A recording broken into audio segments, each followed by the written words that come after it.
Hello. Good evening, everyone. 10 bucks, cheesy, paw, jade, spoons. How we doing tonight? How is everyone? We just missed the kitty tail. How's it going? Oh, you're having enchiladas? Dang, I'm jealous, Spoons. Kitty. Kitty cat. Oh, there it is a little bit. She's really sweet because she just woke up from a nap. She's always her sweetest when she just wakes up. Right, kitty? Yeah.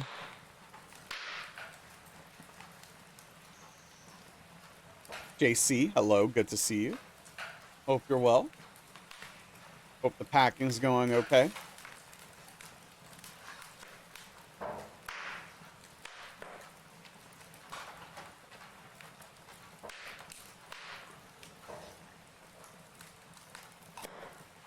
It's going. Sure. Feel like that tracks. Right, kitty? Yeah. 1 week? Yeah, hey, I hope the move goes as smoothly as possible. I hope there's no major issue. Cleaning quick, doing dishes? I'm doing okay, Jade. Thanks for asking.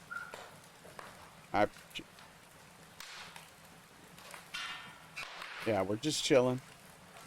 So this song sounds how you felt when walking to work at the night shift at McDonald's. I could see that. Actually, as I worked at McDonald's a long time ago. What's up, Dr. Redacted? How am I feeling, Cheesy? I'm feeling okay. I'm tired because my sleep still sucks. And I'm bored a lot of the time because of my hand. But, you know, I can't complain too much because it's healing well and, you know, doing okay. But thanks for asking. Oh, big stretch. Tired. Melancholic. Hands of hope.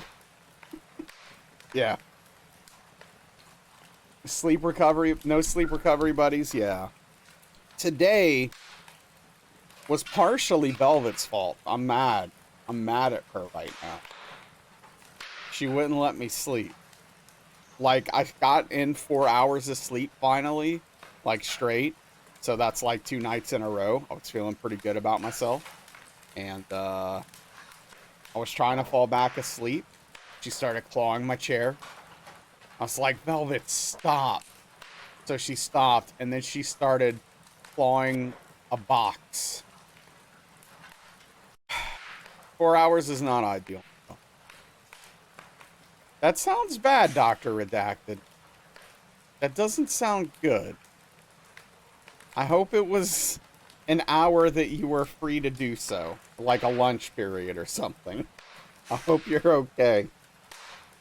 Because that doesn't sound good for anyone, frankly. Oh, we got a Daniel Matt raid. Mondays are chart reviews. Oh, okay, cool. Daniel, welcome in. Thank you. I appreciate the raid. How was Last of Us today? Blast, hello. 10 bucks, thank you. Saladino with the tier 3 23-month resub. Nazralla hat. Big tip of the cap to you. Saladino, thank you so much. Almost 2 years of support, by the way. Thank you for the tier 3 sub, man. I really appreciate you, Sal. Means a lot, dude.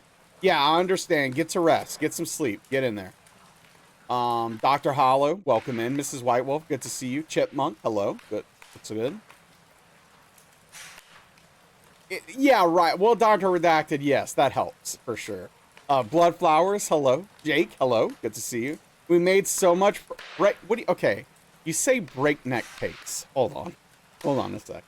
Let's take a couple steps back and be realistic. What's up, Kimmy? Puka, Cassie, Ash, hello. I hope you're all doing well. What's going on, everybody? We're for those of you who are unaware, we're playing Disco Elysium right now. We're going to be getting into at least the game in a minute. We'll probably still be chatting for a bit, but yeah, Daniel, thank you for the raid. So question, I had some stuff to do this afternoon. I didn't see all of the stream. Did we earn any strikes yet? Did we earn any strikes yet? Or are we all kudos? 1 strike? Oh! Uh-oh. Okay. Holy smokes. Oh.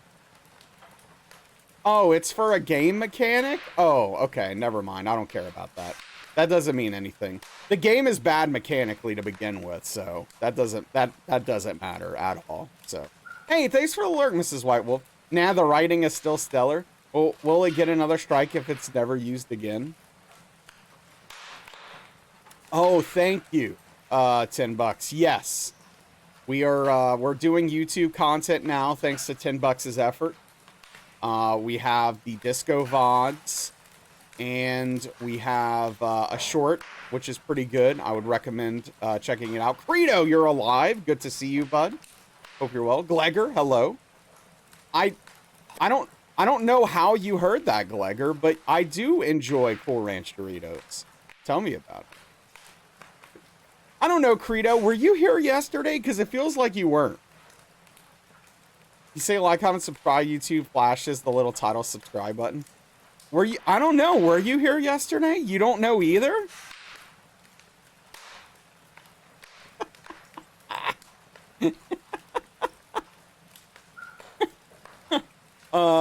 Dan spilled the beans. Oh yeah. So do you have an issue with Cool Ranch Doritos, Glegor, or not? Wait, so Credo was here yesterday, Kimmy? Does the cool come from mint? No. No, not at all. If it was minty, that would be disgusting. Okay, Kimmy can't remember either. Does anybody know? Does anyone actually know? Anyway, if you're not following the Daniel Met, I would highly recommend it. He is currently doing a playthrough of The Last of Us Part 1, a very narrative-focused playthrough, really going into the nitty-gritty of the writing, and of course, as most of you know, Daniel is an award-winning author, like legitimate, and so he is going through it with the eye of an author and someone who really is passionate and cares about good writing. So it is a good time. It is fantastic to see, and I would highly recommend it. I'm not being sarcastic. He is legit. He is a legitimate award-winning author. It's not sarcasm, I promise. Yeah, Cool Ranch, Stoner. What's wrong with that? They're probably your favorite Dorito? Hell yeah, we're on the same page. Oh, oh, you're not thrilled about Wukong? What's wrong with it? A ranch where it's cold outside? It does always sound like it, though. It always sounds sarcastic. I'm sorry. I promise it's not intentional. I think it's amazing that Daniel has actually won an award for writing. That's freaking awesome. Like, that's really cool. I haven't won any awards for, I don't know what, like, delivering pizza or streaming. So, I don't know. I used to deliver pizza years ago. Oh, that sucks, Credo. Hey, Darkly, thank you for the tier 357-month resub. Tip of the cap to you. I really appreciate that. Hope you're well, Darkly. It could be, Daniel. You don't know what it is? That's what's wrong. It sounds sarcastic because it's coming from the guy everyone's waiting to finish Winds of Winter. Yeah, that's fair. Oh, Darkly, you didn't hear about that? Yeah, Daniel's second novel won, best... Was it... Wait, what was the award exactly, Daniel? Got $100 for existing. Does that count?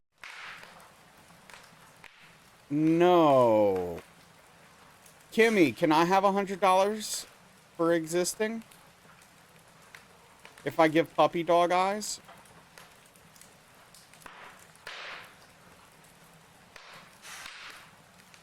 Is that... Yeah? Sick! Okay. Send it over. How can you say no to that, Bloodflowers? When you... Oh, okay. When you have 100 to spare? Oh, okay. Well, I hope that happens soon. Wow, Stoner. Oh, man. I was thinking 100 American dollars, but yeah. Best young adult novel at the 2022 Utopia Loss? I don't know how to say that, man. I just butchered that. Okay, yes, Kimmy does live in New Zealand, which is different. But I think the joke still works there, is the thing.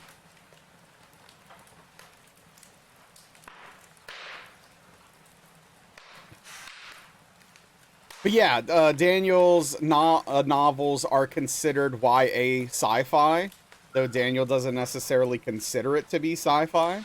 But I'm looking. I mean, I really wish those novels would get translated, man. I would love to read. It makes me so sad that I can't read Daniel's work. I can't even tell you, man. Your favorite thing is not seeing foreign words and having a go at them. I could say some. Mais gardez donc. There you go. There's some Cajun French for you. I could say that. AI could fix that? Yeah, but it's not going to be good. Because AI is going to translate it. So who cares? Like, yeah. So, like, yeah, I could technically run it through AI to translate it. But it's going to suck. And if I want to read it, like, I want it to be good. Right? Be like reading a synopsis, yeah. And it's like, boy, this plot seems good, but these characters sure don't have it going on, right? Like, that's kind of how it would be, probably. Yeah, if you want to hear me speak French fluently, you can click on that link and be quite shocked by my impressive skills in French speaking. Comment ça va? Ça va bien? Because it's good to be kind also, Wukong does look very nice. Okay, hey, well, at least it's got that going for it. We use subtitles in Norway, and lately those have been AI. Oh, that sucks. Thank you, Daniel. Wait, who are you saying hola to, Kimmy? Where am I from? Louisiana. Southern Louisiana. I'm Cajun. Yeah, exactly, Dr. Redacted. It's a hot mess. I was thinking about looking at it, Credo.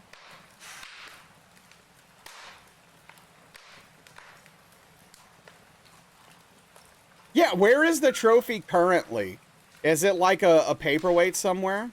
You showed the award on stream one time? Yeah. You have a neat looking glass monolith? Yeah. Is it on your desk or do you have it somewhere else? Like, is it in your line of sight often? I'm legitimately curious.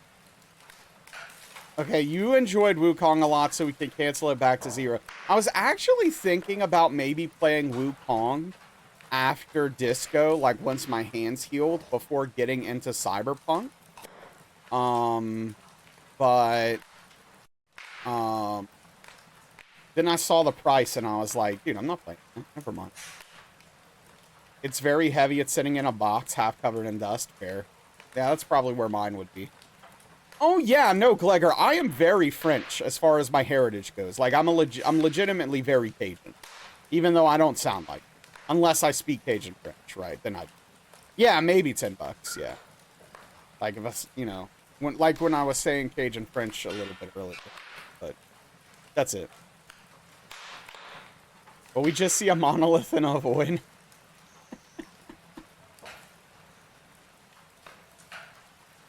Do not tempt me. Uh-oh, Darkly's gonna show up in Daniel's chat tomorrow to see this award. Uh-oh.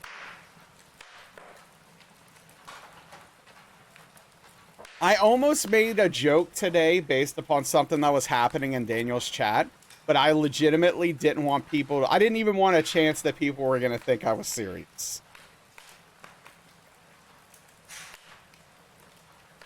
Yeah, that makes sense, Dr. Redacted, like 100%, right?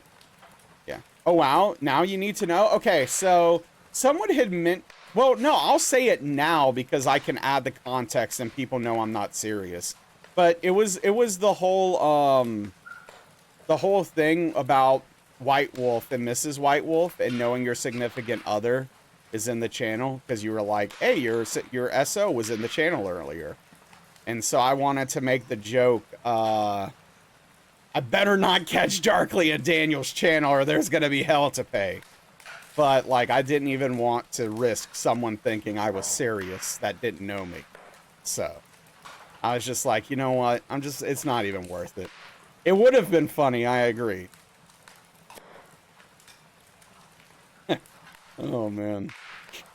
Needs to make a little carrying bag and take it everywhere. People need to know that. You're only mildly joking. You got a recommendation from the chat for this Daniel mat? Oh, that's disgusting. What's up, Ingold? How are you doing, bud? Daniel and Darkly are the same person? I don't know. I don't know. Hey, Cheesy, thank you for the gifts up to Dr. Hollow. I really appreciate that. Tip of the cap to you, Cheesy. Dr. Hollow, enjoy those emotes. Thank you so much, Cheesy. Really appreciate you. Keep yawning, but you're doing all right. I'll take it. Oh, and a tier 1 gift sub to Dr. Redacted. Another, bam, tip of the cap to you. Thank you so much. I really appreciate that. Couldn't stay at 54. Wait, do you have to be multiples of 5 or do you lose it? Or do you have to be odd? What is the thing there? You hate pastas that are shaped like butterflies? Wait, what? That is true, 10 bucks. Darkly has accidentally showed her face one time on stream. You just didn't like being at 54? Okay, fair enough. Well, thank you for 55 gift subs, Jeezy. I really appreciate that. Well, thank you. A low key, when your brother won an Emmy, he would video Zoom call people casually, have it next to him in the frame. See, I wouldn't do that. That seems really conceited. But to be fair, if you win an Emmy, then I guess you kind of have, like, some room to be a little conceited. I don't know. Like, I'm not blaming your brother, that's for sure. Like, hey, you won an Emmy. I did. But I don't think I personally could do something like that.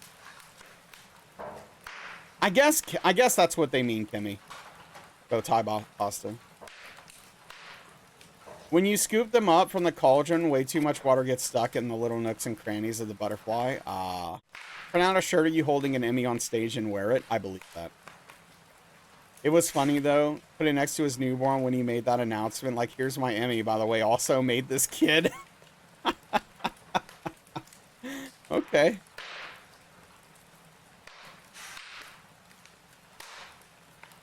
Yeah, Darkly, I don't think that works like that. It's still the best running joke in the family. Well, hey, as if everyone's having fun and being a good sport about it, then I'm about it.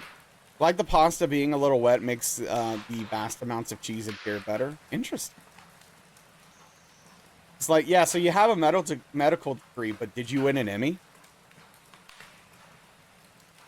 Do you mind sharing what the Emmy was for? If it's too much and like if it's like too doxy, please feel free to not be comfortable doing it. But I am curious, and it doesn't have to be specific, like the exact thing, but just like the category, I guess, if you're comfortable. Oh, okay. Part of the crew that did the shows for the Super Bowl. Okay, I appreciate you sharing. Okay, cool. Got it for technical production. Took me a while to get that one. Okay, that's pretty cool. Okay. They work well for soaking in the cheeses, yeah. It's giving you moist vibes and you can't. Oh, man. It's just a word. It's fine. Like, I don't understand the hate for it. He's actually world-renowned lighting. Oh. Yeah, world-renowned lighter. I like that.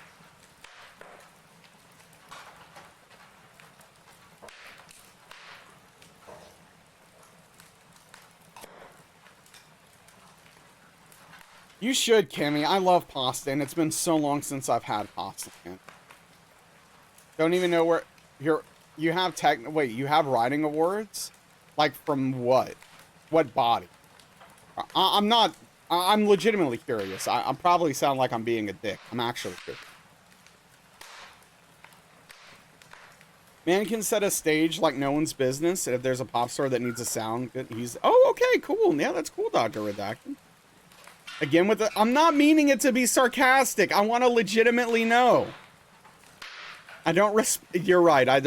I am George R. R. Martin, so I don't respect writing as a craft, clearly. Have you seen what I do to it?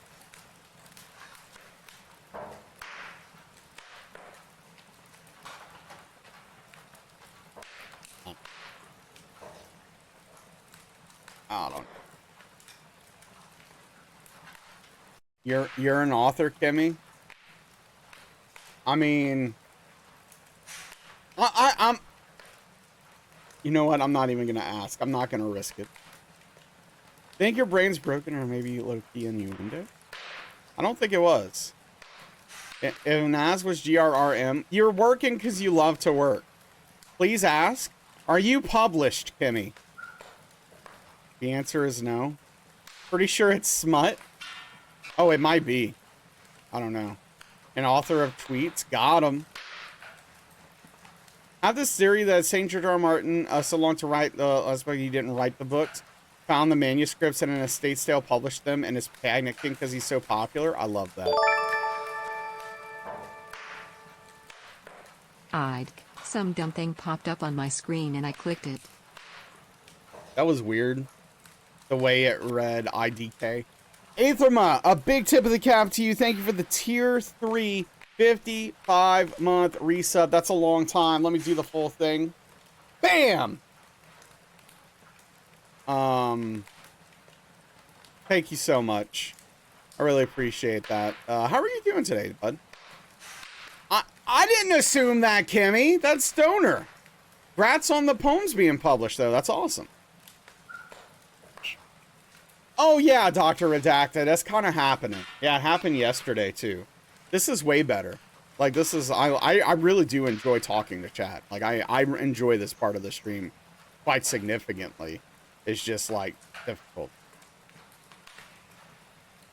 Got one for a book you wrote? Wait, what do you mean you wrote a book? Spoons is an award-winning author? Daniel, are you still here?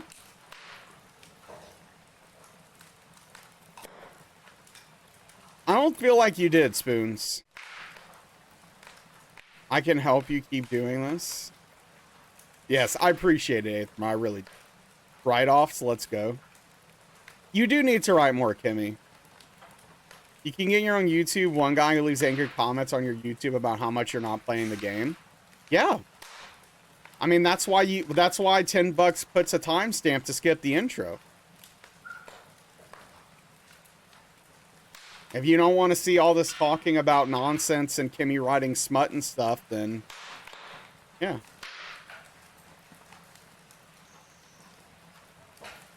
I was hoping Daniel was still here because I was gonna tell Daniel that I no longer respect his award because even Spoons won an award for writing. So I'm sorry, Daniel. That kind of if Spoons can do it, then I don't know. I don't know, man. Oh.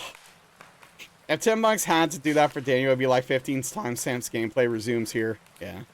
Everyone's got one for now, Dan. Yeah.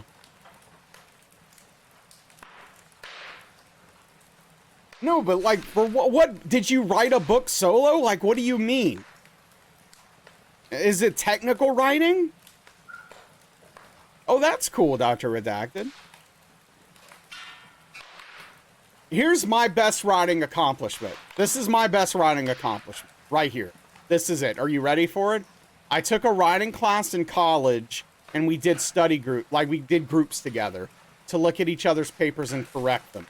Every person in my group read it and couldn't find anything wrong with my paper. So the teacher had to read it and make corrections to it. That is the closest I've gotten to a writing award. Thank you. It's very impressive, I know. It was fiction? What is it called, Spoons? Can I read it? It says a lot about your peers. I mean, to be fair, I was a much better writer grammatically than they were, so. It was published more because English isn't your native language and was more of your identity culturally. I mean, that's still awesome.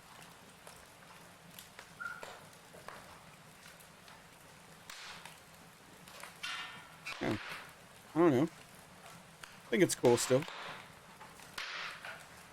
Hey, what's up, White Wolf? How you doing, bud? We're chilling. Students didn't get back from the teacher in grade school to know you can't read it. Oh, okay. Bummer. Collection of some of the tales of our elders written down and translated to English. Oh, yeah, that's really cool. I'm sorry to hear that, White Wolf. I hope today's a little easier on you. It wasn't a gold sticker.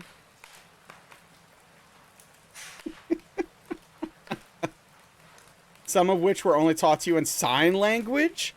Dang, that's cool. Yeah, that's really cool, Dr. Redacted. I like that. One of your undergrad essays was highly commended in an international competition. You'd forgotten that? Look at that. Look at all the... Look, my stream just gathers together award-winning writers. Look at this. Look at this. We're doing something right. Let's go to the main menu. We're just going to chill on the main menu for a little bit here. If I can remember the button. Here it is. I found it. And then there's Kimmy. Oh, Kimmy's published. There you go, Darkly. It's because we watched Daniel. Hey, some of you did not come from Daniel. One of the lecturers you had in university said you're the best writer in your class. She was so wrong. And it caused an uproar amongst your peers. I love that. I'm not surprised you caused an uproar amongst your peers, though. That sounds well. That sounds right to me. I can 100% see Kimmy inciting a riot, though. For real. How's the hand today? My hand's doing great. Thank you for asking. I'm still being careful with it, of course, as I'm supposed to. But as far as pain goes, you know, no pain. Unless I do something really dumb because I forget my hand hurt is messed up. Like, it feels good enough that I feel like I could do things with it, but I'm not, just to be safe way.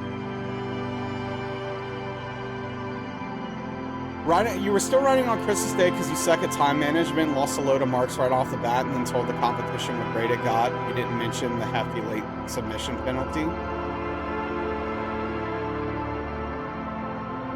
Yeah. That sucks that you got the submission penalty for it, though. You're a semi-good writer. You just write little short stories that are magic realism, suspense, and poems about love and grief. Kimmy, would you send me some of your writing? I'm assuming you won't because I still haven't gotten the playlist, but if you would, I'd love to read some of it. Yeah, Mrs. White Wolf. Hey, White Wolf, did you know Mrs. White Wolf was here? You once won an award for Spanish presentation at a local college. You know almost no Spanish. Okay. Oh, well, I'm like number 8, Spoons. Does that count? Oh, wow. $10 is a big deal. Hold on. Wrote some documentation for some software I worked on, which got published, so you could say I'm kind of a big deal. I love it. Yeah, I mean, playlist might be top 5, to be fair. Maybe you got incredibly self-conscious about your writing over the last couple of years. Well, if you don't feel comfortable, I'm not going to force the issue. But I would be interested in reading some of your work. But, you know, hey, you only do it if you're comfortable. I get it. Putting yourself out there is scary and difficult. I understand. I definitely get it. It gets easier the more you do it. Like, for example, and this is no meme, but streaming. I mean, when I started streaming, I was very self-conscious about myself. And then when I started using the camera initially, I was very self-conscious about the camera. And now I just don't care. I just literally don't care.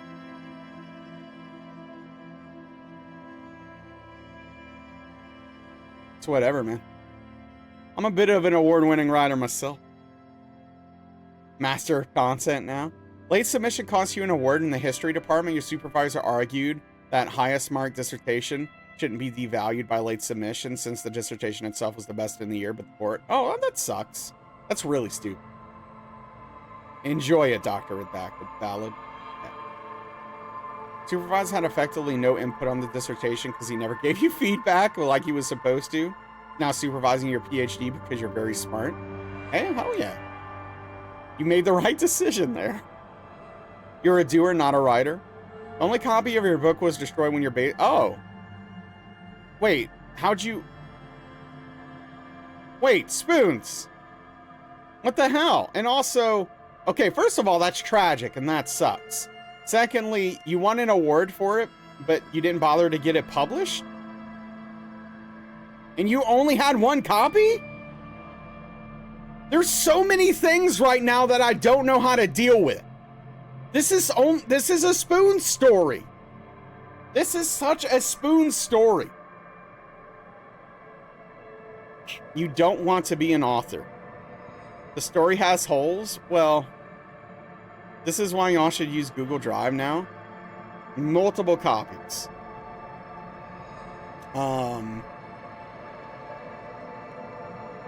Did you listen to more? Okay, so yes, I did. I listened to the first 4 songs, and none of them are as good as the one I sent you, but I still think they're good. I want to listen to that whole album, because so far, I think it's bang. I think that album's great, from what I've heard so far. Yeah, no, like, I think it's really good. Hey, what's up, Caldrax? It's called... It's the one with, Time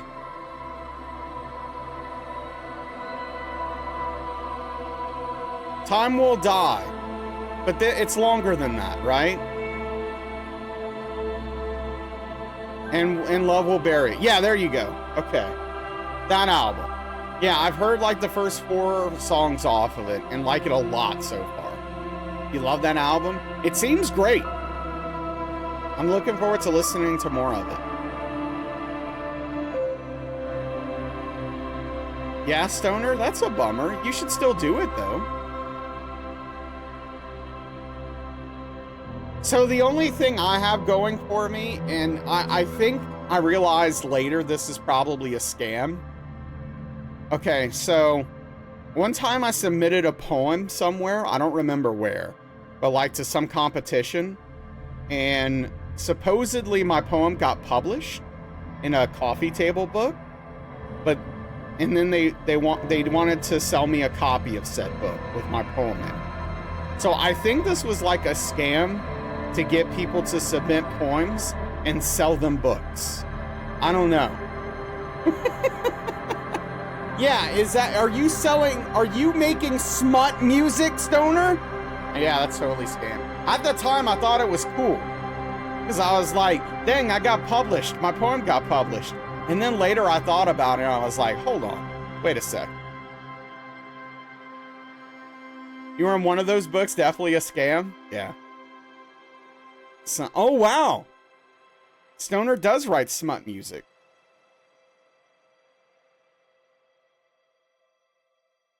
Being a published author is basically worthless. Yes. You heard me correctly. I can say, when you look like this, you can have those kind of opinions. I'm just saying.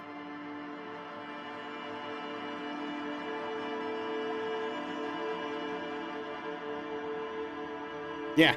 I mean, look at me. Not only do I look a little bit like George R.R. Martin like this, but I also look like a guy who has the right to have critical opinions about writing. Written word's clearly dead.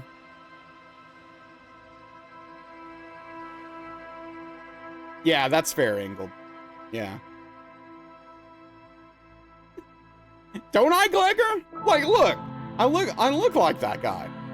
Don't I?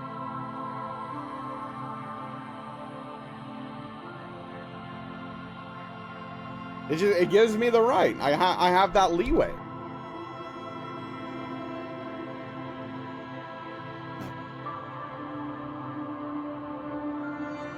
Have to publish things in academic journals as part of your job, yeah. You have a... Oh, I definitely have opinions.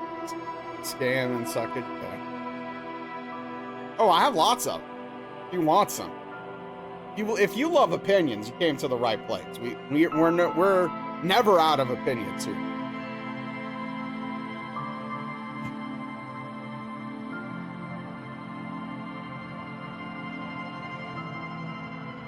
That's right, Stoner. Your ex is a published author. He sent your info to his publisher, so you had a foot in the door, but it didn't really go anywhere. We had a bad fall. Oh, that's a bummer, Kimmy. I'm sorry to hear that. I hope that doesn't stop you from doing more stuff, though, in the future.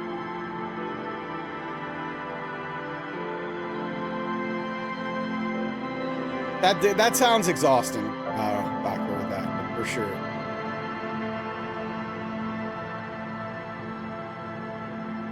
You're an award-winning painter? Did that get lost in the flood? Or can I see the painting, please?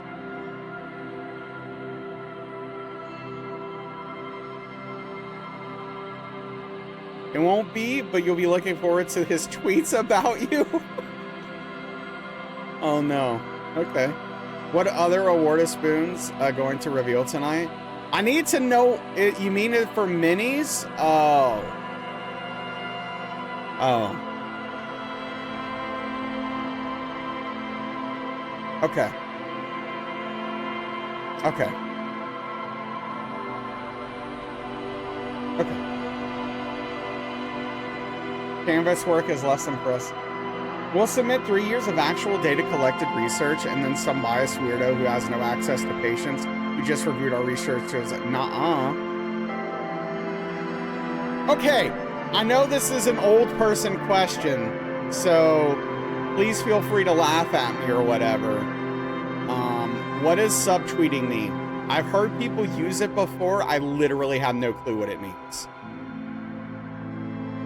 We had time, we had to take time to go, nah, has no scientific backing.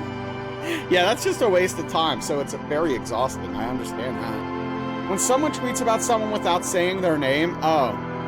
What? Okay. Yeah, well, there you go, Spoons. Now we know.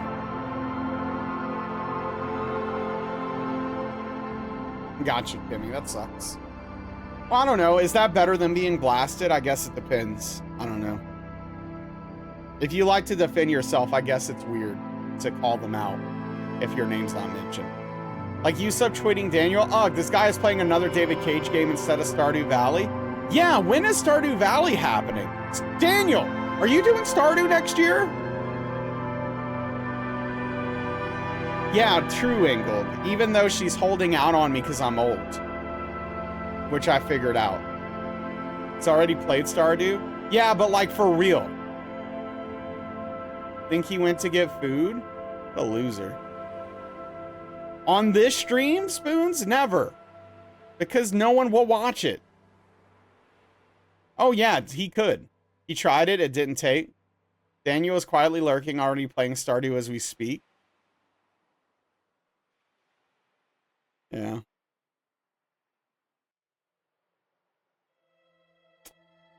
And maybe, I don't know. Press square for doubt. Pretty sure Daniel isn't gonna stream. Yeah, he isn't. I know. I know. It's a bummer. Last of Us, then Undertale, then that's the current plan, yeah. He said he might play it off stream, which means he's literally not going to. He's too busy playing Street Fighter right now anyway.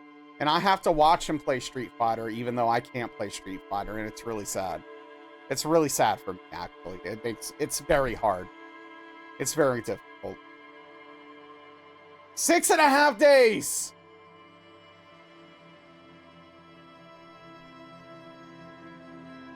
I mean, kinda. It's partially under duress, Spoons. Like, yes, exactly, Dr. Redacted. I even tried to get him to learn Zangief so that I could watch him play the character I wish I was playing. Oh, yeah, Engel, you think so? Under duress is so toxic, isn't it? Yeah, it's full toxicity.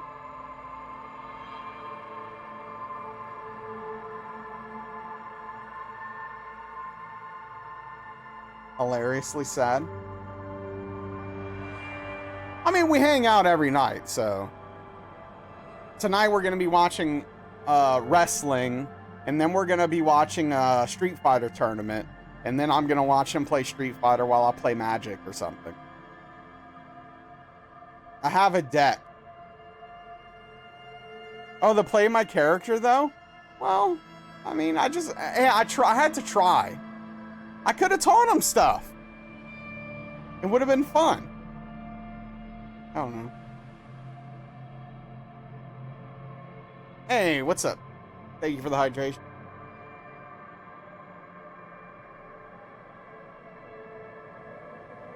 Yeah, for real, Engel. Wait, what's that face? MMOs are okay with one hand?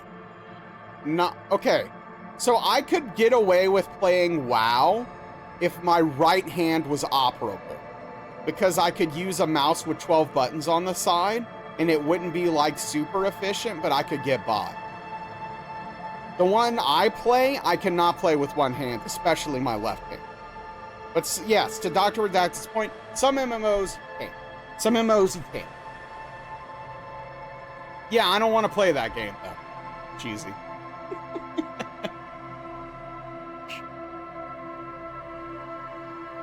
What's the man for, Daniel? Understandable. You can play Magic? I do. I do play Magic. I've been playing a lot of Magic lately. I actually found a deck that I like, and I made some changes to it today that I think made the deck slightly better, and I'm really excited about it. Like, I like the changes a lot. It makes the deck feel a little bit more smooth.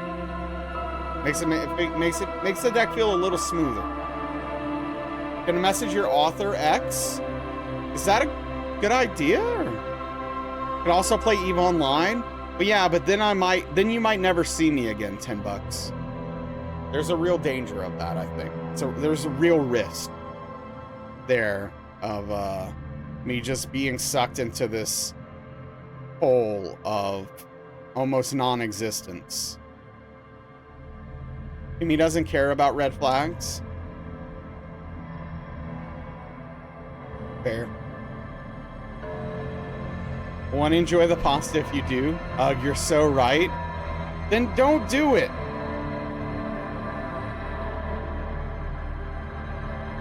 Bet you could play Factorio with one hand?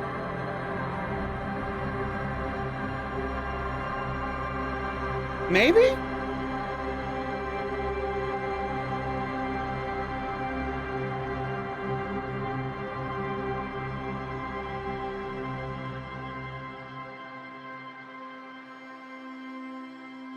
I hate Crash Bandicoot. You could play RimWorld with one hand. I've never played it. Hey, what's up, Darius? How you doing, bud? What's going on? Man, I ordered some switches from AliExpress for my controller. And like, really cheap, $5. Amazing. Amazing price. But they're taking forever to get here because it comes from like literally across the world. Maybe Terraria. What sort of controller? The controller I play Street Fighter 6. Yeah, exactly. Yes. What's up, Tim? How you doing? What happened to DS3 Hitless? I'll address that in a second, Cheesy. So, two things happened to DS3 Hitless. One, this. I literally can only play games with my left hand right now. Two, I'm tired of challenge running, Darius. I'm tired of it. I'm not having fun anymore. So, like, as much as I love Disco Elysium, I wouldn't have chosen this as my first game away from challenge running. But since I can only play with one hand, it's kind of the perfect fit. Thank you, Engel. Yes, AliExpress is a wish of Temu. Yeah, I don't know what Temu is, but AliExpress is legit. I mean, it's fine. It just takes a while to get it. But yeah, it's a website. It's kind of like Amazon in China. But they have like some really sick deals sometimes. Like these are $20 switches that I'm getting for $5. I just have to wait for them to get here. What Wish is?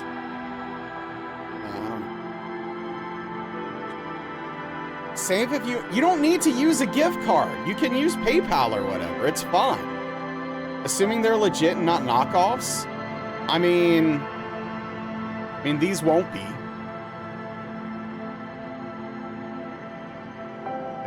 It's not a concern. These aren't $800 Switches that I'm getting for a crazy steal, right?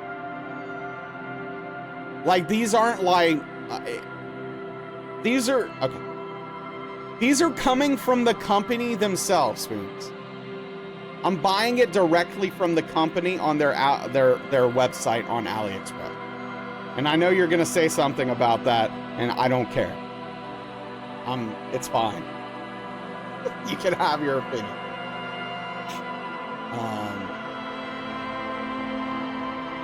Temu is basically if you were buying directly from the devil.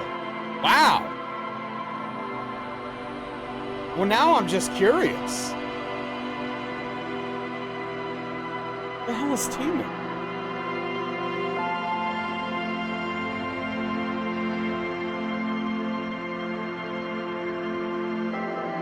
I mean, it is very red on the website, so I think this is checking out right now. I do not like the way this website looks. I'm not buying from it, that's for sure.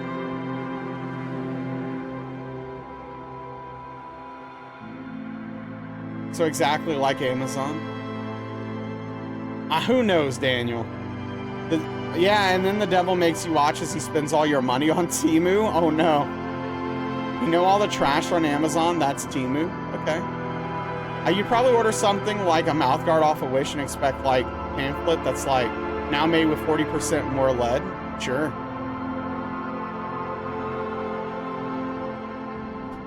Fair enough. I'm not buying off of Temu. I don't know what it is. You ordered from AliExpress when your daughter was 100% convinced the only thing she wanted for Christmas was a pink Pikachu. How'd it turn out, Cassie? Yeah, Spoons, I've only heard good things off of AliExpress. Temu and Wish are false advertisement central. Because, like, Daniel has recently purchased 2 things off of AliExpress exactly as advertised. No, Cheesy. Maybe once. But no.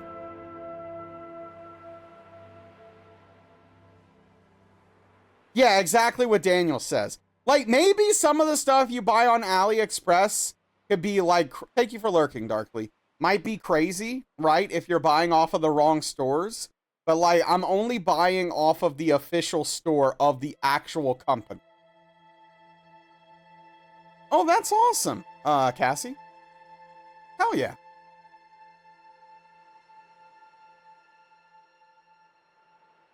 That's true, Daniel. That's true. Favorite Black Crop Talk is Top. Did I say Talk? From a website like this? Okay. Is it the Polo? Is it the Crop Top Polo? Get tacos, Tim. No? Oh.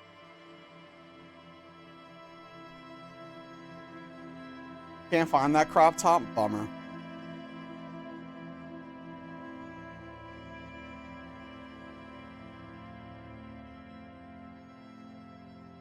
That's awesome, Spoons. I'm jealous. They're both owned by the same company? Wait, what? Is that a mosquito? Dang it! I feel like this is actually morphing into Daniel's stream right now.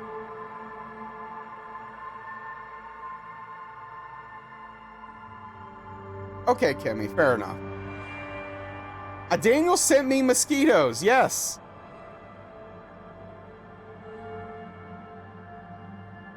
Yeah, Cassie, that's frustrating. Love the vacuum, you should introduce them. Yeah, I know, Spoons. I'm very displeased right now. I don't know where it went. I don't have 2 hands. I can't clap it to death.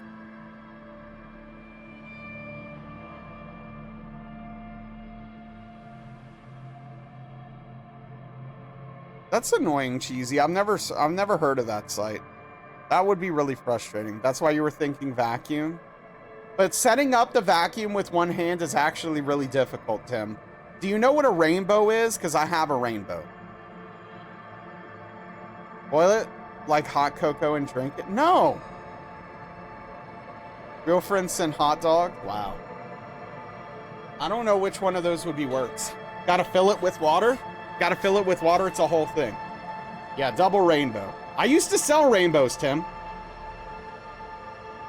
Great Pokemon stocking stuffers and cheap jewelry. You too? Hey, we're rainbow sale buddies. I had a 50% drop rate. Yeah, I had a 50% sale rate. What was yours? Oh, you used to try to sell them. Oh, fascinating. Are you a bad salesman, Tim? Did they not like your puns?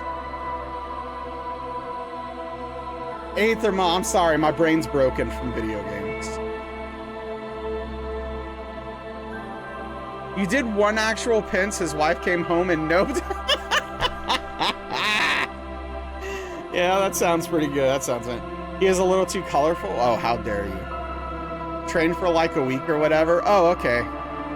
No, I actually did it for 2 months and made good money and felt guilty, so I stopped.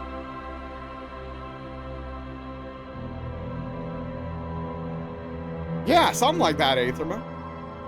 Yeah, you can actually make that. It is, look, here's the thing, Tim. This is the thing. There's 3 things that are true about rainbows. 1, you can make a lot of money selling them. 2, it's a good product. 3, despite that, it's still a pyramid scheme. All 3 of those things are true.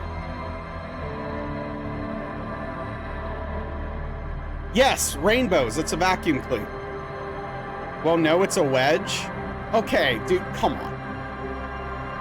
You tip it on its side.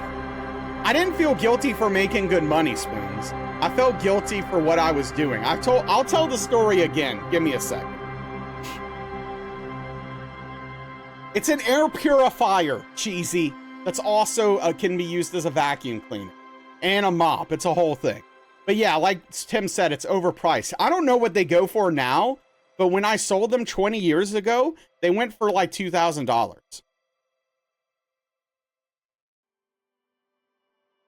Okay, so here's the story. This was the last one I ever tried to sell. This was my breaking point. What in tarnate? It does a lot of things. It's a complicated machine. Anyway, jeez, come on. Anyway, all right. So I go to this place. Dang, Tim, jeez, that's crazy. All right, so I go to this place. I go to this trailer. In this trailer park to sell a $2,000 vacuum cleaner. Okay, stay with me though. Not all trailers are bad. Not all trailers are created equal. I've had some friends live in some nice trailers. There's nothing wrong with trailers. But this particular trailer had holes in the floor. This particular trailer had curtains for doors. This particular trailer contained a family the wife was pregnant, 8 months pregnant. The husband was no longer working as a carpenter because he shot a nail through his hand. They tried to buy a $2,000 vacuum cleaner, and the only reason they failed is because they couldn't pass a credit check. It's the last rainbow I tried to sell.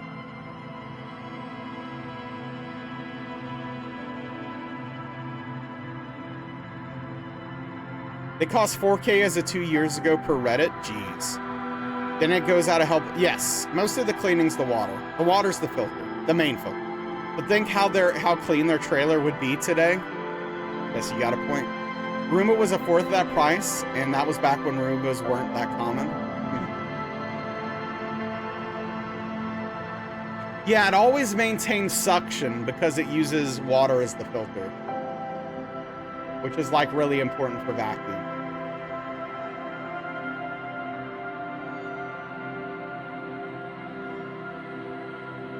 Sort of miss the Roomba, but you don't have carpet. Yeah. Technically not suction hues. Man, I don't need to be well actually, Tim. Come on now! That sounds horrible. Well, yeah, I felt terrible, Dr. Hollow. And so I just couldn't do it. Yeah, thanks, Tim. Jeez. Alright, I guess we should get into the game. Darius, did you leave? Where'd you go? Never went anywhere but semi-decent urban areas. Smart, actually. For your whole 1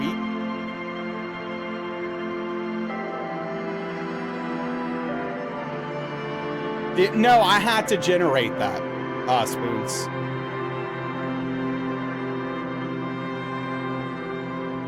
You have to generate your leads. You have to generate your customers.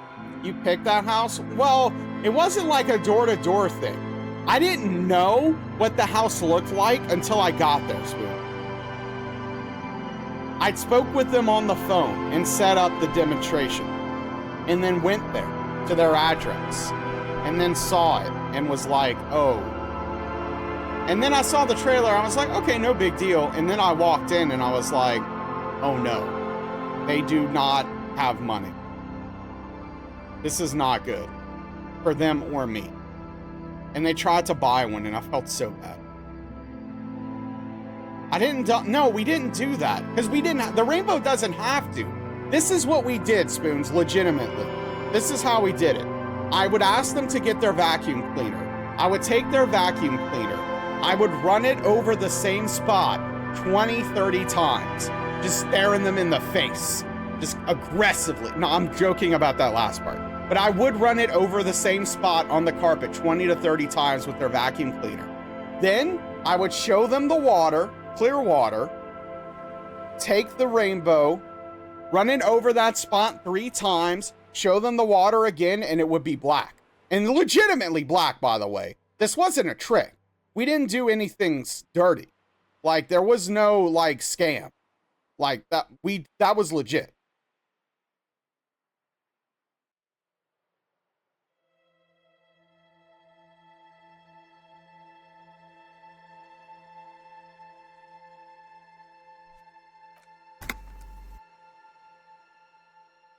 There's no squid ink.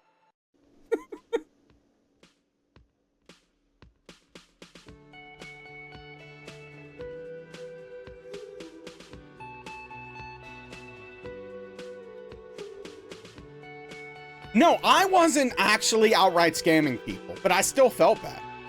Oh, it is cheesy, because here's how it worked. Okay, so check this out. And actually, you can make a lot of money with the pyramid.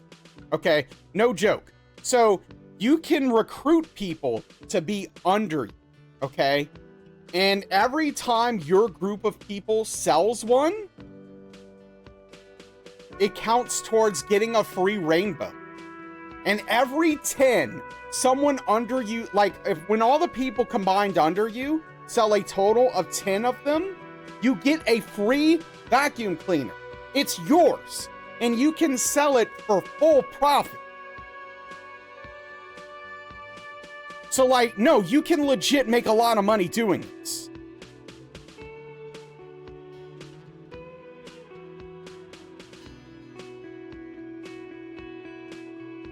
Yeah, Dr. Hollow, you should definitely do that. Okay, I want to go see what's on this board first before talking to anyone.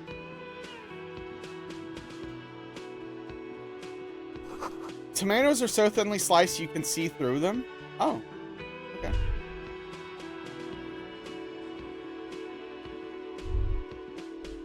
I guess let's talk to Gart.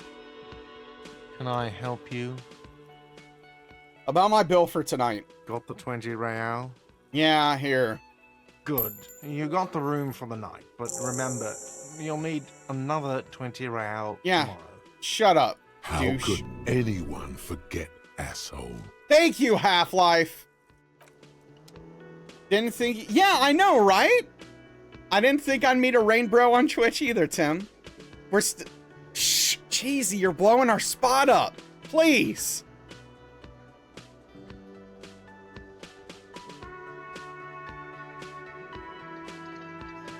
I think it's implying that the chef did it so well, they're so thin you can see through them. I don't think it's a bad thing, Spoons. Kind of want to buy a vacuum cleaner now for some... Oh, man. Half-Life, it is $10, actually. I'm going to be putting skill points in Half-Life for sure. Yeah, no, like, dude, honestly, if I could sleep at night, I would sell rainbows right now while streaming. Legit. 100%. I'm not even joking. I mean, if someone put paper-thin tomatoes on your sandwich, you'd be angry? Well, it depends. They're probably not for that. But I don't know. I don't know.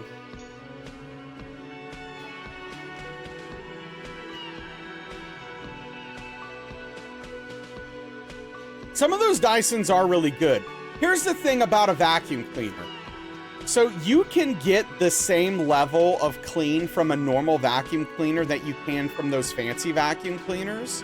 The only thing is you have to change the vacuum bag out literally every single time you vacuum.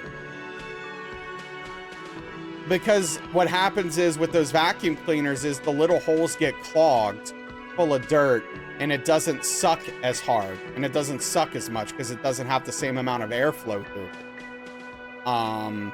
And so it doesn't pick up as well. That's why when I would come behind the old vacuum cleaner with the rainbow, it would like be black under it, right? Yes, I am. What, Daniel? Did I say something or does this just mean you're lurking because we're in the game? Was gonna say something, but you're not selling these anymore? Yeah, fair enough. Yeah, we don't have to convince people to buy them, Tim. I'm just saying. Yeah, that's smart doing your research, Spoons, for sure. Yeah. You're just happy to learn? Oh, yeah, you're welcome. The thing with the dice is you have to wash their filter very frequently. That makes sense. I don't know too much about Dysons. I know some of them are really good, though. Okay, Lizzie's mad. Is there a double rainbow version? No, I don't think so. Otherwise, it wears the motor faster and leads to poorer cleaning. Yeah. Oh, yeah? Dang, Spoons, that's a whole thing. We have experts in suction here. We do. Does the rainbow come in rainbow colors? I don't believe so. The one I have is black. They do, Dr. Hollow, exactly. Yeah, do you have spray paint? Kimmy did say chat sucked earlier. That is true. Kimmy did. Well, you could spray paint it extra black, Cheesy. I don't know if that does anything for you or not.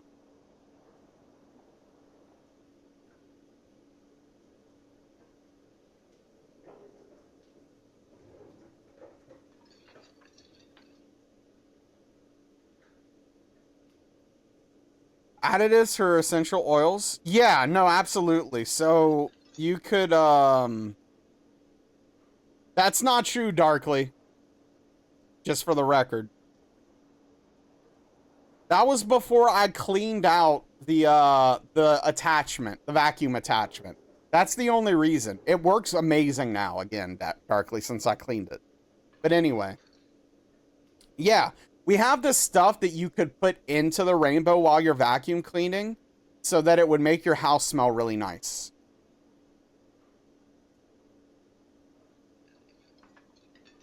Or it could make your house smell like a hospital, depending on what you were using. Vacuum stream when? Oh, don't worry, it's coming. I'm working out the details right now. Yeah. I'm trying to get a partnership with Rainbow. I guess I'm mentioning that here. The cat's out of the bag. I'm hashtag sponsored. Yeah, I gotta heal my hand up first. Want this vacuum now? Great. The stream is gonna suck, true. Clearly he's right. Righty. Yeah, of course. I need both hands to vacuum with the thing. And I'm right-handed. Come on, Spoons. Come on, come on, come on now. Come on now.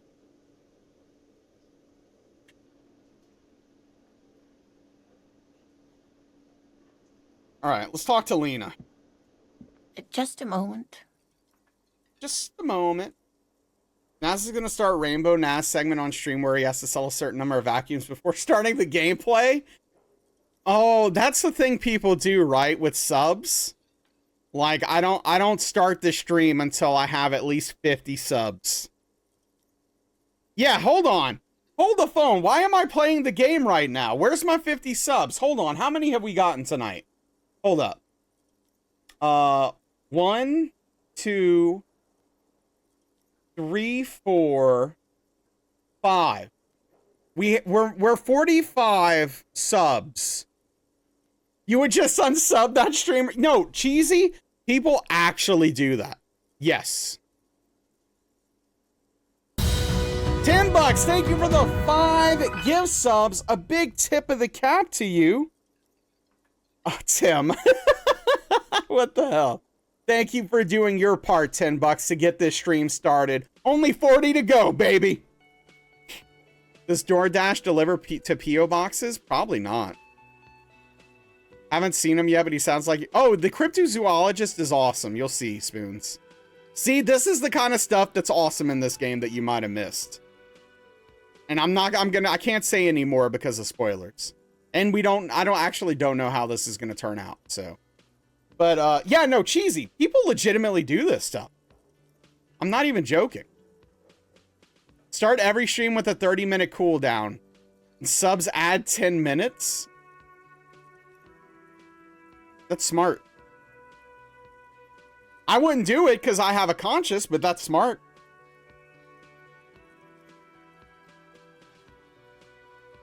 Yeah. But seriously though, thank you for the 5-pack. I really appreciate you. $10. Iron Mouse did something like that? Yeah.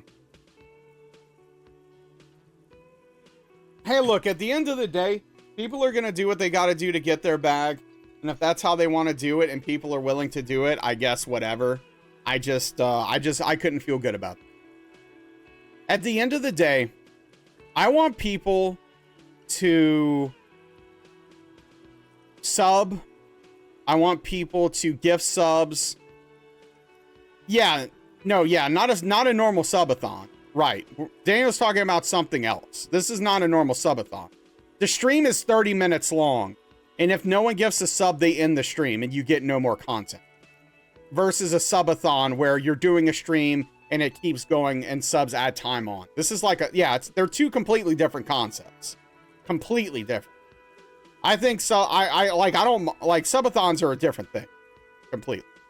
From this. But yeah, no, I want people to gift subs, bits, to donations. I want people to do all that stuff because they like my content and they like hanging out here and they enjoy being here. Like, I don't want to, and this is probably a bad business decision. I mean, no doubt it is, I guess, but I don't want to use FOMO to force people to try to give me money, right? It works, Spoons. But yeah, it's bigger streamers. Hey, what's up, Q? How you been, bud? Hey, what's up, Rage? How you doing, dude? You're here for the disco? Hell yeah, dude. Yeah, Q, dude, this is the best game ever made, in my opinion. It's my second favorite game of all time, and I legitimately think it's the best game ever made. Legitimate. It's got the best writing in any video. Yeah, no, this game's great. How you doing, bud? I was gonna say you thought subathons, the streamer finds a way to yes, exactly. Subathons are trying to reward viewers. The thing Daniel was talking about is more of trying to capitalize on FOMO and like taking away content if people don't give you money, as opposed to give the side. You never said chat sucked. Are you sure? How'd you do, Rage? Did you win any? And it's great because exactly, Q. That is what they did that's so magical with this game. You don't feel punished for failing. you feel rewarded because it's still interesting and funny. And like, failure doesn't mean failure in the traditional sense. It's actually still entertaining and it's good gameplay. I mean, they just knocked this game out of the park. Yeah, it is sad. It is sad, Cheesy, but it is a thing people have done. Man, this is like the best name I've ever seen for a bot. It must be a hacked account. Nice try.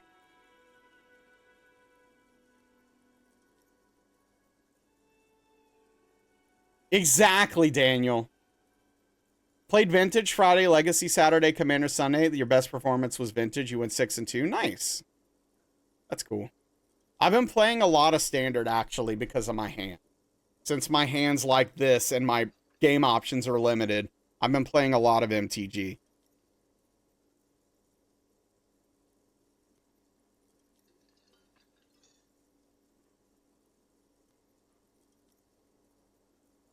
Okay. You're about to play Commander in a minute, doing Pauper Commander tonight. Oh, that's fun. She's agitated, judging from the way she keeps pulling at the frayed edge of her blanket. Oh, what's wrong, Lena? And there's no public phones nearby?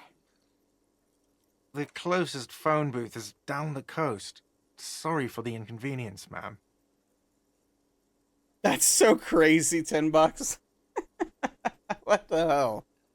You've been well, though, just out a bunch for work trips the past few weeks. Just took the week off. Hell yeah, dude. Enjoy your week off. Dude, that's awesome. Love a good vacation. It's fine, I understand. Thank you anyway. I'm glad to see you again, dear. Good day, ma'am. Everything all right? Please don't trouble yourself about me, sweetie. I was just hoping to make a call, but the Whirling's phone line isn't working. The Union office probably has a phone, but I can't really get there. Or to the phone booth down the coast. And Gary's phone is dead, too. Can't even parse the intention behind that name. Yeah, who even knows? What's wrong with the phone line? The manager was vague about it. Why would he be vague about phone problems? This is something to look into later. Ask God, maybe. Oh, yeah, we're gonna ask Garth. Don't worry. Doesn't exist anymore? Oh, okay, yeah. Why did you need to use the phone anyway? To let the young woman who's house-sitting for us know that we may be delayed. Morel, my husband, and our friend Gary were supposed to get back by Monday night, but they're still missing, and I haven't heard from them. I was also hoping she'd heard from Morel. Okay, I'll buy it. Has your husband gone missing before? That's just it. This isn't like him at all. He always plans his expeditions so carefully. A cold breeze hisses through dense thickets of reeds. Something sweet in it, somnolent. A damp chill goes down your spine. When you look around, you're still in the whirling in rags. But you have more important things to worry about.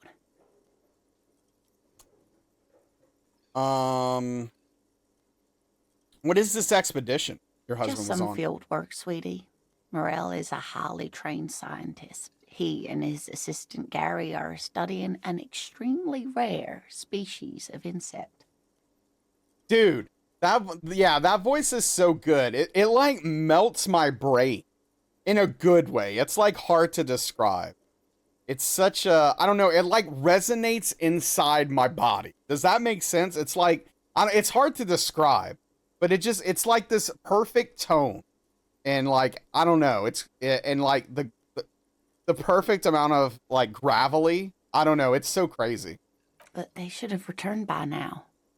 They were just going down the coast across the water lock to set a few traps. He said they'd be back on Monday. Yeah, What Queen. could be keeping them? A jazz musician from London? Wait, I thought that voice actor was Mikey from Skith. I'm having an awakening. Or 6th. I don't know why I keep mispronouncing it. Sikth. Am I... Or is this... that could be a different voice actor, though. Because I know he doesn't do all of the voices. So that the one you're talking about actually might be a jazz musician from London. So don't mind me. Maybe your husband went off on an adventure. Goodness, no. Well, we did get separated once before during that monsoon in South Safri. But we were younger then, and Morel always takes the appropriate precautions. This sounds like police business. I'll help find your husband. Are you sure we have time to go chasing after bug hunters just now? I did suggest we play it cool, but... I've got a premonition that this missing scientist is connected to our main case. I sincerely doubt it. Still, I suppose it won't hurt to keep an eye out. Oh, thank you, officers. Truly, I'll be right here if you come across any sign of Morel. The narrator's a ska fusion singer? Okay. This was his first VA gig? Gotcha.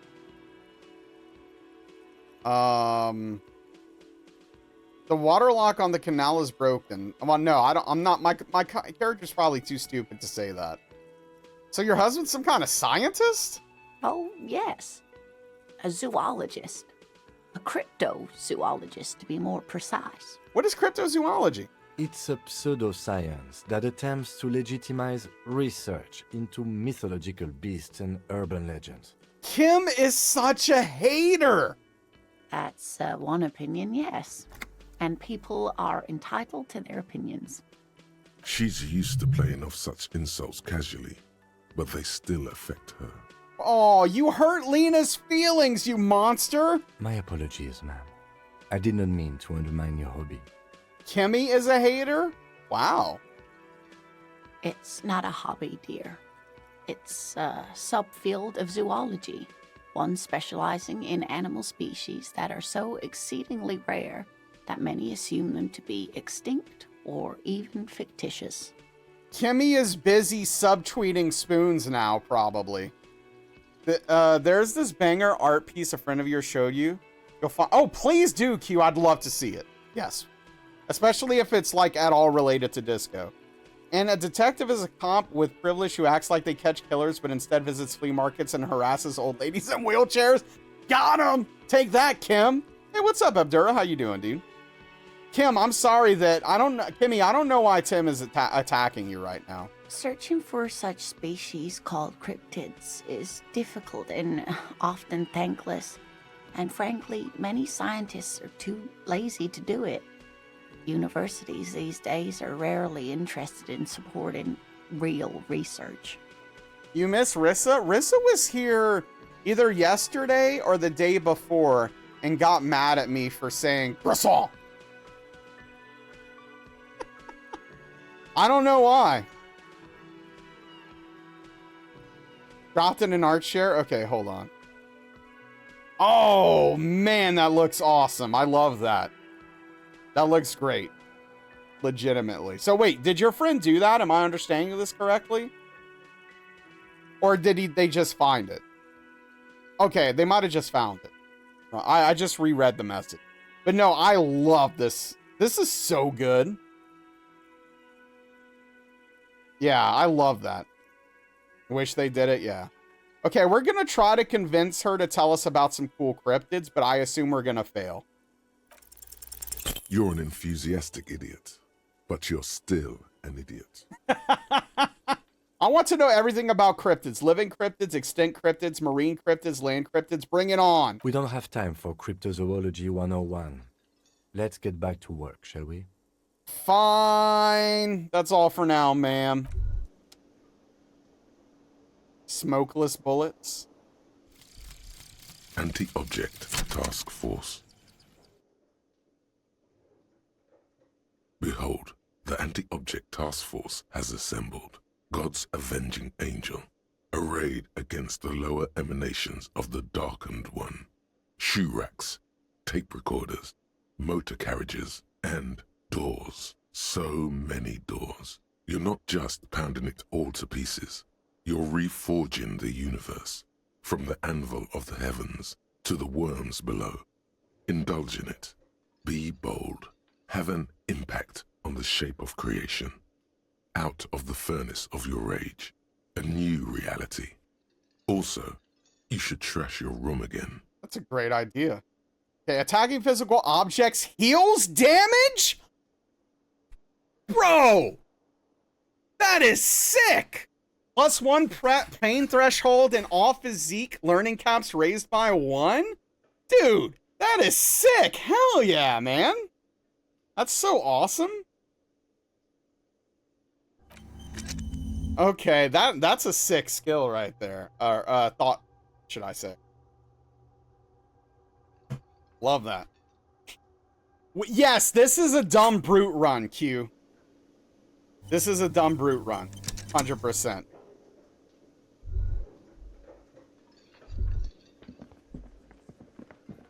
Strong. Yeah, we're strong. Let me handle this. Detective disorientated. Are you still wondering where you are? This is Martinez, in case you've forgotten. I advise you not to overstay your welcome. You're the gardener. No, I am not a gardener. I'm a legal counselor for the Dock Workers Union. So let's get to it. You're looking for Titus Hardy? You think he has information that will help you? Maybe he does. That's Titus. Talk to him. But know this. I'll be keeping an eye on you. No strong arming. Nothing official. The District of Martinez does not recognize your authority to make arrests. It doesn't matter if you recognize our authority. We will make an arrest if we have to. Yeah, you tell him, Kim. She says nothing. Her glare speaks for her. You're sure Easilio mentioned something about a lawyer, Elizabeth someone, but you're too dumb to remember what it was. Fair enough. Yep, that's fair. What's your role in all this? Like Same? I already told you, I'm a legal counselor. Do you have hearing problems? Wow, sass! The sass! Hold on! Why are you so aggressive? Aggressive? You make your living enforcing violence. These people are just dock workers.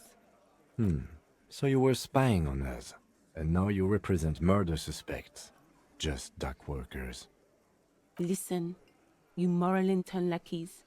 You're a mob, enforcing the unlawful privatization of Revachol. 20 fat men in the Occident are stealing it all, and you're their bodyguards. Fuck yeah.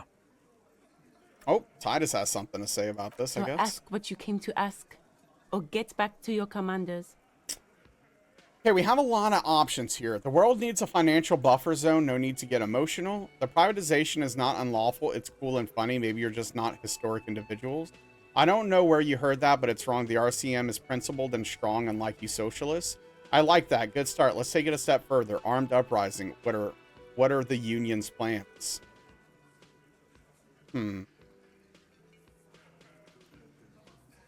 Okay, the RCM is principled and strong, unlike you socialists. Get sober.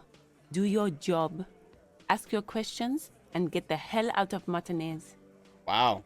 What are you going to do to me? What are we going to do to you? The union isn't going to do anything to you. It is not a crime syndicate. It is a labor organization. Goddamn right it is.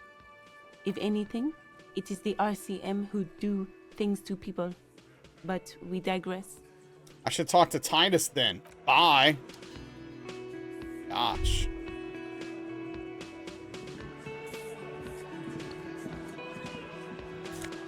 $0.50, thank you.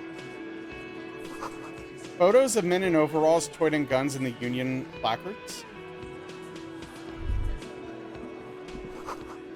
It's a bowl. They're spinning it, reeking of tobacco. Gross. See hawthorn bushes outside?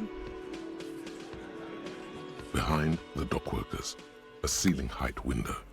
The hawthorn branches scrape the glass like bony fingers. Squint. There's a little slide panel up there to let some air in. No need to open it in spring. It's still too cold outside. Okay, we're gonna go for this. We could technically roll a 12 and get this checked, so let's see if we can get extremely lucky. Nothing. Just black tangles like the hair of an old woman. Motionless. The wind in the yard doesn't reach the hawthorn, nor does the light come in from this window. Okay, fair enough. Nailed it! Yep, alright, let's autosave. Hopefully we don't lose any morale in this conversation with this Titus fella. Let's get in there. This is where you say your bit.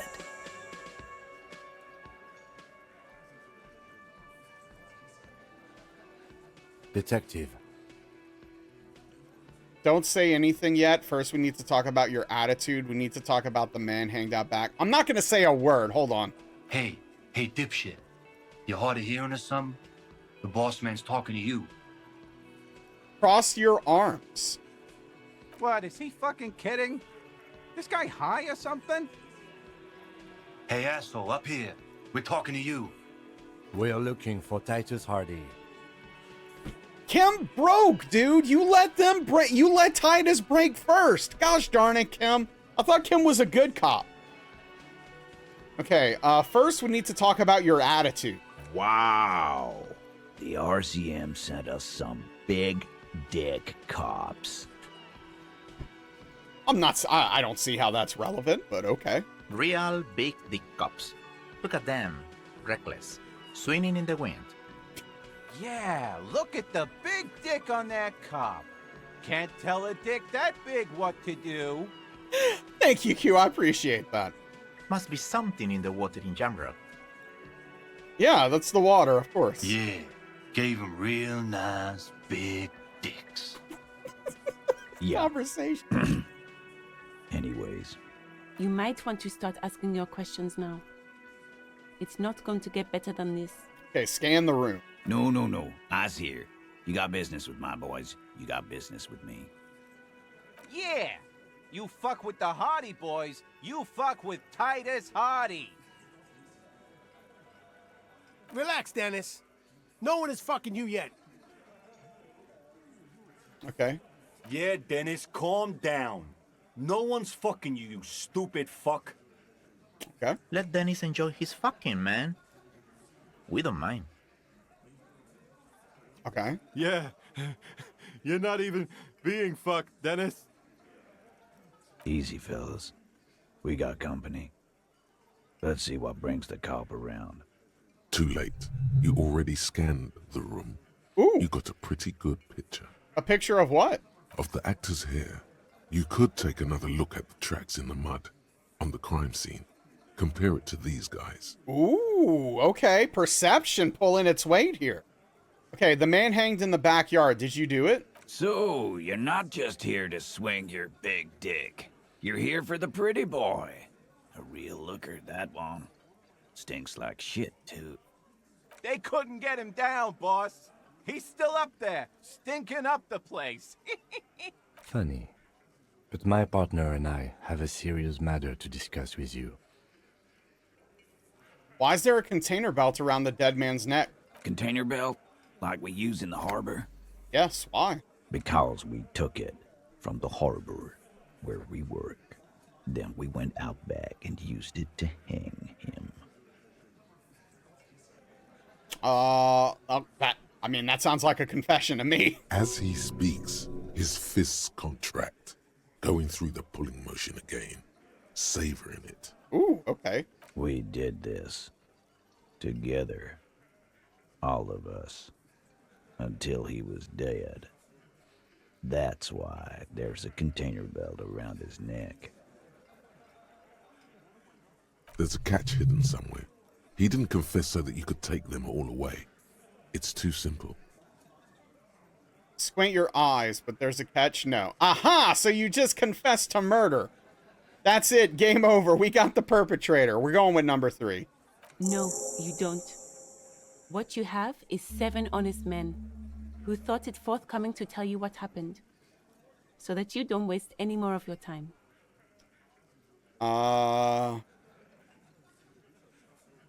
Why did you kill him? Why? 'Cause he was worthless mercenary scum. And he stepped out alive in my town. Case closed. Yep. Glad we cleared that up. So am I. Now, how about you get the fuck out of my town? No, fuck him. Murder rage never came from nothing. Hit him with the question again. Why'd he fucking do it? I'm gonna ask you again, Titus. Why'd you kill him? Why? 'Cause he was worthless mercenary scum. And he stepped out alive. So he was a mercenary, that's it? And he stepped out of line. Oh. What kind of mercenary? The kind that shows up when you start a strike. The experienced kind, too. Had Cohoy and Semenine written all over him. Ex-Oranese Special Forces. How is the volume of the voices, by the way? Is it okay for the stream? Like, is it loud enough or does it seem a little low? I can't, it's hard for me to tell based upon the way I have my setup right now. I just want to make sure. A live grenade. Right here in our bar. I can't prove it, but I know he was sent by the Wild Pines. Thank you, They Caldra. hire merc shit like that. Story of every strike from here to Samara. Thank you, Chip. Right, but what did he actually do wrong? Wrong? He harassed women, raped one, harassed workers, threatened to kill some as a warning. Okay. There's a slight unease in him suddenly. He regrets mentioning the rape. Ooh, okay. To kill us all, if we don't open the gates, if we don't let the scabs in, if we don't bend over. And that was before he started coming here. Yeah, he said it was his favorite joint now. Started coming here every night. Drinking, grabbing girls. Grabbed one of ours mid-karaoke, right there on the stage. He grabbed someone? Yeah, this girl's on the mic. A beautiful girl, young. Gets into the second verse of Lover Lake. The fucker grabs her legs, starts screaming. Show me your cunt! Why don't you show me your cunt? Then, he gets knocked on the head with a wine bottle. Doesn't even fall down. Okay, was this the same girl who was sexually assaulted, raped, you said? Aren't you fucking listening? My man is talking to you. He took care of it. They got the girl out before anything else could happen. Yeah, me and Eugene got around. Aren't you fucking listening? Okay, right, but who did he rape then? This is a very serious allegation. No, you're not getting the name. That's a Martinez matter, and I'm not discussing it with you clowns. There's nothing you can do for now. He's stonewalling you. Okay, how did you kill him? We hanged him up by his neck until he got real still. Wasn't that obvious, copper? Didn't they teach you anything at the cop school, idiot? Dude, the little chiming in is... oh, man. Can you give us a few more details? Did you muffle him? We haven't heard any reports of screams. Titus, you don't have to clarify anything. We overpowered him, dragged his unconscious body to the tree, put a noose around his neck, and hanged him till he was dead and steady. Then we left him for seagulls, maggots, and you fucks. Where did this overpowering happen? Weren't you fucking listening? The fucker came to our bar. It happened right here. How did you manage to overpower him? With numbers, asshole. How do you think? You're right, Lizzie. I've done enough explaining here. No, he hasn't. Not yet. Okay, composure. Things aren't quite right here, are they? Let's see. 72? Let's see if we got this. Actually, they're admirably, surprisingly composed. The entire room. Given how many questions you've lobbed their way. All of them? Maybe one of them is fidgeting, cracking under the pressure? Well, this one. But he's always fidgeting. so don't get your hopes up. F's in chat. Right, I have another question about the lynching. Like what, Copper? Who called the shots that night? Are you deaf? There will be no singling anyone out. You can't arrest a Hardy Boy without arresting all Hardy Boys. Do you think you could do that? Do you think you could arrest them all? Address Titus. No, but seriously, who calls the shots around here? Who do you fucking think does?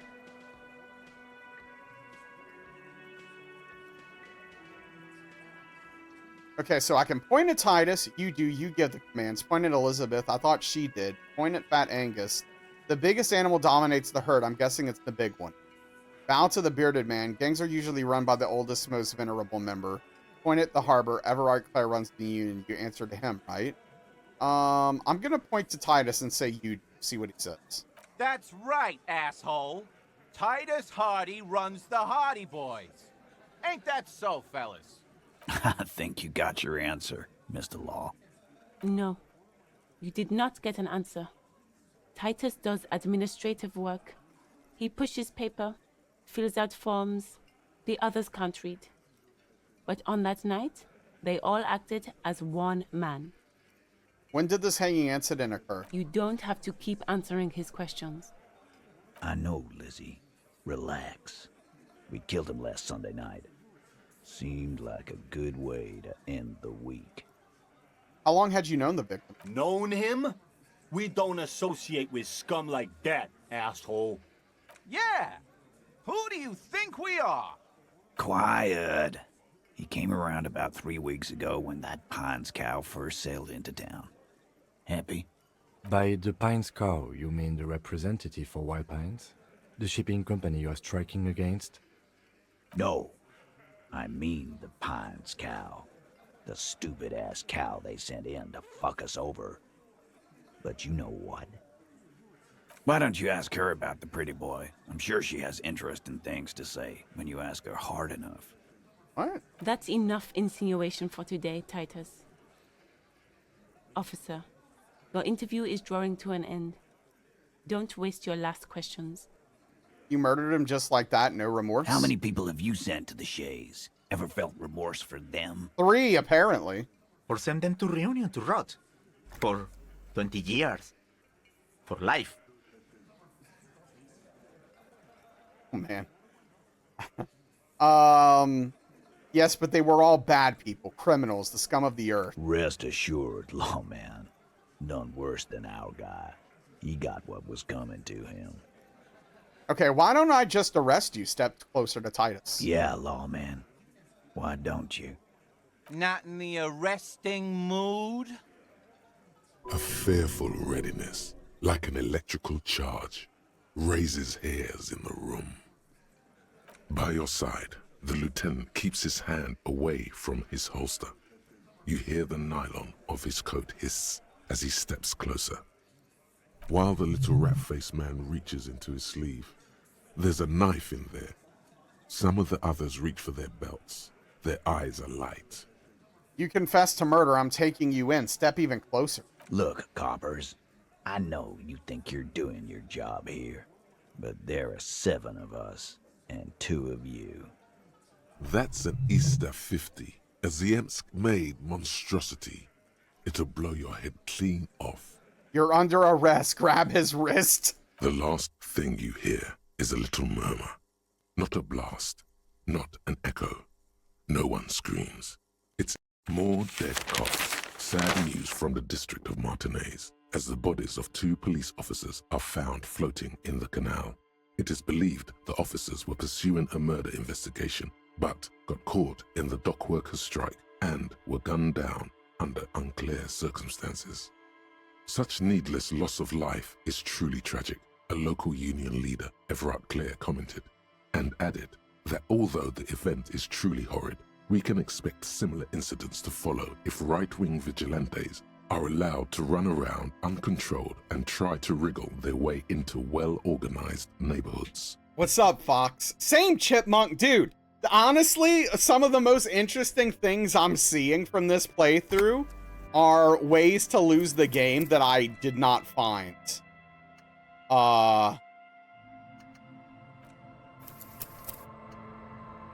like the first time around.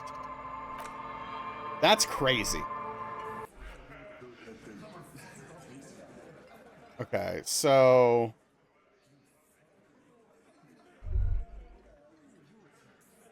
behind the dock okay, worker. we did that already. All right. I've got this ending. That's funny. This What's is where up, you Fox? say your bed. I've heard. Yeah, we saw that happen to Daniel a bunch. Stoner. He died to the fan 5 times. Never done a meathead build. Always thought. Yeah, no. Same thing. Q. That's why I'm so excited about playing it with the meathead build.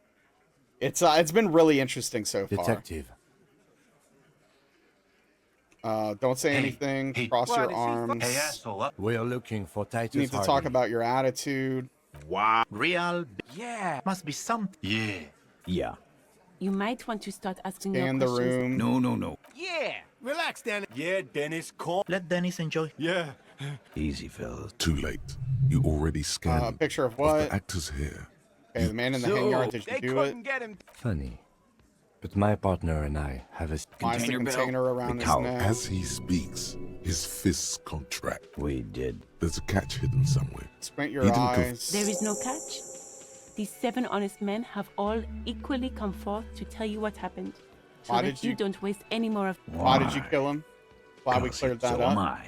No. Fuck him. Okay, Murder I'm gonna rape. ask again. Why? Why'd you kill him? He was a I- mercenary. What kind of mercenary? The kind that A live grenade. I can't prove it. What But did he I'm actually do wrong. wrong? There's a slight To kill us all. Yeah. He said he would. He grabbed someone. Yeah. Show me your con. What? Aren't you? I'm just Yeah. literally Me choosing and the Eugene exact got things a I route. chose the No. first time in the There's same nothing I order can do for now. because I'm not. He's I don't want to stonewalling save you. scum, basically.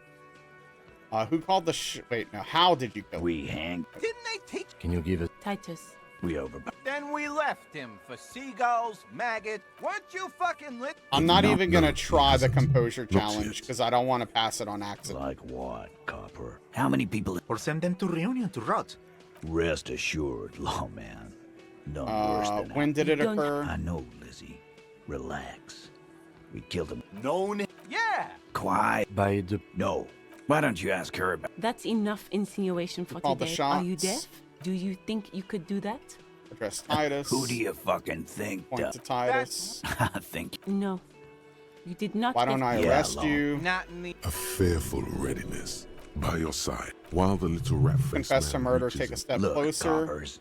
I know you think you're doing your And then I'm job gonna here, step back. But there. That's an Easter Okay. 50. The little As guy yet was right. I'm not in the made arresting mood. Put the gun back. Okay. Oh, come on! The little guy. You're the little guy now. So, little guy, you had some questions?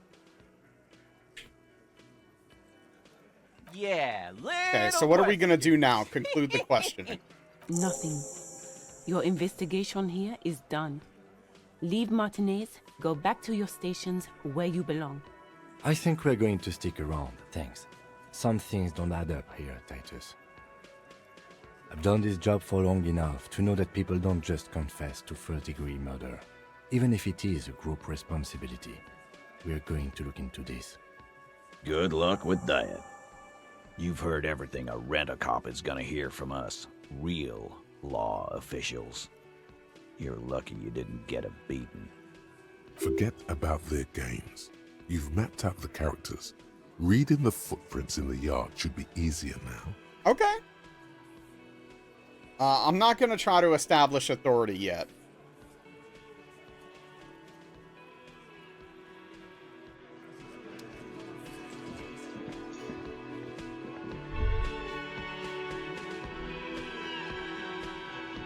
Actually, hold on. Let me try to talk to Lizzie and see if she has anything new to say since we talked to them. I've got nothing to say to you. No, okay. Okay, so we have to prove your authority to the Hordes, find Morel, and find Speed and sniff it. Oh yeah, forgot about that. We gotta find some Speed. Do some drugs. I mean, we know where some is. I'm gonna go see if it works. Oh look, Cassia's up there. smoking a cigarette. Okay, let's see if we can actually sniff this speed. Aw, dang it. And we don't have speed, right? I think we have other drugs. So we have this, which is not speed, and we have alcohol, and that's it. Okay. Yep. Okay. Yeah, we have that, but that's it. We don't have do not have speed. Okay. Okay, let's look at the footprints again. What is the check? Perception? There are several footprints Visual in the calculus. mud. Left. Let me see real quick if I have anything that increases visual calculus. Okay, the glasses, we'll put those on real quick.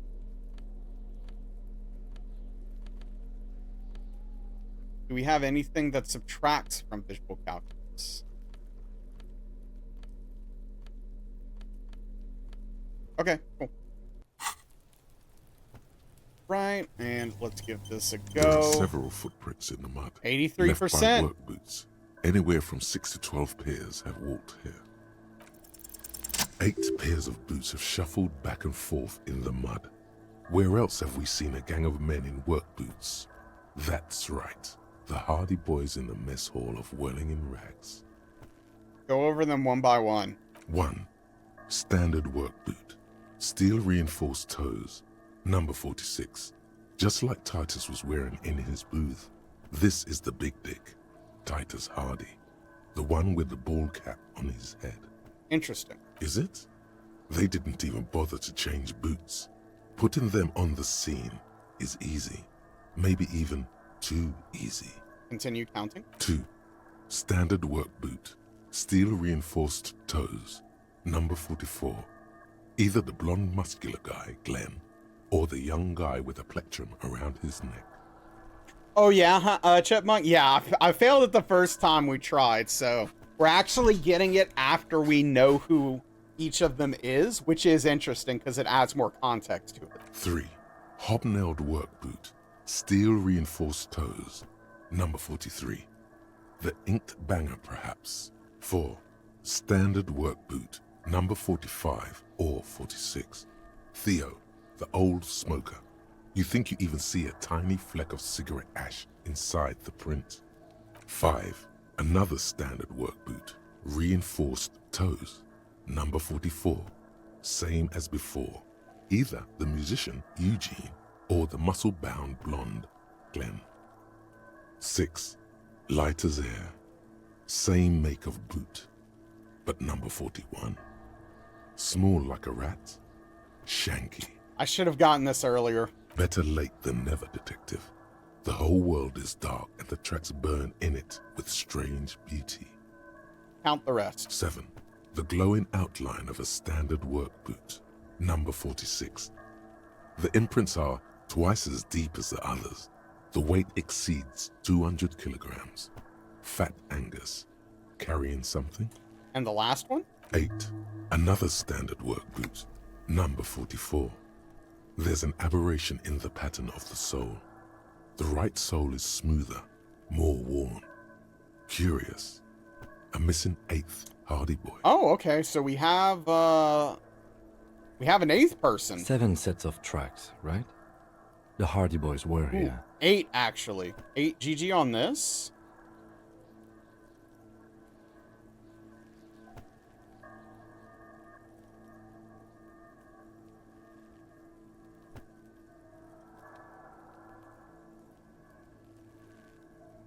Wait, what's that from? I don't even know what that's from. Legitimately, what is that? From Power Wash Sim? Oh, okay, yeah, yeah. No, I've done everything in that game. Yeah, he's doing his thing, Stoner. 8 actually. That's all? Interesting. Then one of them seems to be missing. Anything else out of the ordinary? An aberration. One soul is smoother than the other. Interesting. Let's name it the Old Soul. I wouldn't be surprised if this was the missing Hardy Boy. Wonder who he is. Any ideas, Lieutenant? Someone operating a workbench with a pedal?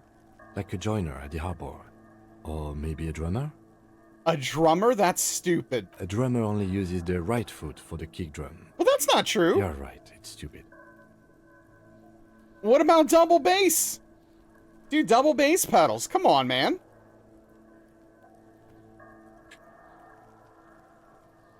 Perhaps it could be a driver. A driver would wear the right shoe before the left. The accelerator is on the right. Interesting. If only I'd come up with that idea. He doesn't seem to hear you, looking south toward the traffic jam instead. The machines are silent. Oh yeah, The there is a engines traffic are jam all over there, turned huh? off. We should keep our eyes open around the traffic jam.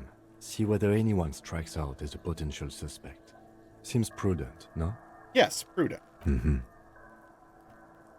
Light step, number 41 shoe. I'm guessing that's the skinny Hardy boy. The one with his front teeth missing. You mean the rat-faced one? Yes, well, he did look a bit like a rat. You're right. Do you think those prints belong to him? Yes. I could still be wrong, but I'm probably not. A heavy one, 200 kilogram. 200? This could be the combined weight of two people, one carrying the other who's tied up. Let's say a heavily built worker carrying a similarly built armored man. Maybe it was a fat Hardy boy, the one sitting in the middle. He might be right. 200 kilograms of living weight is unlikely. You're right, the fat guy in the booth was carrying the victim. No, maybe it was a giant. Maybe it wasn't. But maybe it was, just imagine it. A giant man at least 2.5 meters tall? It could have been, but if it wasn't... You're right, the fat guy from the booth. He hates fun. Possibly, yes. What's up, Darthstein? I'm not exaggerating when I say this, Darthstein. So please listen to me. I mean this legitimately. I think this is the best game ever made. Okay, how old do you think these tracks are? A week, maybe? 7 days would fit the time frame provided to us by the caller, who reported the hanging. How are you doing, Darthstein? It is not impossible. I pulled last week's forecast for coastal Havashol. 7 days below freezing. The day before, the day of his hanging, was the last warm day. Okay. Correct again. Sub-zero temperatures would preserve the tracks in a good state. The commotion here could have taken place a week ago. What do you think happened here? Never played it? I would recommend giving it a shot. It's not for everyone, but if it's for you, you'll probably love it. Glad you're doing good. What do I think? A mob of people brought something heavy to the tree. One of them was carrying the victim. They shuffled around, especially under the tree. Then, after hoisting him up, they stood in a semicircle facing his direction. At first glance, this appears to be a lynching. Indeed. They all stood in a row here and looked at the tree. So far, so good. Only one thing missing. Of course, there were 8 tracks, but there are only 7 Hardy Boys. I know, 8-track, 7 Hardy Boys. Mm-hmm. Which one is missing, do you think? I'm going to say it was our odd soul. So the odd soul was present at the lynching but isn't in the mess hall right now. Yes. I doubt the Hardys are going to tell us who this person is. For now, it's best if we just keep our eyes open. I'm sure our investigation will eventually lead us to the odd soul. Gosh, I wish I could just get to sleep. Okay, wait, is there anything I need to do with this guy? The man before you is naked, but for a pair of underpants and white boots. His skin is marbled with decaying veins and blotched by lividity. On his chest, Do I have anything to increase Inland Empire?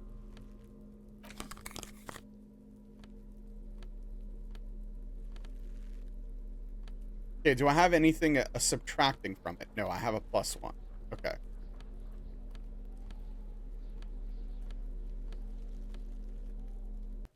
All right, let's give this another shot. Will he tell me who he is? the man before you is naked, but for a pair of... I'm gone. Yes! I can see you're gone, but who are you? I'm a joke. Look at me. You are now, but who were you when you were alive? There's nothing funny about you. There's nothing funny about you. There is nothing funny about jokes either. Okay.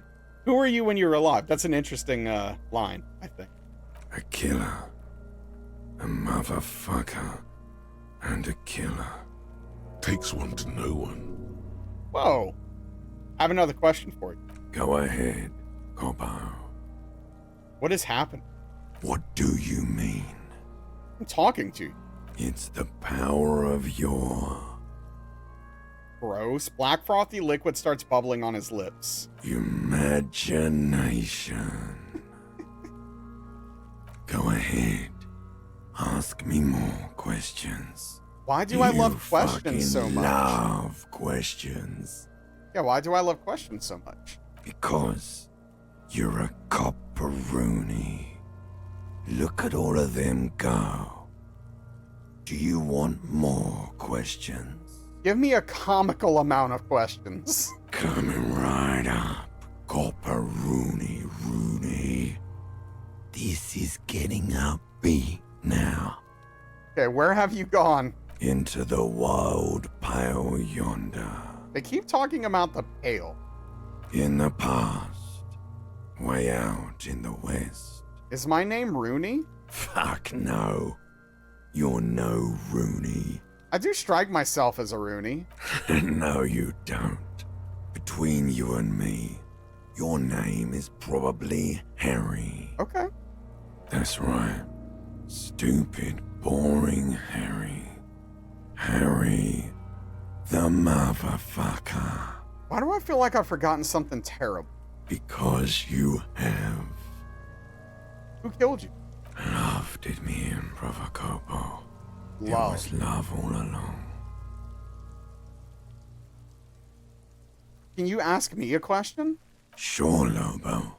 I can ask you a question. Why are you doing this? What? Looking at my face, motionless. Looking into my eyes. Standing here. Why are you investigating my murder? I don't have anything else to do. This case is all I have. I am all you have. Then you truly lost it all, brother. Let the world drag it all away from you. And what it left, you pissed away. And here we are. I hate stinking you're boring. Do I remind you of someone? You don't remind me of anyone. Sure I do. You just don't want to admit it. Enough. Come back later, Corpo. Amuse yourself with my frank manners and my memento mori features. If possible, also, see me in your dreams. I have something I need to know, Corpse Man. Of course.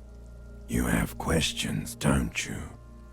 The power of your imagination is at your service. Okay, I just want to check. Come back later, Corpo.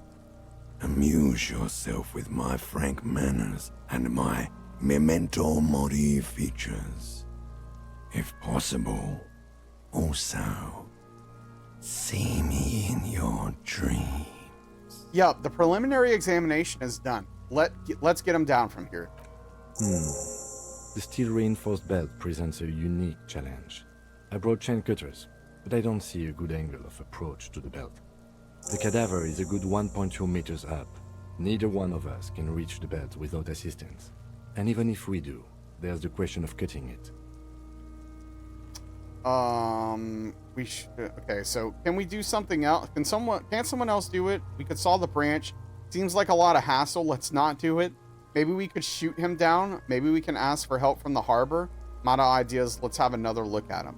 Oh, maybe we should. Maybe we could shoot him down. Yeah! Bang bang time, pig! Shoot his head off! How?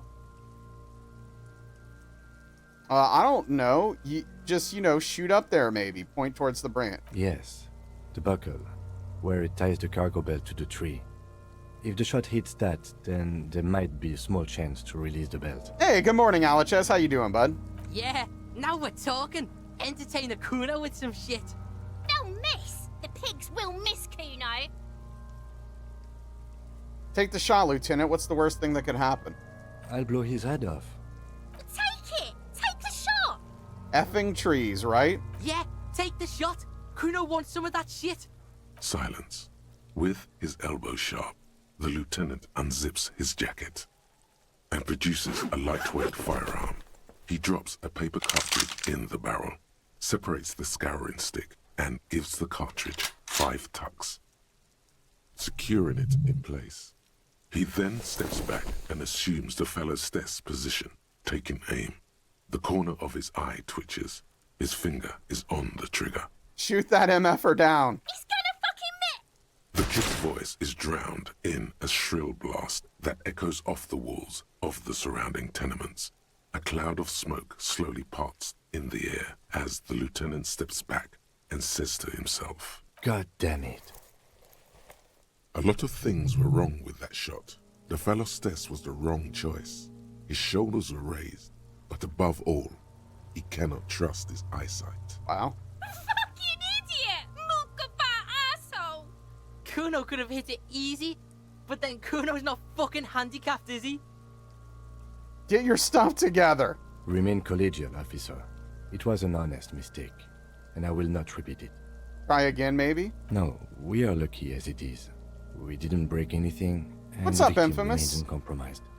Any more mistakes could put us in an unfortunate position with the locals. We have eyes on us. I didn't do us any favors with that. What now? I have to say, it's beginning to look unlikely we can get him down without assistance. You know, you don't feel like too bad of a shot yourself. Can I have the gun? I should try. It's bad as it is. Us shooting firearms like punks. Go ahead. I'm not stopping you. I'm doing don't okay. Thanks for asking. Okay, here we go. I only have one gun! This is the sorriest pair of pigs Kuno's ever seen. Take the gun. Yeah, take it, you fucking banani poika! Feel the weight Shoot first. yourself in the mouth! So anyway, I started blasting. The cold piece of bakelite and gunmetal is surprisingly light. Your fingers fit right through the guard, instinctively resting on the trigger. You've held this, an A9 Armistice, before. At some point, it probably used to be your choice of firearm. It still feels comfortable, like you never laid it down. The fuck are you waiting for, Kuno? Tell him to shoot himself in the mouth!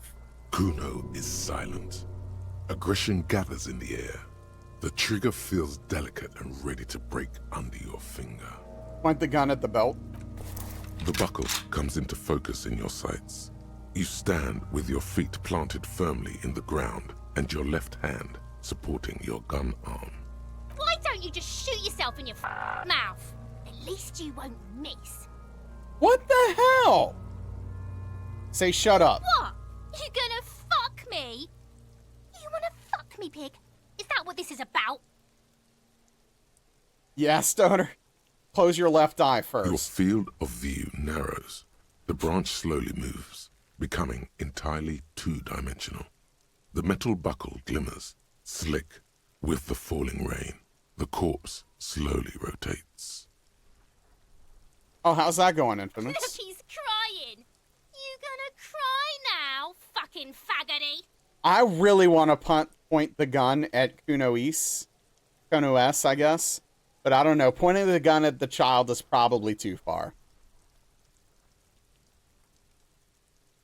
It's probably too far, as annoying as she is, so. Yeah, a lot of Finnish slang insults. You got this, I believe. Well, we have a 42% chance. We'll see. My rolls have not been good most of this playthrough. All right, here we go.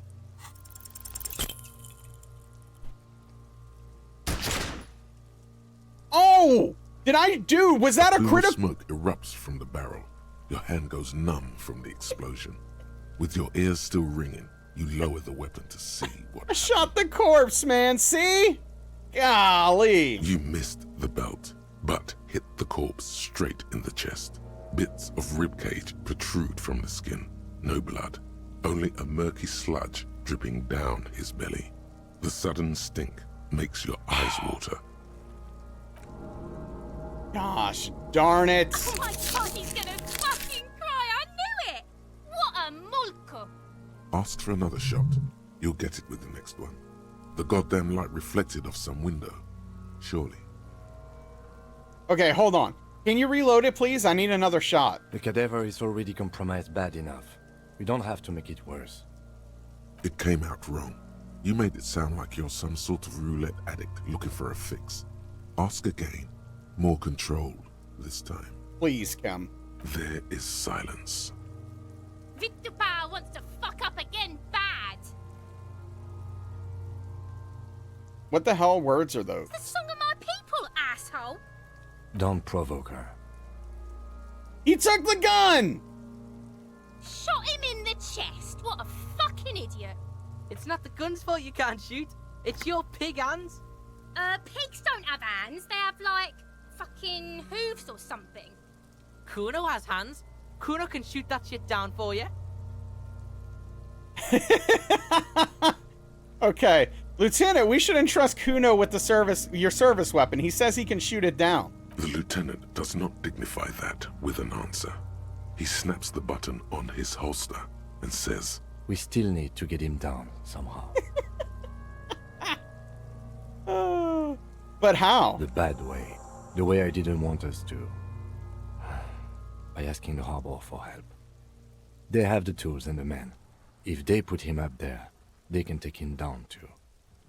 Well, good job. We already found a way in the harbor. Hooray for us. Let's go. Okay, so I think what I want to do next is go to Everard. We need to talk to him about opening the door, and now we need to talk to him about getting the body down. So this seems like a good time to head over. It is a shame, Chipmunk. I'm bummed. This tree has steps, so why doesn't someone just climb it? Well, apparently they're very rickety steps, so I think bad things would happen. Actually, hold on. I'm not going to go this way. I don't think I can jump again. This is dumb. They're like old creaky wooden steps that are about to fall apart for children. What? You know what? That's a good idea. I don't think the child would listen, though. Oh, you know what? Hold on. Let's go talk. Oh, wait, I'm sorry. Who is this? Hold on. Wukong's going well, just trying different ends and upgrading other weapons. Yeah, well, that's cool. Hello. Wait. Wait, leave her be. I had 2 circles. The book says you must attain a Crinconarian, a hard body at the nearest gym. I don't. You memorize the title Lose 87 Radio City. Seems important. A good one. Hello, no ceremonies, just hello. Hello? Who are you? Me? No one. I'm just a working class woman. She doesn't really want to be disturbed that much. What are you doing? Looking for something to read. I'm a policeman. I know you are. Everyone can see that. The rectangles. Kim! Calm down! Do you need the help of a policeman? What with? That's true, Fox. That's true. What with? A lot of things. For example, people tend to go missing. Oh, yeah? Maybe your husband is missing. My husband? No, he's not. So where could he be? I don't know. At home now? Out drinking with his friends? Working? Where is this going, officer? So what I'm hearing is you don't really know where your husband is. Yes, but I don't really need to know where my husband is. Not all the time. Wouldn't you like to? No. I can totally help you find your missing husband. Why are we still talking about this? I haven't lost my husband. Maybe your children are missing. No, absolutely not. Okay, so where are they? Are you a policeman or a nanny? I police whatever I want. Where are they? They are not missing, sir. You know where they are. They're at home, smoking, giving the ladder of vices a chance. They're at home, right? Smoking cigarettes? What? That's just... My daughters are perfectly fine. They're with their friends down in Jamrock. There's nothing to worry about. True, Rage. True, maybe. They're almost grown up now, anyway. They're past the age they need me protecting them from everything now. I'm afraid the danger is now greater than ever. Tell me, how old are they? My youngest girl, Jolie, is just shy of 16. Jenny, she is turning 18 next month. But we shouldn't even be talking about them. And can you describe me their appearance? Any features that stand out, something to make identifying a little easier? Why do you need to know this? Haven't I repeatedly told you that they're not missing? That they're in Jamrock, safe and well, at some stupid party? Did someone say party? Oh! You could use a party. Hunt it down. I could do with a party, a killer party, not a lame-o one. A killer party? What is it with you and Pulp Staples? My God. Please, no more talk about my daughters. They are fine.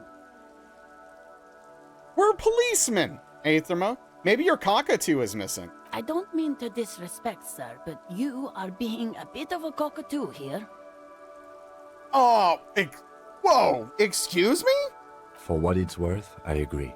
But cockatoos can't be stopped when they get ladies. It's better to indulge him at this point. Ma'am, I was asking about your missing cockatoo. About your cockatoo, is it missing?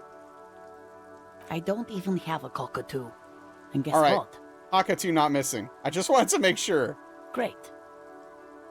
Apparently, JC. Just one more question. What did you mean by me being a cockatoo? Nothing. Go read up on them if you're so interested. There's a great book in the bookstore.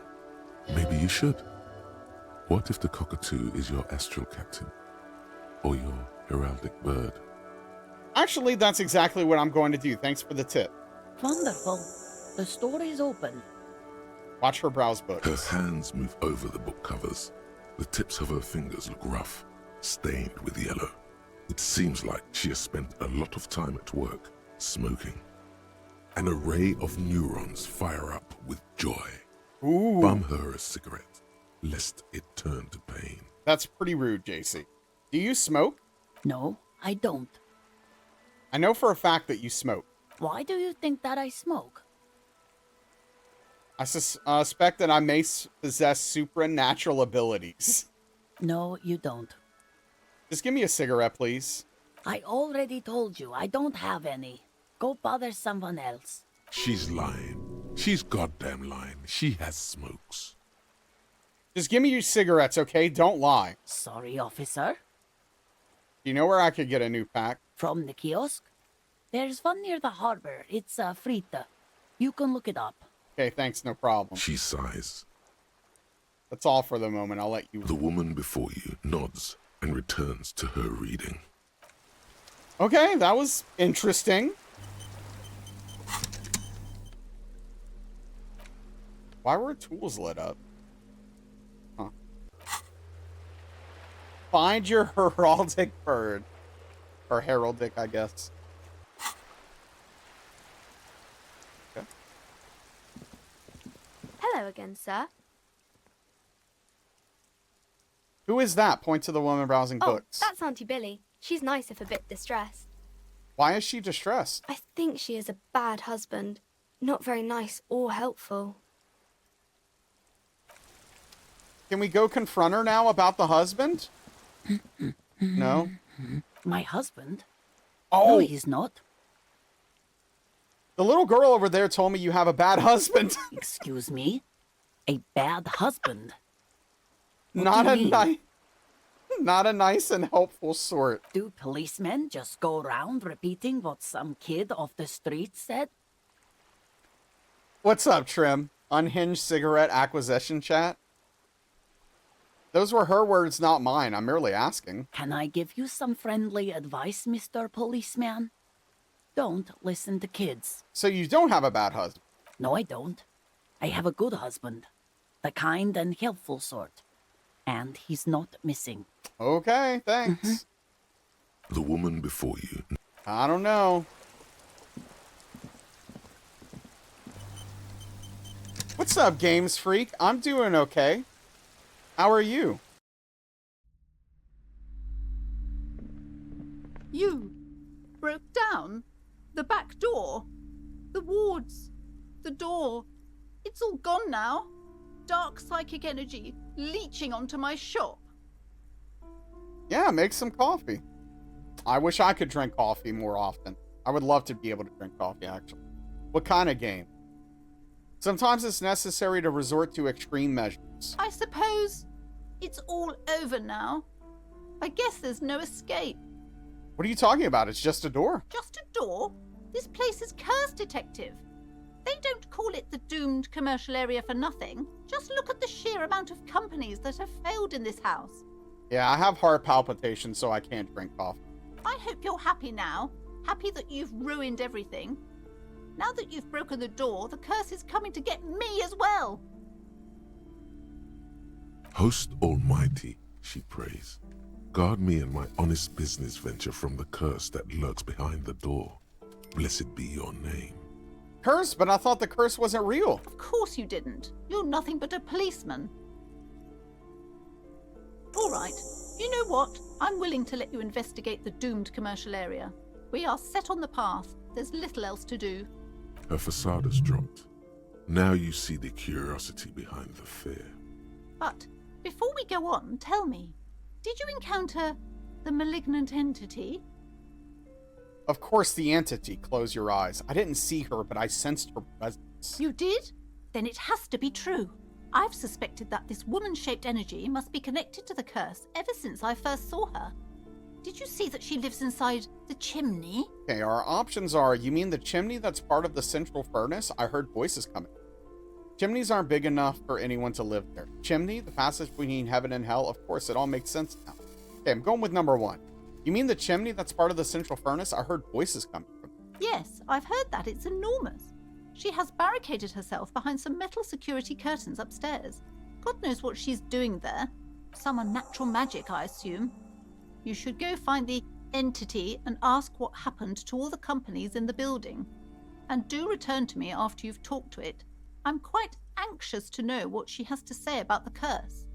If you're really interested in cracking this mystery, then we should go back to the furnace. Maybe you could yell into it or something. Make some noise. You'll think of something. You always do. He doesn't sound sarcastic, but I feel like he's being sarcastic. Do I have more questions about the curse? Okay, but please, only a few questions. You wouldn't want to disturb the spirits. How does the curse manifest itself? The curse is so much worse than you could imagine. It's a disease, eating at the very foundation. It's the curse of financial distress, of ruin and bankruptcy. Ah, Annette mentioned the previous tenants having experienced some financial trouble. Wait, that's it? I was hoping for something more paranatural. We're going with that. But officer, there's nothing natural about entire companies declaring bankruptcy. I'm talking about cacodemons feeding off bad business practices and disappointing income statements. There's something wrong with this building, I can tell you. Ever since I arrived, I've sensed an eerie lingering presence, as if I was unwanted here. Why didn't you just tell me right away it's the curse? It's not good to talk about the curse, not in detail. The negativism, it's dangerous. Talking about the void wraiths angers them. Such wraiths may prove a formidable enemy. Suit up. Hell yeah, we gotta suit up. Never mind, I had other questions. The woman questions. before you scans the store, her shoulders rigid and tense. Every now and then, she nudges her glasses. I'm looking for a book about cockatoos. A book about cockatoos? There should be one upstairs, right next to the shelf of biographies. Okay, cool. We gotta find what our heraldic bird is. Also, I don't know if I ever actually touched the center area. A small mountain of colorful board game boxes. Oh! There are numerous types of games for all ages. A lot of shelf space seems to be taken up by Wirral-related merchandise. Look through the pile of Wirral-related items. An endless variety of source books, lore books, and codices litter the table. The topmost book is titled Welkin Compendium, 2nd edition. There's also a large hardbound tome with intricate cover art, The Hunters of Catawak, Boreal Creature Compendium, and a Pick Your Path adventure gamebook titled Tales of Wirral, Cavern of Velkrag. Maybe I'm not into all this Binoclart stuff. A towering mountain of colorful board game boxes. Okay, let's go upstairs. She said next to biographies. Wait, hold on. What? No sane person would ever put their head in such a machine? Into such machine?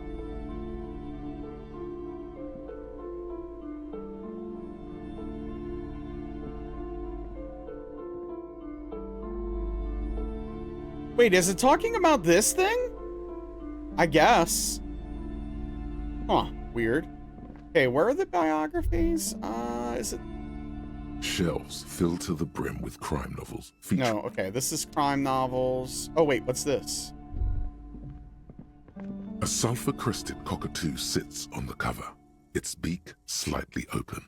It looks as if the bird is calling out the book title, From A to Zurich, a guide to a well-behaved cockatoo. Flip through the pages. Turns out that there are so many different cockatoo species, and they all have behavioral problems. You don't have behavioral problems. That's garbage. You're cool. What about this guide to cockatoo, storekeeper? It's a must-have if you own a cockatoo. I've heard they're quite capricious. Okay, 83% chance. Let's steal it. Save $3.99. Let's go. You wait for the storekeeper to be distracted. When she's not looking, you haul the tome of cockatoos into your pocket. Easy theft. It's quite a challenge, but eventually, the guide to the cockatoos is yours. Hell yeah. All right, let's go back here, and then we'll read the book and look into it. See what's up with this book.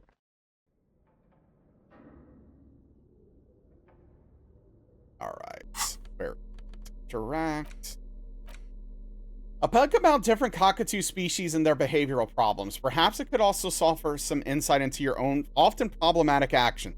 The spectacular major majestic cockatoo eyes you from the cover. A cockatoo is a parrot with an erectile crest, found on the Seminine Islands and in southern Fas a la Mer. Known for their intelligence and general precociousness, cockatoos are popular birds in aviculture. However, they often exhibit various behavioral issues. Okay, what more? This book talks about the delicate nature of toos, as well as introducing some of the most popular species among the bird enthusiasts.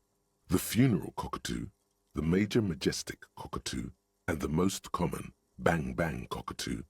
It's colorfully illustrated. All right, what problems do these birds have? Where to even begin?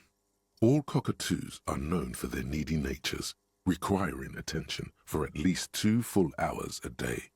They love to talk and have been described as lovable clowns who just don't know how to wrap up. Who would want a chatty companion? I want someone who knows how to listen. Pet owners also report moodiness, loudness, and hostility as recurring issues. If left unsatisfied, cockatoos may scream non-stop, pluck their feathers, or become aggressive. Right, that's pretty bad. Anything else? It is not recommended to get a cockatoo if you're not able to cook them food every day. What? And give them the full care that they need. These birds will never understand that you have a life of your own. Okay, read about the funeral cockatoo. This is a yellow-tailed black cockatoo. Its specific name, Psittacus venereus, relates to its dark and somber plumage. This bird looks as if dressed for a funeral, 24/7. There is something indisputably ominous about it. Learning, yeah, hey, what's up, Buzz? We're learning about cockatoos right now. Read about the major majestic cockatoo. Perhaps the most impressive of all the species, the endangered major majestic cockatoo, is often described as the most flamboyant bird in the jungle. Its pink-colored wings and flowing crest embellishing its proud and bumptious nature. In the words of poet-explorer Sir James Fournier, few birds more enliven the monotonous hues of the verdant forest than this big, bold, and beautiful species. Read about the most common bang-bang cockatoo. Despite its banging name, the bang-bang cockatoo is actually the shyest of the species, common in almost all Seminoles forests, as well as zoos and homes all over the world. Its plumage is mainly gray and white. The Seminoles name, bang-bang, is thought to be of onomatopoeic origins. There has to be something great about cockatoos as well. You're right. Cockatoos are magnificent creatures.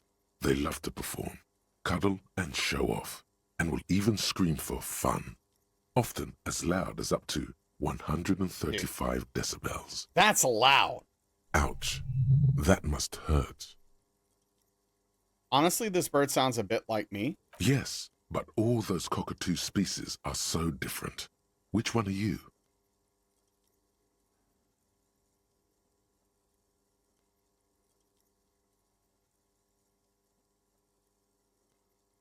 We're a superstar, so isn't it obvious? Major Majestic, here I come. You're right. Your Majesty embodied. This big, beautiful bird belongs on your heraldry. Put the book away. All right. Now let's go talk to the lady. Now that we found what bird we are, see if she has anything to say.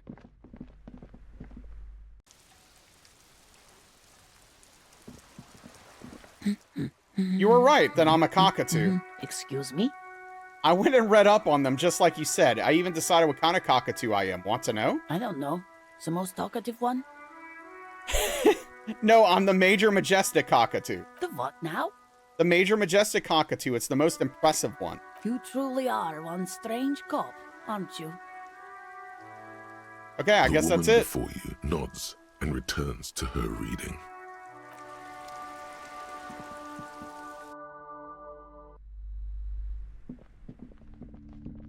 All right, let's go see if we can find this supernatural individual hiding behind the curtain. Oh, I need to put the light on, I think, right?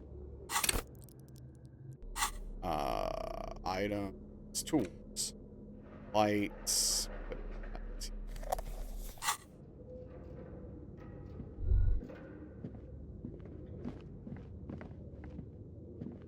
Yeah, what's up, Buzz? How are you doing?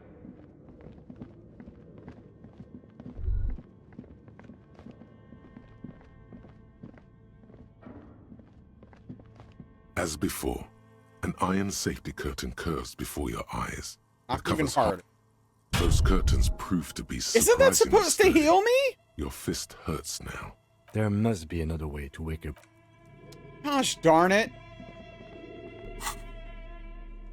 What? Okay. I guess we need to go to the chimney then.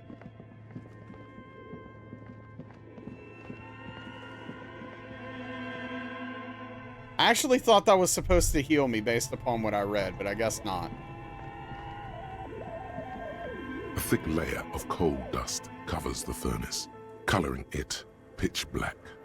I'm kicking it. That should heal me. A hollow ring echoes through the furnace. Your toe hurts. What? I thought it said +1. Is it not working? Okay, physical instrument. Yell hello. Something breaks loose in you. A mighty bellow echoes throughout the chimney's depths. That's so dumb, Chipmunk. Voices above suddenly cease. Then. So if it healed me and hurt me, I should be at the same. But I'm not. I'm down 1. Still. I was down 1 before I kicked it. Now I'm down 2 total. So, like, it didn't do anything. Yeah, really. I was already down 1, and then after kicking it, now I'm down another. I saw the +1. Maybe it did 2 damage? I mean, maybe. That's possible. Okay. Hello? This is the police. Who's there? Hello? Did you say anything? I can't hear you. Please come upstairs. There's a safety curtain on the 2nd floor. I'll open it. You hear a low rumble upstairs. The sound of a curtain being pulled aside.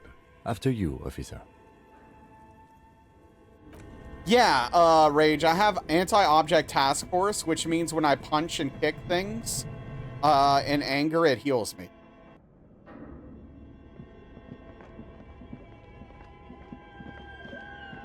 You know, just like real life.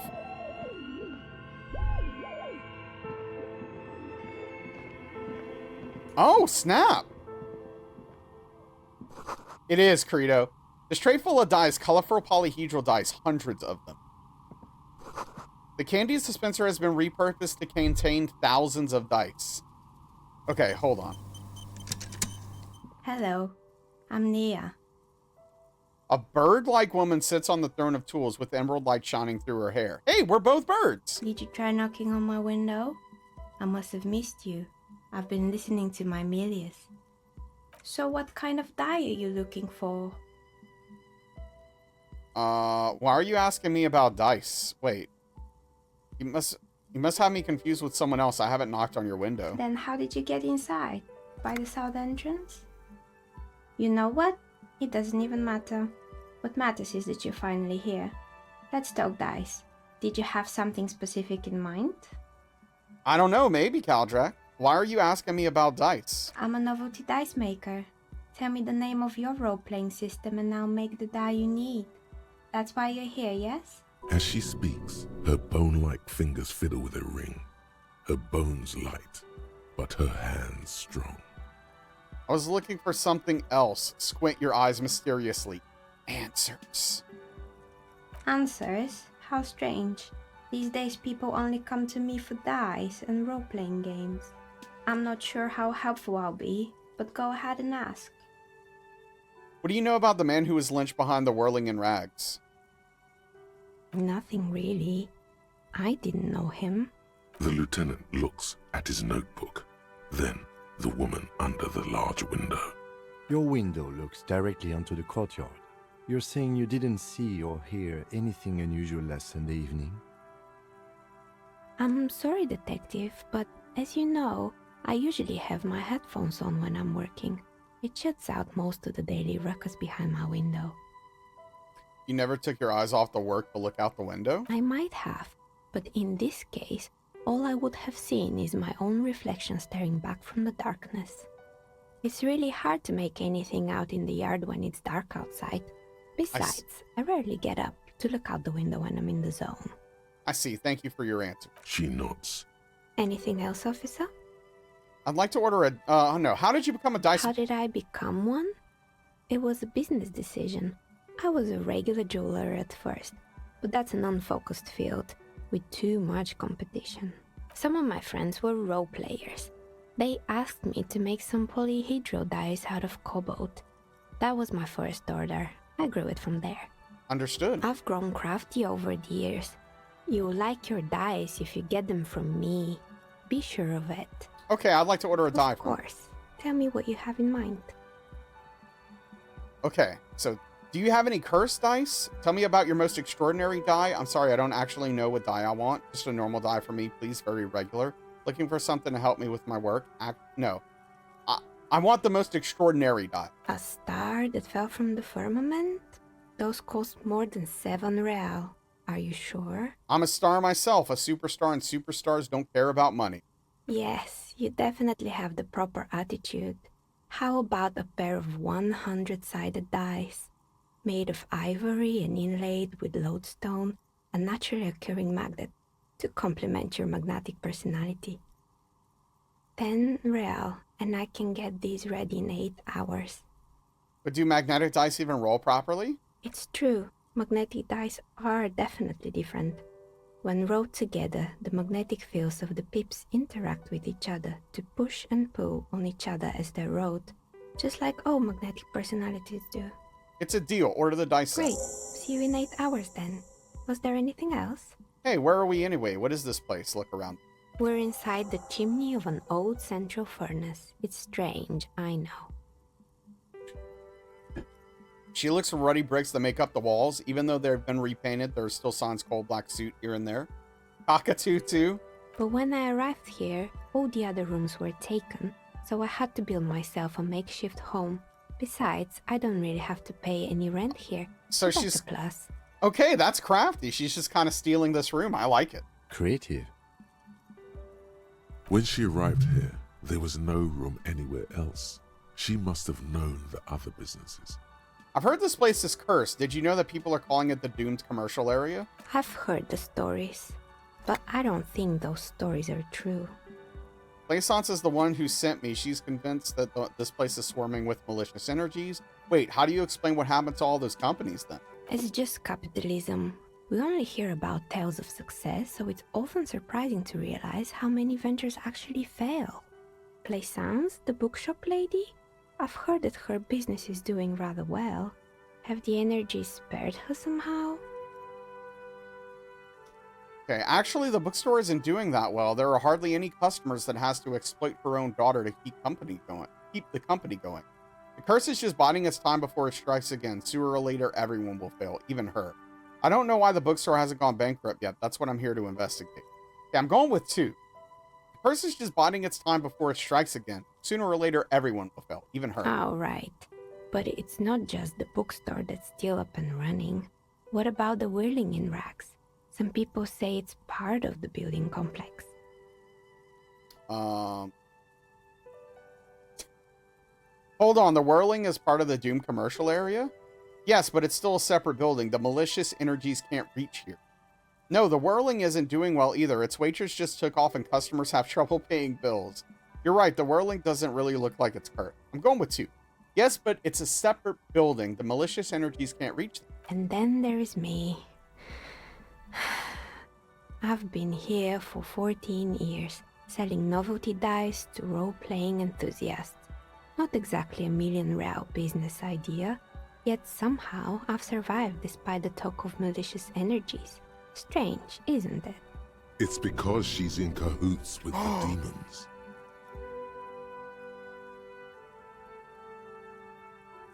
Oh no, she's one of them! Plaisance thinks it's because you're the source of it, a malignant entity. Yeah, Aetherma, she's a demon!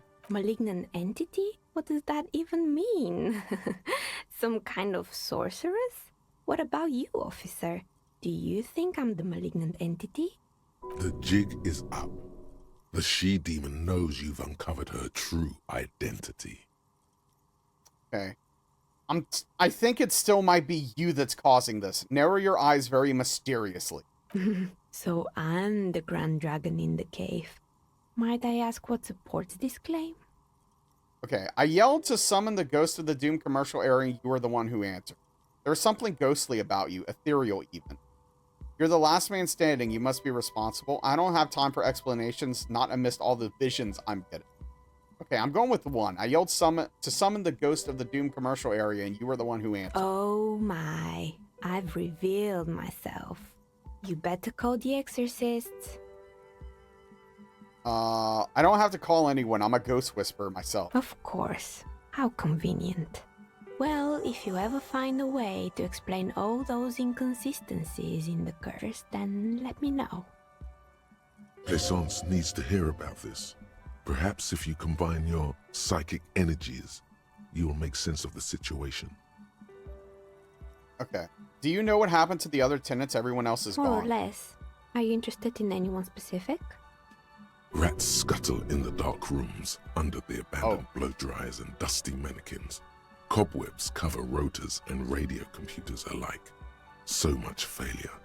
What happened to the gym? It wasn't merely a gym, it was Artemitep's boxing club. A community project created to steer at-risk youth away from drugs and crime. Judging from the kids I've met so far, it didn't really work, did it? It didn't. If anything, it made the youth situation in Martinez even worse. At some point, someone started a rumor that the punching bag downstairs was full of amphetamines. That's why it's leaking sand.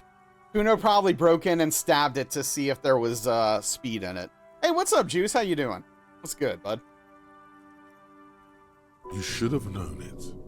Eventually, the coalition took away the funding and the club went bankrupt. This was a few years ago. It's gotten much more peaceful around the plaza ever since. What's up with the broken windows? Oh, this one's a mess. There used to be a company that promised to repair windows 24 hours a day. What could go wrong with this one, right? Not ideal. Turns out, the business was actually set up as a front for an illicit group that was producing snuff milias. Who would have guessed? Oh. And they never cleaned up the debris either. Now it's just littering the hallway and I have no idea how to get rid of it on my own. Cool, very cool about the debris, but what's a snuff milieu? It's a sub-Rosa radio station that broadcasts real murders with real victims. Some people pay good money to get off on it. Oh. What does she mean, to get off on it? Don't worry, the ICP has a separate division that deals exclusively with unlicensed sub-roses. This isn't our problem. Got a new monitor today? Not sure. Oh, what's wrong with it? And what kind? Good luck or like, with that. What, it's not like easy what catching inch those and height and perpetrators. stuff? IPS or kind of panel? Someone here makes stuffed animal. I found creepy mannequins. There used to be a fashion atelier here, but I have forgotten the head designer's name. They were doing well for a couple of years, until the insect rights activists came. I didn't know insects had rights or activists. Yeah, the atelier didn't know it either. They produced a certain collection that used chitin among the materials.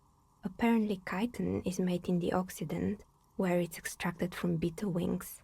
And you know how all kinds of political movements are big in the Occident. The activists shut down the biggest chitin supplier, which of course caused the price to skyrocket. And, naturally, all the most fashionable tastemakers refused to be seen in chitin from then on. But the insects atelier don't... went bankrupt before they could finish the collection. But insects don't have any brains or feelings. Actually, insects do have brains. But yes, I understand what you're saying. I think the protesters took it a little too far. As she shifts around, you notice several dead flies on the windowsill in front of her. Legs up. They're not moving. Anything else? I found a strange machine. LGP 1440p 32-inch. Colors look great. Videos look good. With Texas and it's clear. Oh, yeah. It's going to be like that once you start getting above 27. Like, depending on what I'm looking for, like, for a real regular monitor, I would personally never go above 27. I think 27 is the perfect sweet spot. Like, 27-inch, IPS, 144 hertz. That's it. Like, I feel like I missed something. Hold on. Like, I had something else in my mind. 1440p if I didn't say that. But that's like the sweet spot, in my opinion. But, you know, to each their own, right? Like, are you thinking about returning it?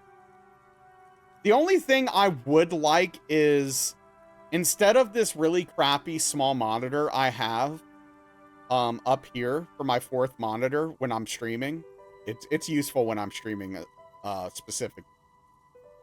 I'd rather have like a 32-inch up higher to take the place of that. And I would just use that literally for like watching stuff.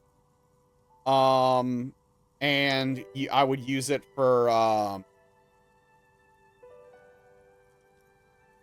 obviously like watching videos and stuff, but mainly I'd like it for like stream. I could put like my OBS on it. I could put like several things on it that would just be easy because it'd be big to look up and glance real quick to see stuff. I think that would be.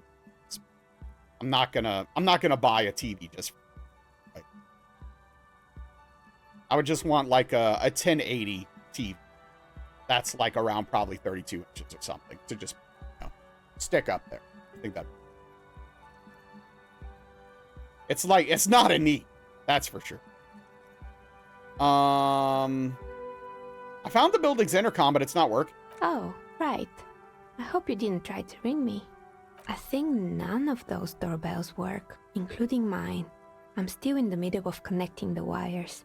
Sorry about the confusion. Well, I hope you end up liking it and don't have to return it, Deuce, regardless of the situation. A strange thing happened when I tried calling some company named Slipstream SCA. Someone answered. It can't be true. They don't work here anymore. They've been gone for years. Are you sure it was Slipstream SCA? Was it a woman? Maybe it was Plaisance from the bookstore. She said she was from Tricentennial Electrics. Tricentennial Electrics? It used to be a major electric company 100 years ago. Are you sure it wasn't just some kids playing a prank on you? Whatever happened, keep your cool. It's probably better to admit that it was a harmless prank. You're probably right. I probably just got made fun of. No, it was something else. Something eerie. Narrow your eyes. Pranks can be eerie. Oh, the kids these days. We were just one of them, and now they're terrorizing us. No solidarity. No solidarity? That's an interesting way to look at kids. That's kind of funny, actually.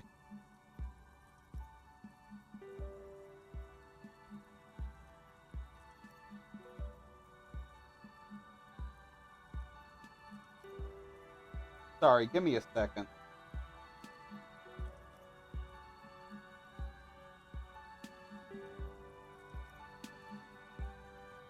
There's one complaint I have about this underdesk pipe. The little straps that you're supposed to hook your feet into are trash on this one. Everything else about it's great, and it works great. But man, those straps suck. They broke very quickly for me.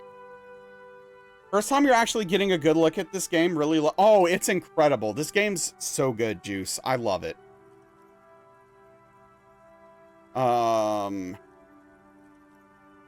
Okay, I have even more questions about the building. I'm listening. I found a strange machine. Fortress Accident, the radio game studio.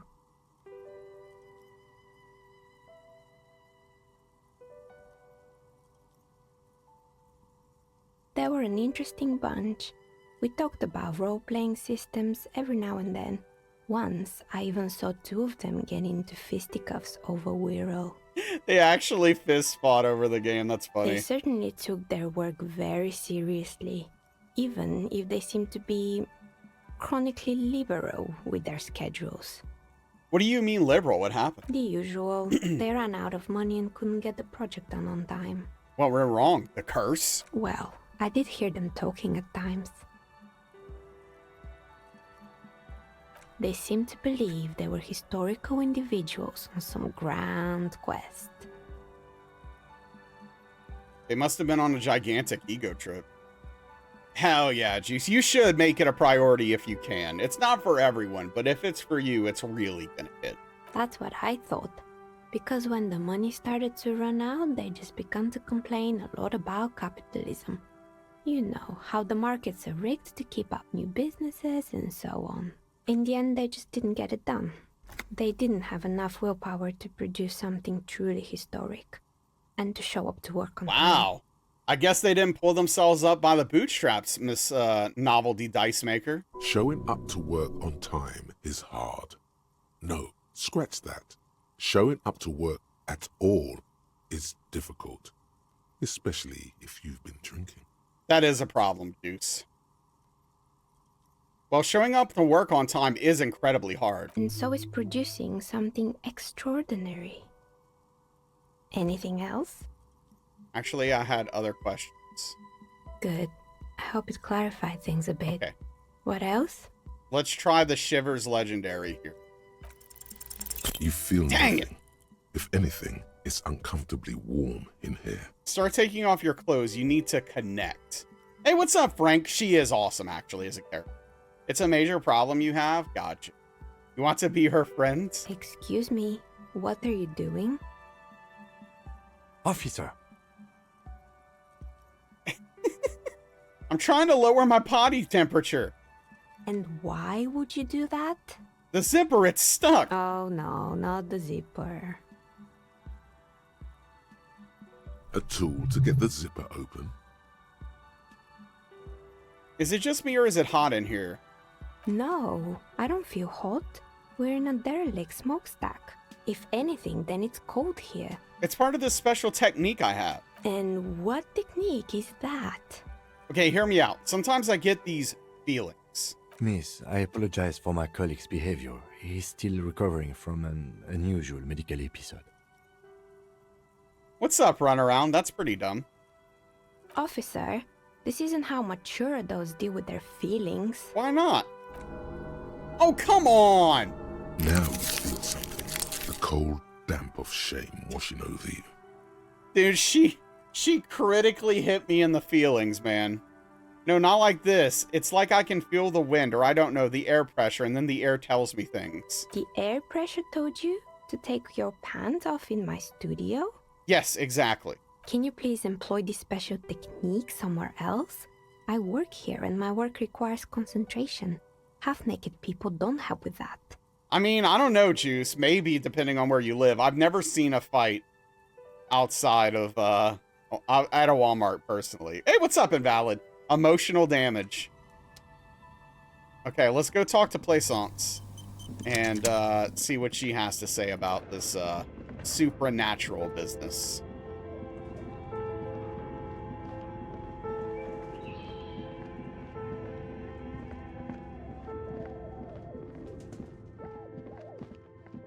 Should I have a family pack of drumsticks down his pants? What the frick? I haven't. I personally haven't, Invalid, no. He seems great. Yeah.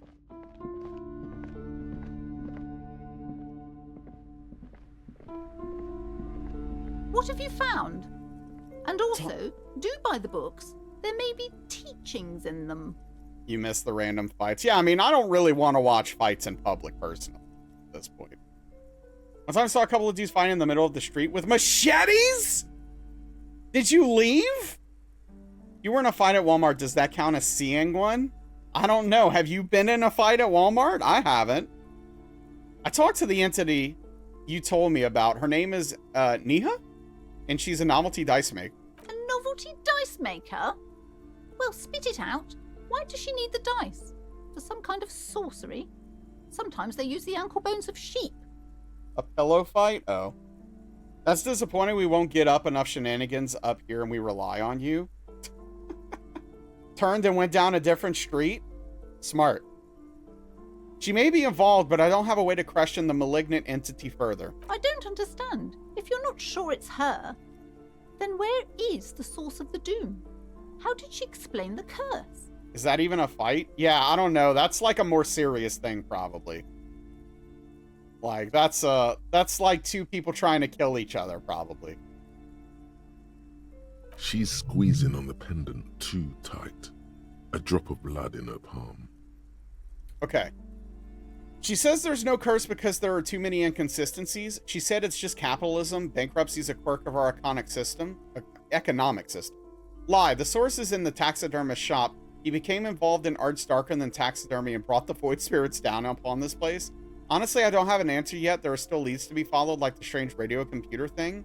There is another entity more malignant pulling the strings in Martinez. Perhaps in my travels I will cross paths with it. We're going with the last.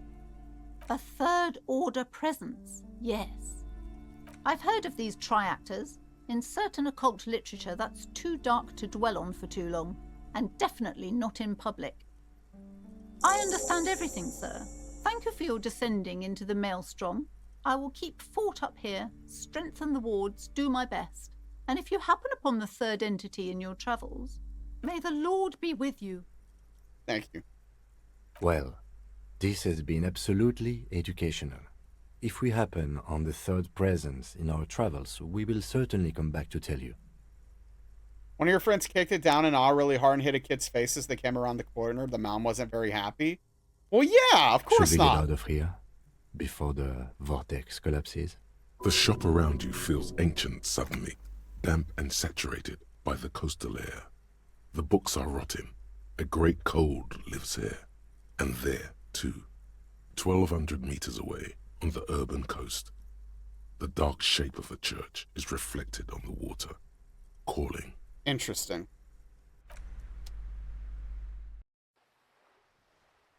Huh. Okay. All right, now I guess we head to Everett, probably? Okay, we pick up the dice in 8 hours. Yeah, we gotta go talk to Everett. That's the big thing right now. Let's talk to her again, but I don't think we'll have anything. The woman before you. No. That's not hilarious. That's messed up, Juice. Who are you? I work hard, I play hard, nobody works harder. There. Working class drunk. You know what this means, right? Case solved! Cracked it. All in a good day's work. Wait, what did I crack exactly? What do you mean, what did I crack? Look at how working class that drunk is. It's her husband, the missing husband. Yes, and you found him. Now go and tell the working class woman. Protect and serve, recruit. Give me champagne, I'm There's going no in. need for champagne when there's honor, recruit. Go and tell the working class woman what you found right now. Hell yeah, we found her husband, baby. Let's go.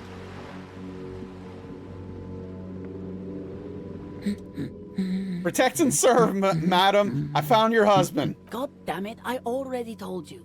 My husband isn't missing. It was hilarious, awful, but hilarious. But you said you didn't know where he was. And I specifically added that I didn't need to know where he was. Well, I found him nevertheless. I'm that good. Very well then.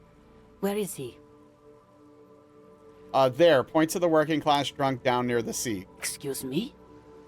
I found a working class... I found a working class drunk and I thought he might be yours. Right, because working class women come with alcoholic husbands. You know what? What? You were right. I do have an alcoholic husband. Although not that one. Ha, blam. Knew it. But didn't you say your husband was kind and helpful? I did, and he is. He's also an alcoholic. So is he missing as well? No, he's not. Or maybe he is, I don't know. He's probably in the park or in Shamrock somewhere, drinking with his friends. Oh? I haven't seen him for... Well, to hell with him. Don't worry, I'm going to find him and bring him back home. Promise. She sighs, but you can detect a slight hint of gratitude and relief from her face. All right, go ahead. Do you have any questions? When did you last see him? Yesterday morning. He went to the library. He went to retrieve my book, and he promised he'd walk straight back home. He did. Because we talked about this. We talked about not wandering off again. I don't know what to do. I honestly don't know what to do with his addiction. Just makes me feel weak. She turns away from you in an attempt to recover. What does your husband look like? Honestly, not that different from you. Right, we're dealing with a cop. No. He is definitely not a cop. I meant that he's a little chubby, that's all. Whoa! Hold on. What do you mean? What are you trying to say? Wait, did she just imply that you're fat? You're not fat. The body type she's referring to is called a Franco-Nigerian hard body. I'm not chubby and neither is your husband. You both share what? A hard body. Softly round yet still in shape. Ladies dig it. I'm not sure about the rest, but softly round sounds about right. He's not in great shape. What else? He was wearing a dark brown leather jacket with a bright blue inner lining. The lining is hand-sewn. I made it myself. I feel like this lady's being a little rude right now, Invalid. It's his cool jacket. God knows it's too cold to run around in this, but he refuses to change. Who cares about the cold when you have your cool jacket to wear? You can completely sympathize. Fair. I even tried throwing it away once, but he just dug it out of the bin. Can you believe it? It is, Trim. What are you implying, Aetherma? You're not saying I'm being rude. I'm trying to help find her missing husband here. If that jacket is really that cool, then I can totally understand. Well, what can you do? I hope that at least that extra lining helps him keep warm at night. I wouldn't like him to catch cold. I think I got it, thanks. So you are going to look for him? Yes, I will bring him back home to you. Take the cakes. Thank you. Please do. Even though I'm sure he will return home by himself. I'm still sure of that.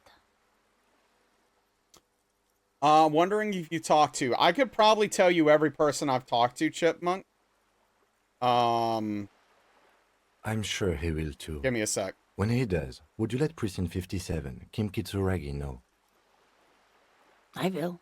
Of course, officer. As I said, it's probably nothing. Okay, I'm talking to Plaisance, her daughter. I'm talking to the Dice Maker.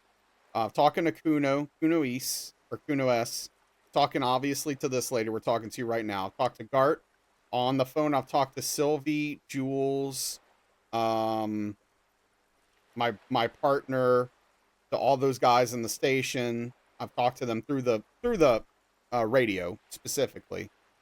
I've talked to Lena. I've talked to Lizzie. I've talked to Titus and the Hardy Boys. I've talked to the pawn shop broker, but I haven't gotten into the real questions yet. I literally just kind of sold stuff to him. I talked to Everard. I talked to Manana. And I talked a little bit to the big guy who's leading the scabs, but not much. And I talked to the guy who's manning the bridge that closes. And that's it. That's everyone I've talked to so far. I did buy the glasses and jacket, yes. Wait, I don't know if I bought the jacket. I definitely bought the glass. I might have bought the jacket too, though. Right. What? She gives you a short...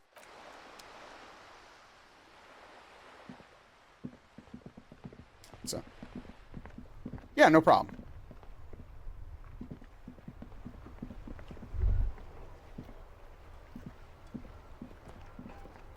My memory feels oddly better. I just want to say that real quick after what just happened.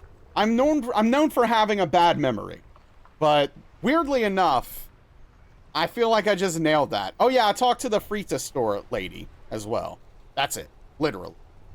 That's the last one I forgot. But, you know, she didn't have anything interesting to say. We haven't even talked to this nerd yet. I don't know what this guy's deal is. I guess, you know what? While we're on our way, we might as well talk to him before we get to Everard. Nailed it! Hell yeah. I look on a place... Hold on, excuse you? Welcome to Rivachol. Oh. Racist lorry driver. Well, okay, let's deal with this, I guess. This man looks like trouble.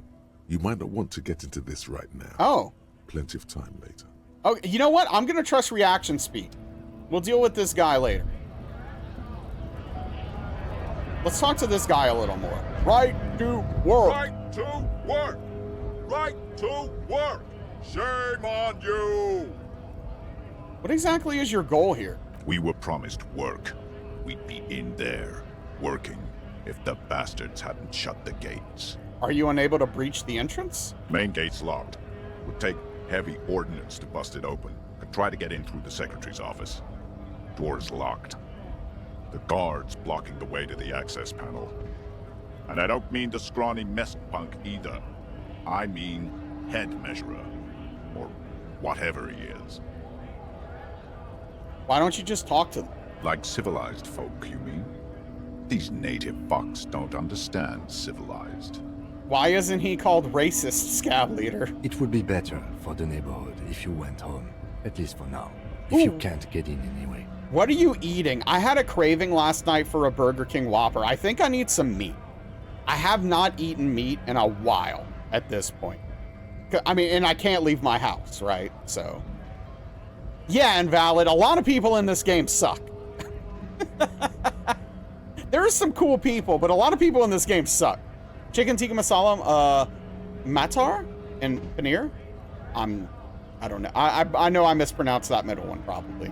No, they will give up eventually, or get drunk. Leave the button unguarded. Then we charge. What is a strike? When a bunch of ungrateful, lazy cockroaches can't get their act together, decide to block honest work for other people. What do the strikers want? Beats me. They mumble nonsense about boardrooms and workers' rights, while we have the right to work! When the man moves around, you perceive some serious abs underneath his tight fitting This man's jacked! This man is in shape. He's jacked, okay. There's something odd in the way he carries himself. His set of clothing looks vaguely mismatched. The different pieces of the attire seem ill-fitting. Ill-fitting? What does that mean? His shirt is far too small and an unpleasantly tight fit, while the overalls, held up by a belt, seem to fit a man with much more corpulence. You know what, White Wolf? As soon as I can drive again, I probably will.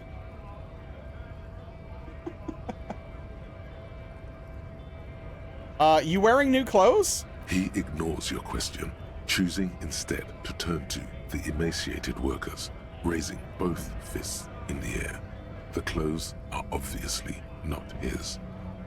Who are all these strikebreakers?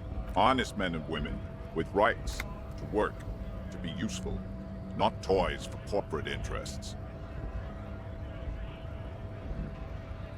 We came here to help the harbor run smoothly in time of crisis. If union fucks don't want work, they ought to let in those who do want work. I have a question. Why do all these men follow your leadership? Ooh, good question. You think they follow because I'm big and loud? No. They follow the rules of the market, the rules of the economy, because they were given a job to do! You are 100% correct, White Wolf. It's going to be.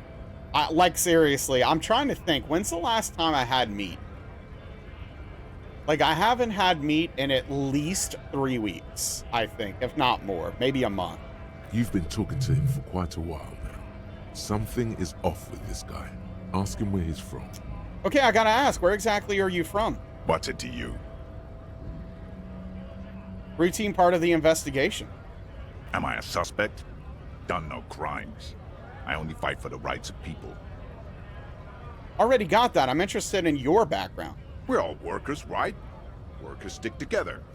Came from the eminent domain, in Jamrock. Backgrounds in odd jobs, heavy lifting, cargo hauling, bouncer work. I know the drill. I don't, Aetherma. Yeah, I mean, invalid. I would if I could. So the main thing is like, I don't have food donos hooked up because for me, it would be really awkward to like stop the stream and go get the food and then come back and like eat it on stream. I'm just not very comfortable with that. Like, I appreciate the thought though, but like, I'm just like, that's not something I'm really want to do. Like eating on stream is not really a thing. And then I have to stop the stream, go get it and deal with, and all that stuff. So that's why I've never set up like something like that before.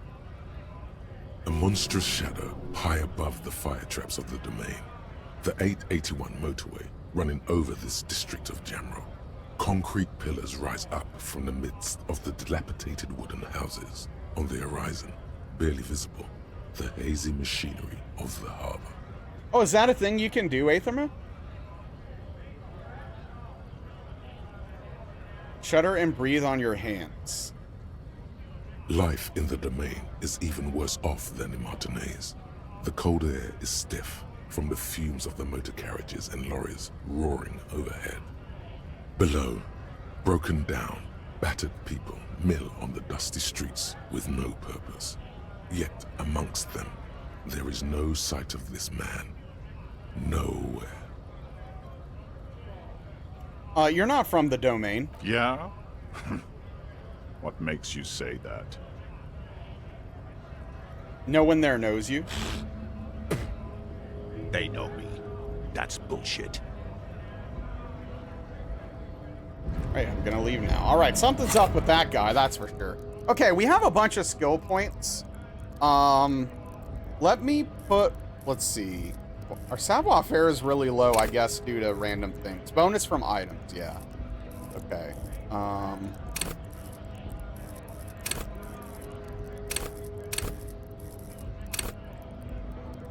We're gonna put 1 in half-life for sure right now. And then leave it at that for the moment. Okay. Let's see if Manana has anything to say since we're on the way to Everart anyway. Hola, Wandering Man. Oh. How can I help you? That weasel I visited. Turns out he has one hell of a colonial mug collection. Yeah, the janitor who gave me the key to his apartment said the guy's a bit of an asshole. Yeah, his mug collection certainly represents antiquated social values. Like I said before, I don't know much about this weasel, but the bossman said he's a real piece of work. Thanks for helping out, friend. Actually, do you know anything about the Hardy Boys? Los Ardis? They're an independent militant group.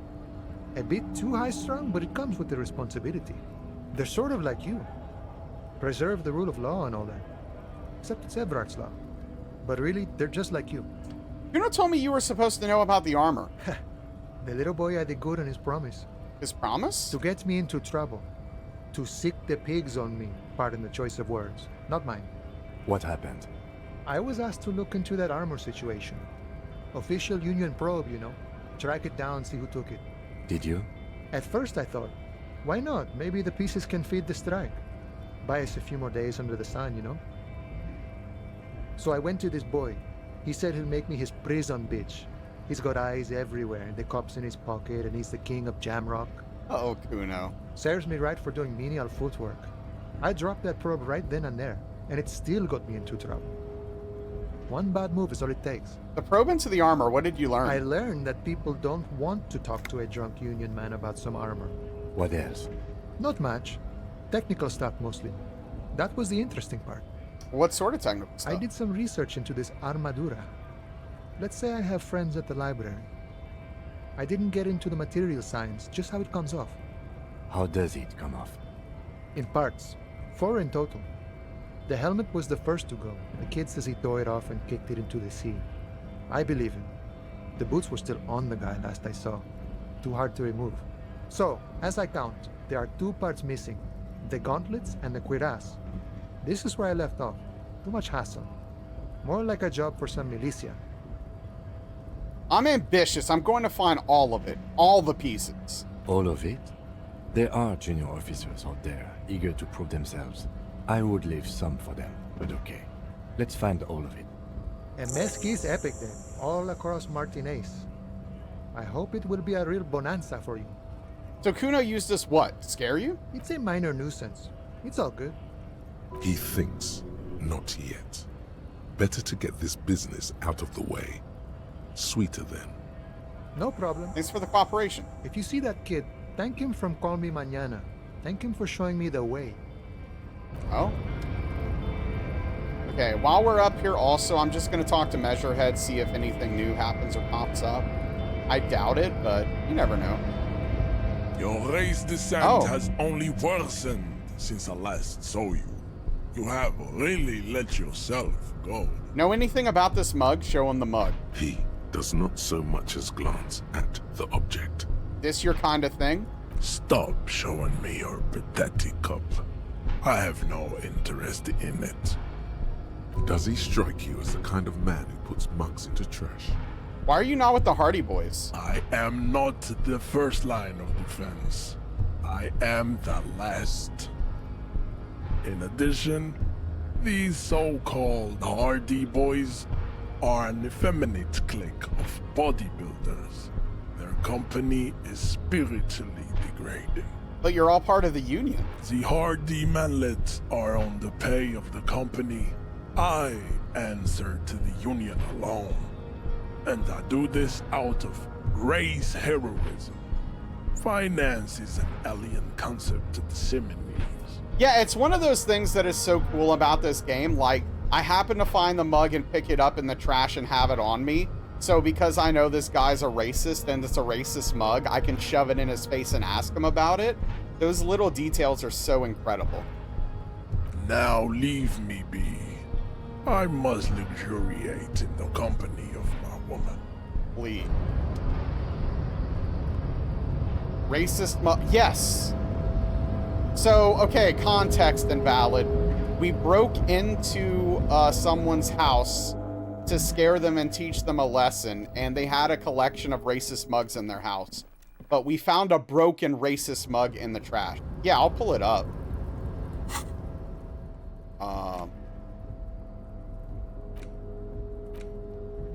Broken mug somehow made its way into the Whirling in Rags dumpster. It depicts a person of Samaran descent frolicking in a field of saffron flowers, buck-toothed and grinning feeble-mindedly. Seems to be a cheap knockoff of some colonial-era antique. It's just a racist mug. What's there to read here? Not much. So, wait, we can talk to the mug? But it will not happen. The mug's exhausted. Oh, no, yeah, no, for real. No, invalid. I'm not joking. Yes, no, it's an actual racist mug. Yes. Yeah, I was not exaggerating.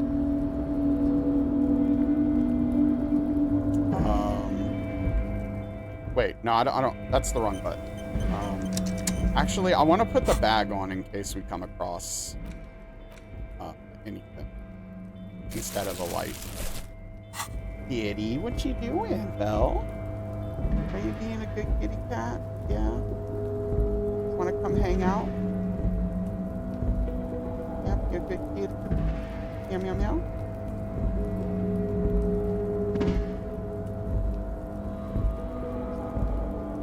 Racist mug makes you laugh so hard because someone once described a similar racist mug in a roleplay you took part in, but was a Native American. Oh. Well, I'm certainly glad you see the humor in it. But blew that souvenir mud and shoved it. Oh, so you did the same thing, basically, as we're doing with this mug. You're back. That is before funny. The cargo container. Its drawer has not lessened since you were last Oh, you here. found the owner? If anything, it seems to have grown slightly. That's amazing. I hope you... What did you do to her? Or, yeah, what did you do to this person? So, do I have any increasing rhetoric items? Seeing it happen in this game where the RP happened before, it was so funny, yeah. We're just like, hey, that's not cool. Okay, fair enough. Back before the cargo container. Its drawer has not lessened since you were last here. If anything, it seems to have grown slightly. Okay, we have to get 12. But here, did I dispose or something less violent is okay too? If you're talking about the mugs, we weren't able to interact with the other mugs. They're still on the dude's shelf, unless you're talking to Dr. Redacted about the person. Okay, we're gonna try to persuade the door to open again. And as it's always been, it was a decent it's roll. Impossible to open a container with rhetoric. Maybe you're losing your mind. Yeah, rhetoric is just not working for us. F indeed. I mean, look, our rhetoric's literally 0, so I guess I could have taken some clothes off and maybe we had a chance. What is our hold on, what is our... So rhetoric is -1. Okay, so we wouldn't have been able to make it anything. 60 something white guy who thought the mug was okay because of that generation. Right. Yeah, of course. It's okay to be racist if you're old. That's definitely how that works.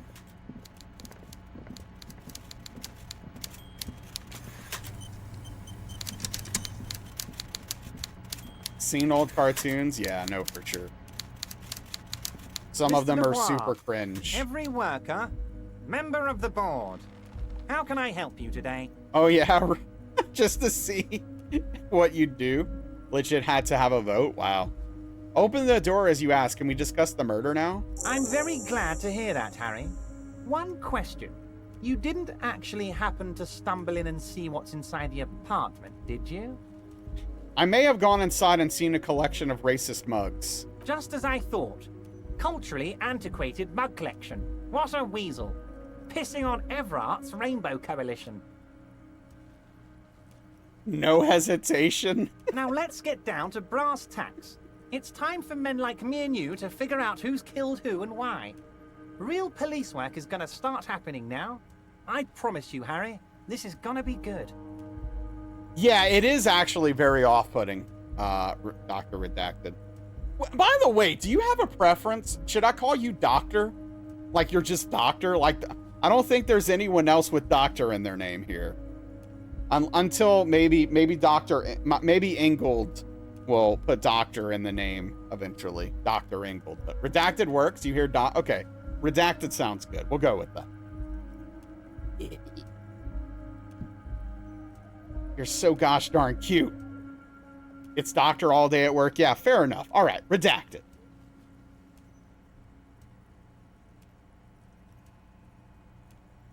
Mug collection I mentioned was in the apartment. I found a similar mug in the trash with the hangman's clothes. Racist mugs in the trash and in the apartment?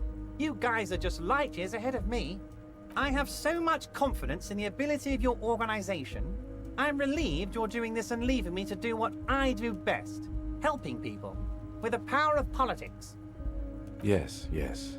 Do you think this weasel is somehow connected to the murder? Oh, no, no, no, no. I don't cross paths like that.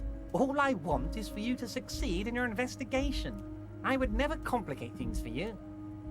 What's up, CMC? I don't know. I don't know if I will ever play Control, but there's a non-zero chance, to be fair.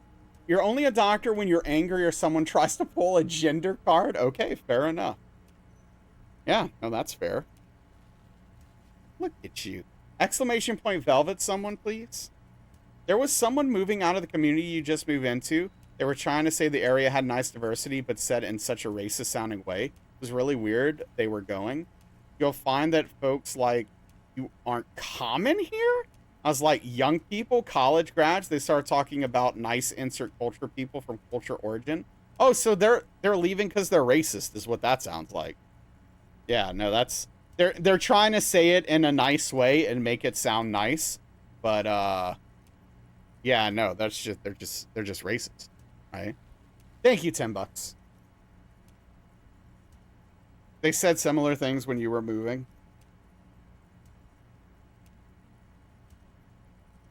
They said the same thing to you when you were buying your house, asked about the neighborhood, and they were like, well, it's very diverse. They were definitely elder boomers. Sure. Okay, but this weasel might have cleaned up after the killer. Believe me, Harry, he's a nobody. Just your basement variety nobody. Can't imagine him being connected to a high-caliber case like this. Wait, they actually said that, Dr. Redacted? What the hell, man? I mean, I mean man in general, just to be clear. Don't make me call you doctor now, please. Okay. So what do you laughed and said, so what do you mean by that? Yeah, that's a good response. Make them very uncomfortable, which is fair, by the way, to make them uncomfortable.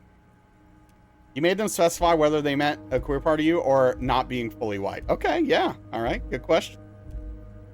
Wow. Really pressed them. Okay. What was their response?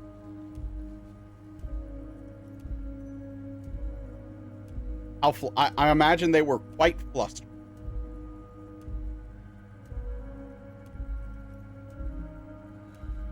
They fumbled hard and said, young professional.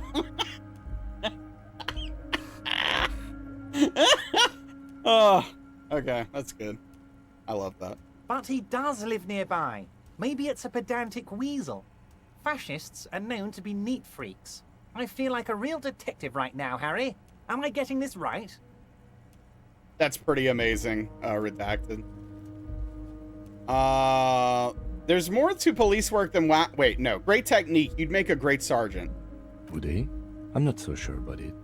Oh, you're too kind, Harry. Way too kind. I know I'm not a real police officer. You are. I've heard about a connection between the lynching and the strike. I'd like to hear what you know about it. By now, I'm sure you've figured out who the dead man was working for. The bad guys. Wild Pines. Sent to scare us. Another violent measure of the top hats against us flatcaps. I'm listening. Harry, this strike is the culmination of many mistakes made by the Wild Pines group. They tried to shut the strike down by sending in armed mercenaries. Then asked if they were going to come to June's Young Professional Pride Parade that's happening the week after you moved in, and they left in a hurry. That got you in tears. That's amazing. You mean our victim? A security contractor? Can you imagine that? Workers standing in peaceful protest, united in the spirit of fellowship, and they send hired killers to mow us down with machine gun fire? I mean, yeah, but did they? He performs a motion as if spraying bullets from a machine gun. I'm talking beasts. Hardened killers from proxy wars in Yisut, Semenine, Saramaritsa, you name it, they've done it. Raping, killing, burning villages, killing little children for the Senorita Pineapple Company, Harry. Wow, the Senorita Pineapple Company is pretty jacked up if they're killing children. Those Senorita Pineapple people are scary motherfuckers. Decimating your state if you don't give them your pineapples. Dude, even Half-Life doesn't like them. Holy crap, dude. They must be the worst of the worst. Even Half-Life hates them. Yeah, not the pineapples, Banana Republics, you know? Everything they did there, they brought over here. They want to turn Revachol into a third world slum. Honestly, the only thing they didn't do is kill the village elephant. Hold on, you have a village elephant? No, Harry, the elephant is metaphorical and so is the village, but the mercs and their brutality are very real. Okay, go on. Now, I haven't personally witnessed the brutalities out there. I have the luxury of staying in my container, you see. If I need to go somewhere, they just move my container. Wait, they move the container? Yes, I'm an old man, Harry. My legs aren't what they used to be. They lift my office with that big crane. It's actually very fun. You should try it. I feel like everything would get knocked down because, like, there's like the coffee and stuff. There's a ton of stuff in this office that's not nailed down. There's books like over here on the shelf. Is that a fishing rod? Interesting. This looks like a really weird fishing rod. Maybe I'm off base though. But enough about me and my fun container. The killers the company hired, I think there were 3 of them, all hardened commando types. One of them got downright suicidal, getting drunk, violent, a little rapey. Even their own negotiator couldn't control him. That's your boy, the one who likes hanging out and trees. What makes you think the Wild Pines negotiator can't control them? Harry, what you need to realize is, we dock workers are not pushovers.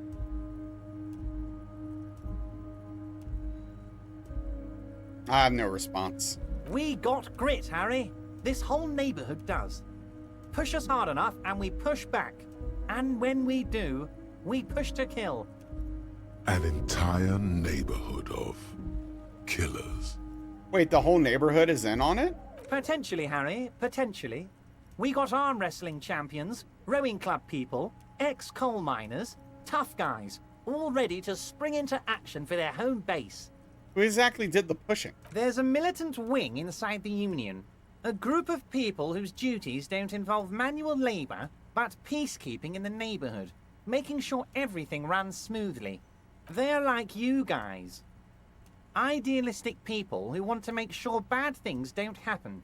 And if they already have, well, punishment must follow. So these idealists killed our victim? One day Titus Hardy, leader of this peacekeeping faction, comes up to me and says, "Boss, socialist democratic fervor drove us to take it upon ourselves to kill this beast that was burdening the land." He probably worded it differently, but that was the idea. Sure sounded to me like they killed him. I gave them 2 weeks paid leave and told them to lay low to avoid retaliation. Aren't you worried we might arrest them for this? Oh, I'm not at all worried about that. These are not the kind of men who get arrested. They're Martinez boys, tough and gritty. I'd like to see the man who takes them in. Besides, I sent my lawyer girl to look after them. How do you know the mercenaries were hired by the shipping company? How do I know? Let me tell you about these people. That's their MO. It's what they do. Last winter, some poor workers in Terminal E went on a little strike. The company sent in Sediment, a security contractor. The strike was over the workers' right to wear protective footwear, Harry. These guys turn up and start beating people. Tell you what, Harry, I wouldn't be surprised if we got the same mercenary company after a little rebranding. And I'm sure as hell not surprised to see an army of scabs under my gates. So you believe the scabs were organized by the security contractor? You said it. Hell, one of those guys looks big enough to take down that proverbial elephant. Boys like that don't just happen to show up during strikes. You mentioned a lawyer girl? Oh, Liz is a bright one. I paid for that law degree myself, thinking it'll probably turn her all fancy. But hell, Harry, she came back a firebrand socialist. Sometimes she scares me with her zeal. Tell me about the Titus Hardy and his crew. Oh, they are simply fine young men, all 7 of them. You said Exemplary 7, Union members. not 8. Always working to advance their position in the local socialist democratic movement. Core members. Old Theo used to run them, but things really kicked into gear when Titus took the reins and named the group after himself. Gotta love his initiative. Interesting. Who's second in command?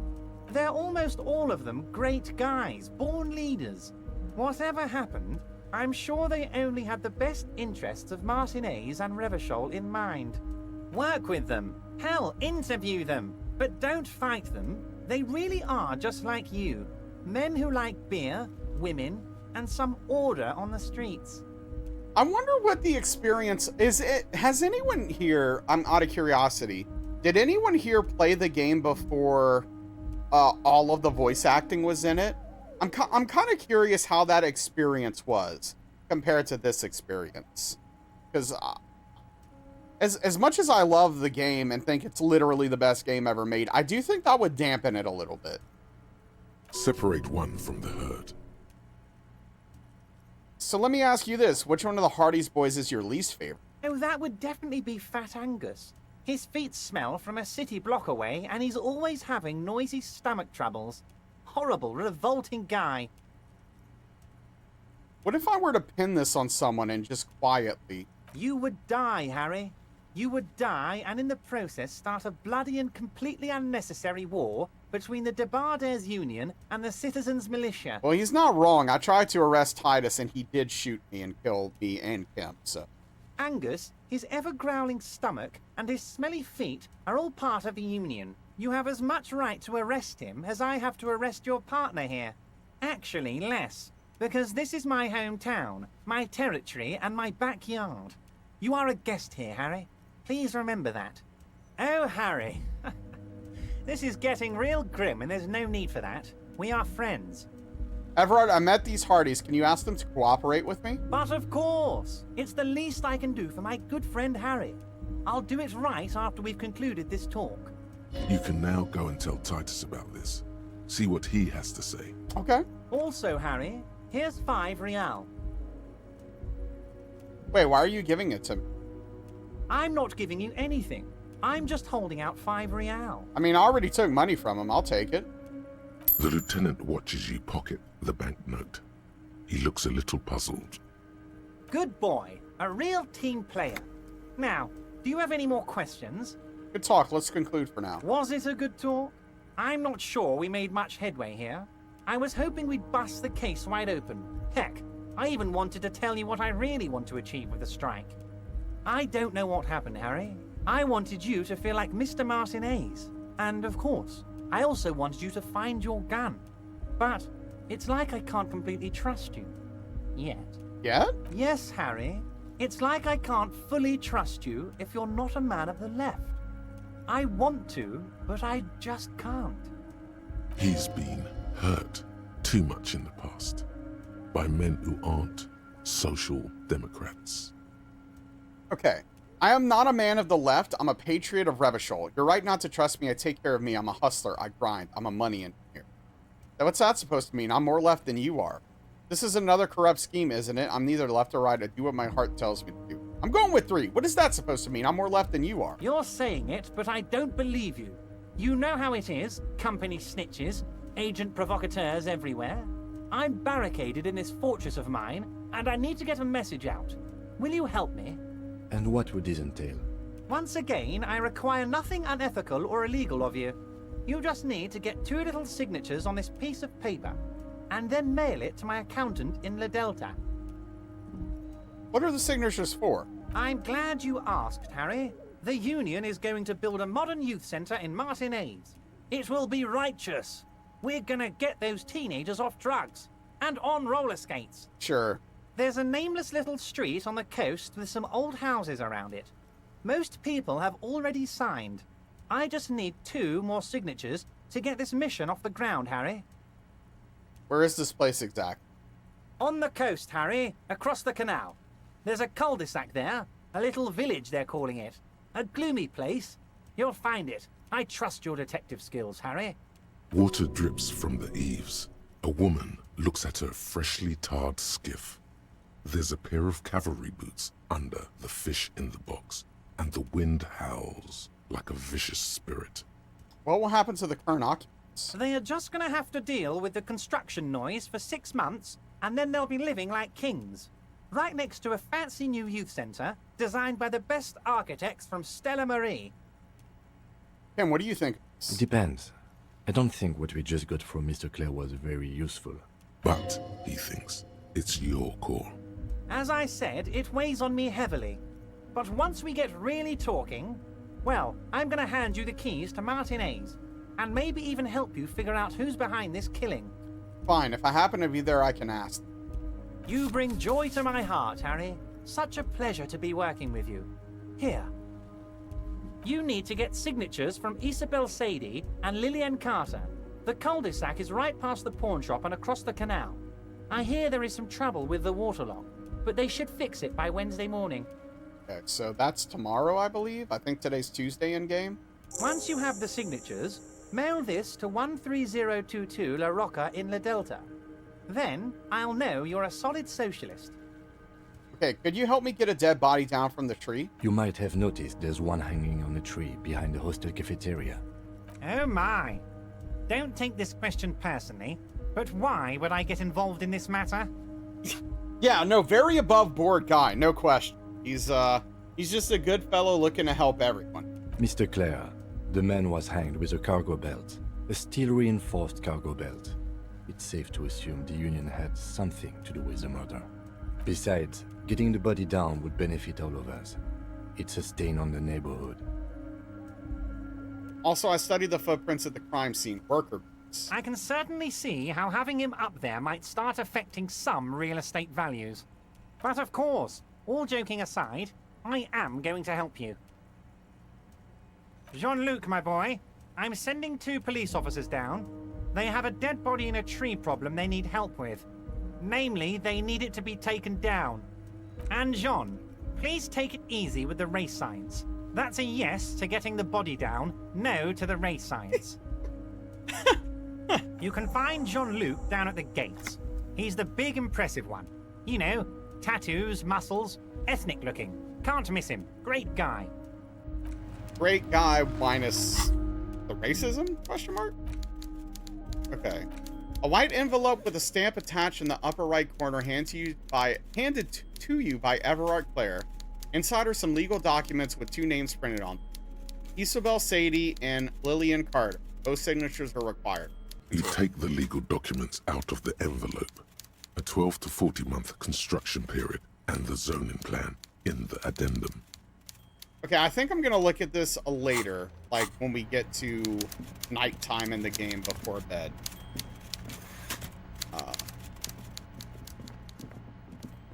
And go from there. All right, we got to go talk to Measurehead, it looks like.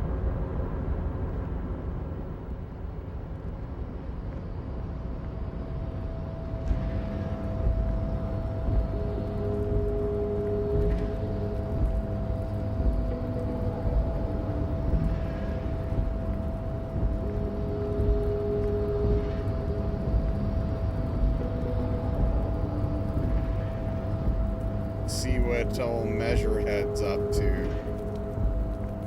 There. Wait, what's this?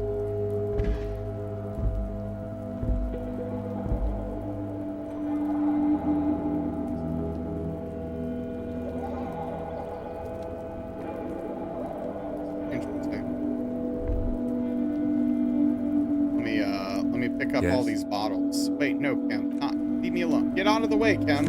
I have bottles to pick up. I need this tear. This is how I make my money. All right?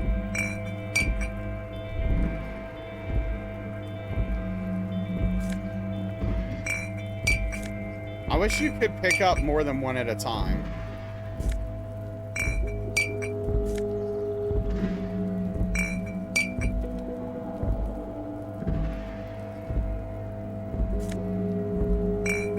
That would be nice, Jeezy, yeah. Oh, how have things been since you've gotten that new computer? Are you enjoying that, Jeezy? I don't know why I just thought about that, but I just remembered you got a new computer, which is awesome. It's been amazing? Hell yeah. Yeah, computer problems, man. Can't stand dealing with them.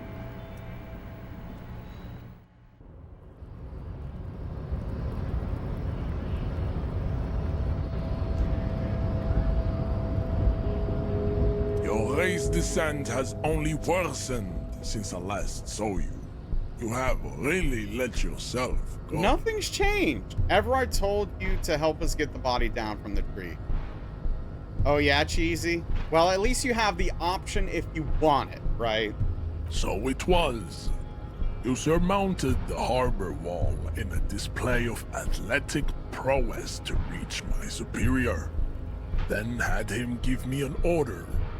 I salute your cunning, and I will remove the body from the tree with my bare hands. Wow, what are you gonna so do? noble, Measurehead. Oh, you know what? I never noticed that you could see Measurehead in the background of this portrait. That's so interesting. But while I am gone, someone must stand guard on the bridge. That someone needs to be you. Both of you. Well, we don't have a choice, so. Think you'll play Ghost of Tsushima? Oh yeah, I like that game. I should pick up that game off stream and just mess around with it again. I played like through the first 2 chapters, I think, and I had a really good time. I just stopped. Babe, see that they stay here the whole time. I don't know why. I fell off. Yeah, a lot of people like it, and I mean, I enjoyed myself. Okay, can I get to this box while he's gone?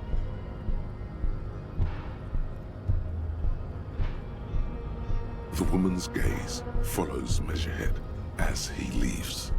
So, you guys are like cops or something? Yeah, we're the law around here. Apparently so. Yeah, we're the law around here. Cool. I like men with guns and power. I'm Katya, by the way. You hear that? That sound. He's breaking something. A branch. Yeah, Jean-Luc must be really tearing it up over there. I wish I could see it. I also wish I could see it. Look at you! RCM rent-a-cops! Guarding that bridge like Everard's lapdogs! Is this where it's at now? The RCM is for sale! And who are you? What is your business here? Why are your clothes 4 sizes too small for you? That's none of your business. A shrill laughter interrupts you, echoing across Martinez. It's Kuno.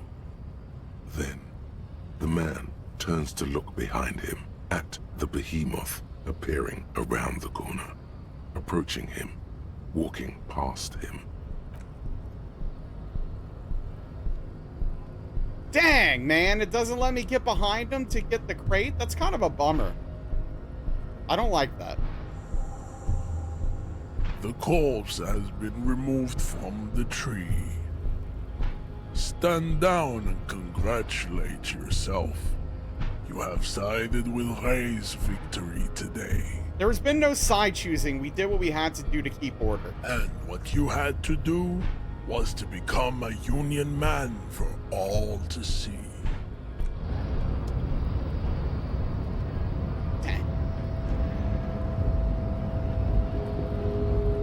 So, Cheesy, if you play it, are you gonna stream it or not?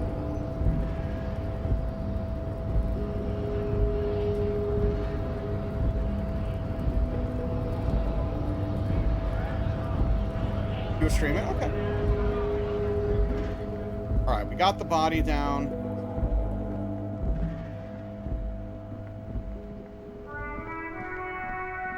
Now we can finish doing our, I guess, investigation. I'm not sure if we're actually done or not. Oh, I wonder if Kuno's gonna have anything to say.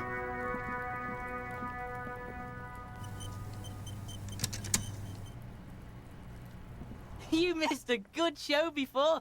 A kid came by and completely fucked the tree to pieces. He fucked the tree up! Fucked it good! It was porno! Wish I could have been here to see it. Now I have some questions. Shoot that shit at Kuno, Pigonaut. Oh, okay. Hey, Kuno, got any speed? Fucking right, pig. Kuno's filling bathtubs with that shit. Kuno's a kingpin. Can I have some? Just a little? Fuck no, pig.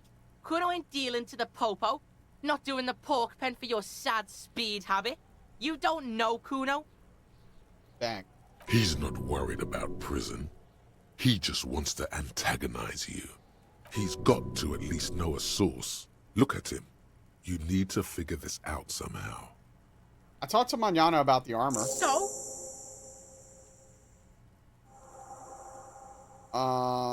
He said you're now the entire king of Jamrock. He told me you promised him to sick the pigs on him. Yeah, so? Kuno did sick the pigs on him. Kuno's a man of his word.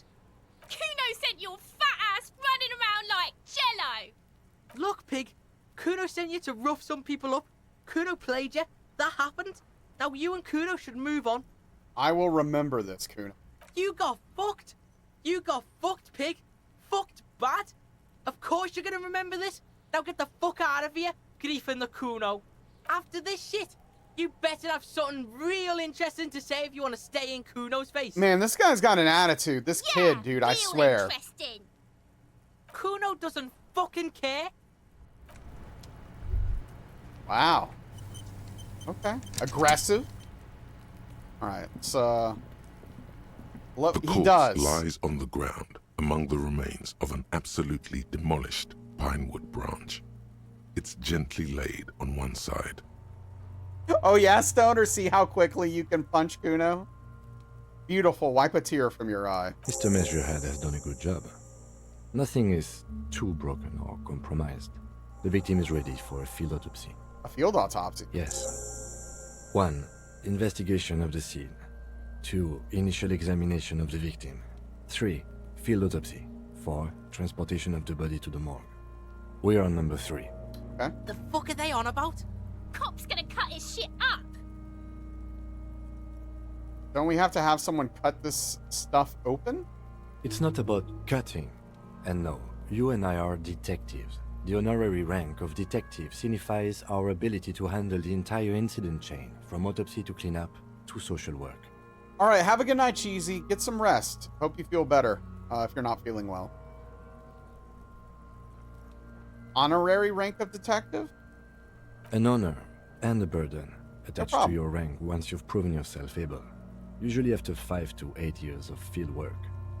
Mine is Lieutenant Detective. Yes, I feel like a detective. You are. Your station would not have assigned you on this case if you weren't.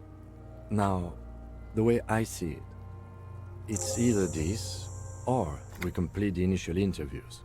We already met Evrard, that only leaves the Wild Pines representative. There's one in town, negotiating the strike. She could have information. Okay, so we're gonna probably need to talk to her pretty soon. Okay. No need for distraction, let's do this. The lieutenant adjusts his glasses and takes a deep breath. First, what exactly is a field autopsy? Come on, officer. You know what a field autopsy is. You've done 100 of them. Clap your gloved hands, let's get in there. There truly is a time for everything, even for yellow gardening gloves. However, they are lacking hygienically. I suggest you get in there in limited capacity. I don't know what you mean. I mean when I need you to. Until then, I should handle physical contact, and you should take notes. You just fill this in, right? Show him your red field autopsy form in your ledger? That's right. Okay. Tell me something, dead man? Hold on. Shoot, Looney Ronin. Come back later, Corporal. Amuse yourself with my frank manners and my Open your ledger in the field The autopsy dead man form. stares in silence as you crack open the ledger. The bright red paper is covered in boxes and lists, describing the condition of his skin and organs in 3 parts. Above those, an 11-field info form needs filling out first. It begins with... Again. 1. System. That's you. Oh. Right, Harry Dubois. The corpse is indifferent to your scribblings. Just lies there. The next box says... 2. Coroner's case. No. KK57-0803.0815. Write it down. Next. 3, name. NA. Next. Date of birth. NA. 8. Roughly 50. Write down approximately 50. The corpse looks ageless, like meat on a hook. Race. Mondial. Write it down. The pudgy mess of curdled meat looks neither mondial nor anything other. Sex. Fucky! Male. Male. Pigs can have sex! Right male. Nor does he look male, with his pregnant belly and indistinguishable face. We're still going with March 4th. 51. Okay. 4, 3, 50. Right. What else? 9. Body identified by is non-applicable. 10. Case number is the same as the coroner's case. Okay. KK 57 0503 0815 listens motionless, with the cargo belt still around his neck. Only one box remains.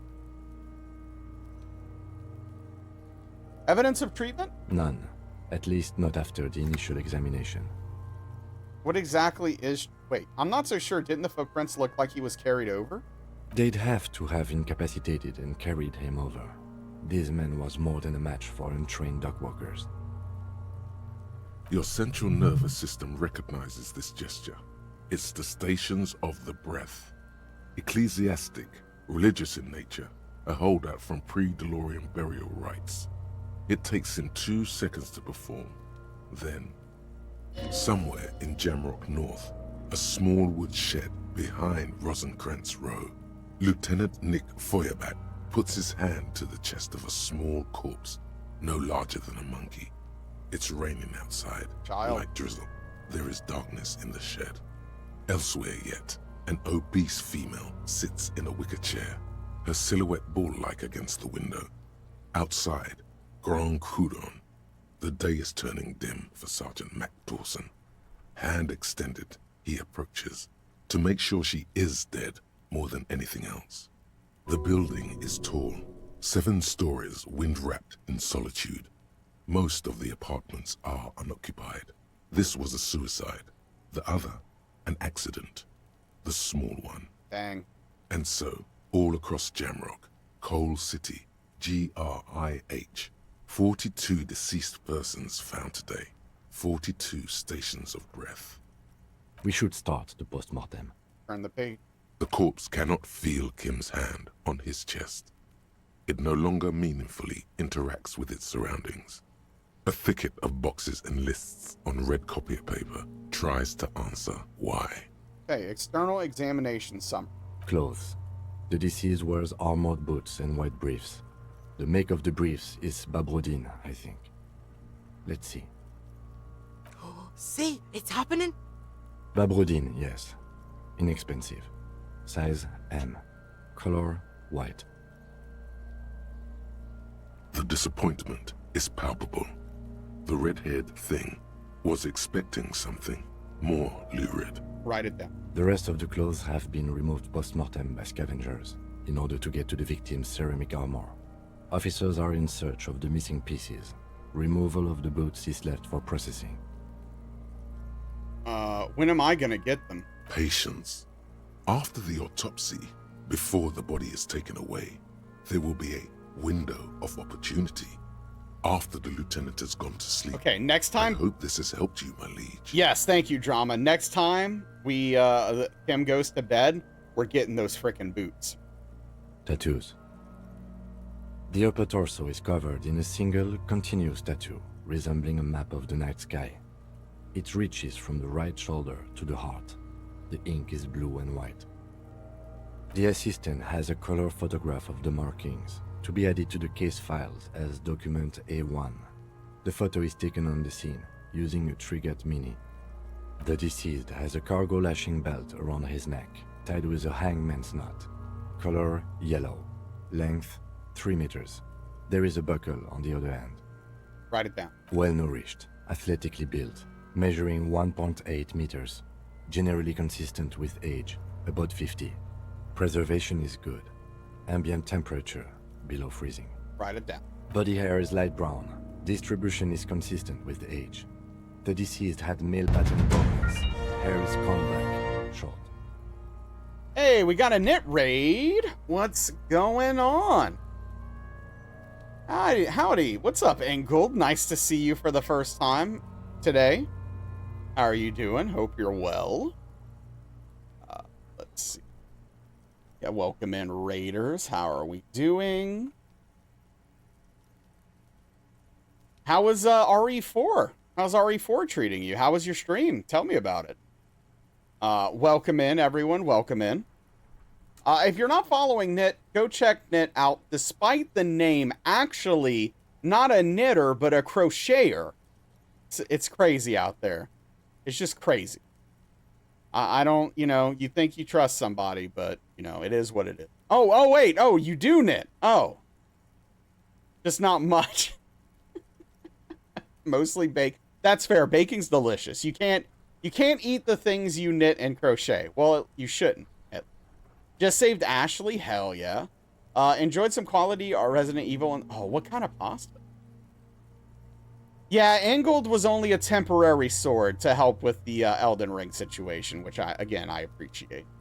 But yeah, thank you for bringing your community here. Go check out Knit, for real though. Chill place, chill vibes. Cool.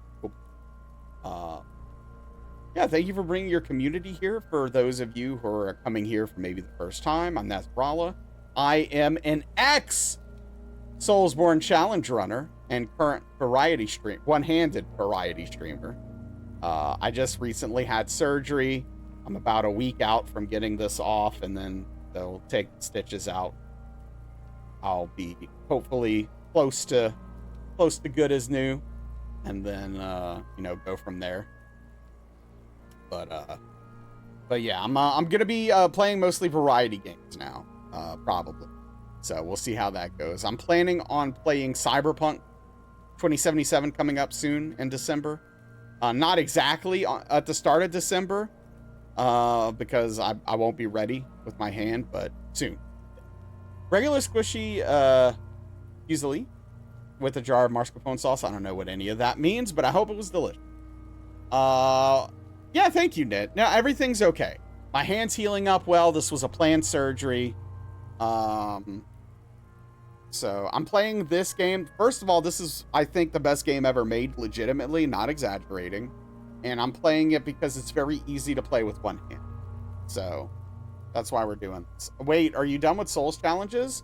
Yeah, probably, Juice. Not 100%, but there's a good chance.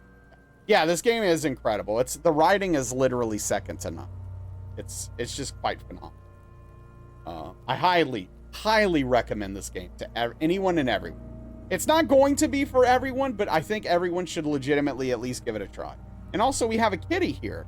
I would pick her up and show her off for the stream, but I can't really do that safely and fairly to her with one hand. Hey, what's up, Redbeard? How you doing? Typical corkscrew-shaped pasta we all know and love. Mascarpone soft cheese that goes into the tomatoey sauce. Really like, but better with steak mince if you had none. I mean, that still sounds good to me. But yeah, how does that sit with you, Juice? Do you find this news to be sad or welcomed? Did we just lose Juice?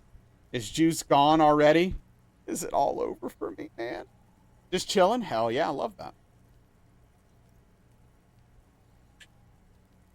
Bye, Juice. It was nice knowing you. Oh. No, but I know you've been pretty busy and pretty tired, Juice, so you haven't been around as much. So you haven't heard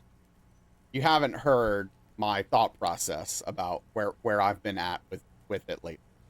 You find the news to be mid, you're here regardless. Well, I appreciate you being here regardless, Redbeard, but I thought you would find the news slightly better than mid, because I figured, like, yeah, you're here regardless, which I always appreciate. I figured you might be more interested in the things I'd be doing.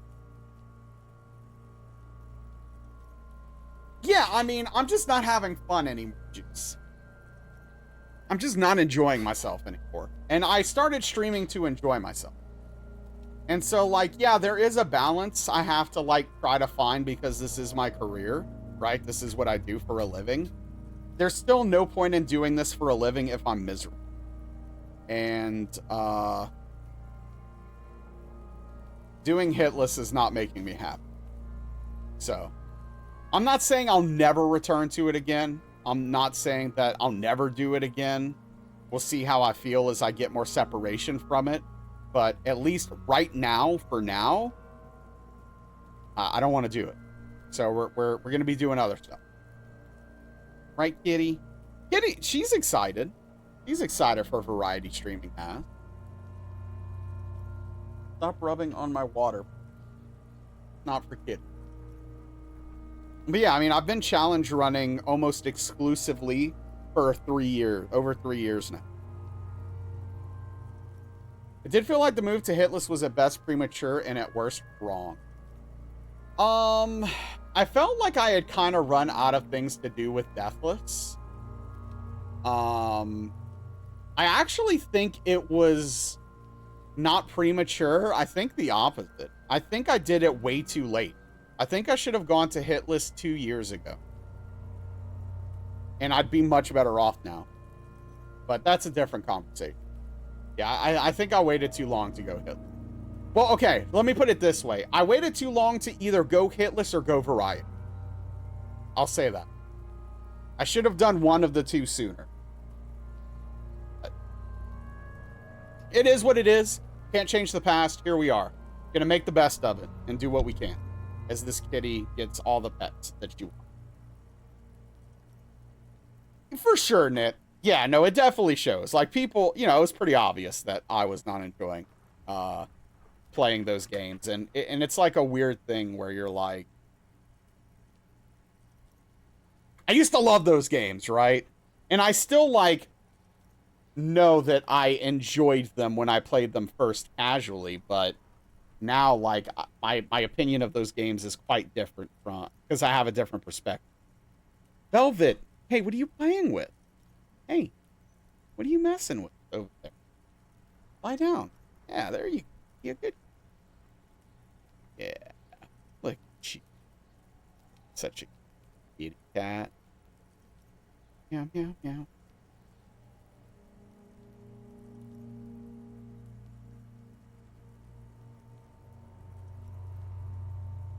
But yeah, so, you know, hey.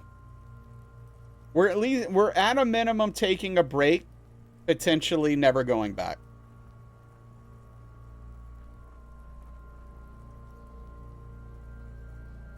For sure, Inkled. I just, like, I kind of feel like we stretched Deathless to its limit with the Demigod run, too. Right? After that, the best we could do is, like, SL1 Deathless, and at that point, you might as well be doing Hitless. Yeah, I mean, like, DS1 Hitless was okay. I didn't mind that too much. Elden Ring, Bloodborne, and DS3 Hitless, I didn't really enjoy. Especially DS3 Hitless. It's miserable. That game is not fun to do Hitless, in my opinion. But that's a me thing.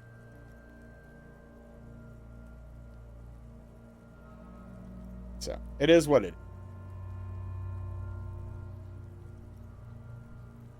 She loves ear scratch. Okay. Did the hitless experience affect the science? No. The science is locked in. The science is... oh, are you leaving? The science is objective, not subjective. Yeah, it's empirical. There's no going back. It can't change because of my subjective opinion on the game. Fun in my video game? What's up, Akira? I saw your message at the end of the stream I was reading out yesterday. Thank you for letting me know that. It means a lot, and I really appreciate that. And I'm happy to hear, just for the record. And so, I couldn't respond to you yesterday because I'd already rated out, but I figured I would mention that. Right. But yeah, no, the science is locked in. And I can't wait to see how this game lands on the science. That'll be a fun experiment. And there's still some games I need to add. Hold on, let me write them down so I remember when I go to do this. I need to add a few games, okay, to the science list. One of them's definitely Dave the Diver. I know that. Dave the Diver. What were the other games? Final Fantasy VII? I don't know if it's on the list. If not, I need to add that because I definitely played it. I feel like I'm missing at least one other game. I don't want to add Armored Core 6 because I didn't finish it. Which, maybe that's a game I should play. I don't know. I don't know if that's a game I should play or not at the night streams now that I'm doing variety. Let's see. What does the category look like? Yeah, category's not great. So yeah, I don't know about that, but okay, maybe $10 remembers the third one. I'll have to try to figure it out later. I could probably look at like Sully Gnome or something to figure it out, actually. But okay. Touch the corpse's hair before moving on. The hair under your latex fingers feels cold to touch, wet. Stroke his hair gently. The stench is suffocating. Strands of dark brown hair start sticking to the latex of the glove, like thread off a ragdoll's head. Yeah, weirdly enough, that last part isn't quite perfect, Enkel. But I do want to try that game at some point. Because you are touting it. So I am interested in it. There must be brilliantine in there. He's combed his hair back with oil. Keep petting him. More hair sticks to the glove. Hair off the rain-soaked head of a dead man. There are bumps and dips on the skull below. An alien landscape. For a fraction of a second you feel something. An irregularity. But then it's gone. Too minute to register in your mind. Yeah, Engel, that's good to know. It's actually pretty good for a kid's game. For an old kid's game. Whoa! Ingold, I'm sorry you had to see what Nit just did. My goodness, Nit just slammed Hype the Time Quest. Oh my goodness, scathing words in response to Ingold bringing it up here. It's just an old kid's game. Holy smokes. Wow. I would think Nit has it out for Ingold after reading this.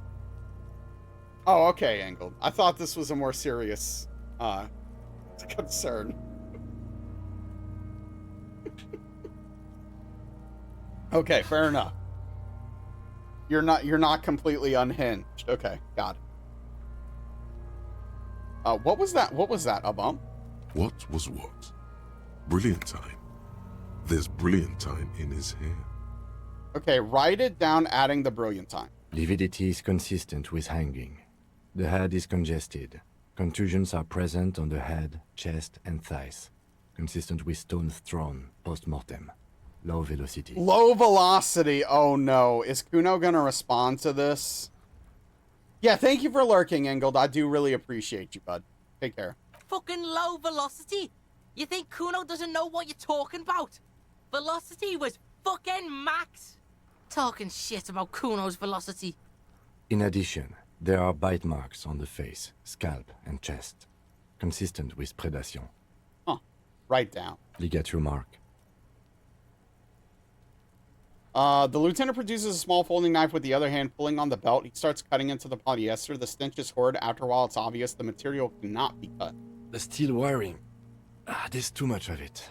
We need to remove the belt so we can get to the ligature mark. You got just the right tool for that. The chain cutters. Good thing we've got these chain cutters. Always good to think ahead. Now, we need to cut the belt to see the ligature mark below. Carefully, with as much precision as you can. See? My pig is gonna fuck his head off. No, he ain't. Your pig's a boring fuck. Look for a good spot to cut. The belt is equally tight around the whole circumference of his neck, swelling over the edges like white bread rising from the yeast. Man, I love bread. What a terrible way to describe this situation. The knot is the weak spot. The chain cutters fit in there. Steady now.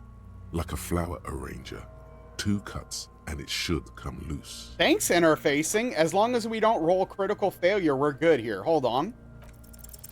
After some deliberation, You sink the cutters into the knot tying the belt together. You squeeze the rubber handles together, sweat forming on your brow. Press down. Snap. The knot is slashed. Another cut and the belt falls apart like a flower bouquet, revealing the dead man's neck and the dark red ligature mark around it. The rope rises to a point, leaving a gap in the ligature mark. The suspension point is in the back of the neck. What's up, Bomber? How are you doing tonight? As it ought to. This is where its grip on the curdled meat is gentlest, pulling up. Hemorrhaging is observed on the skin, above and below the ligature mark. The mark is well pronounced, consistent with a drop from 1 or 1.5 meters. Write it down. Chest is intact, normal contour. Abdomen is protuberant, pelvis intact, genitalia... No! Let's get up and see! I fucking knew it! Genitalia is male and unremarkable. No evidence of injury.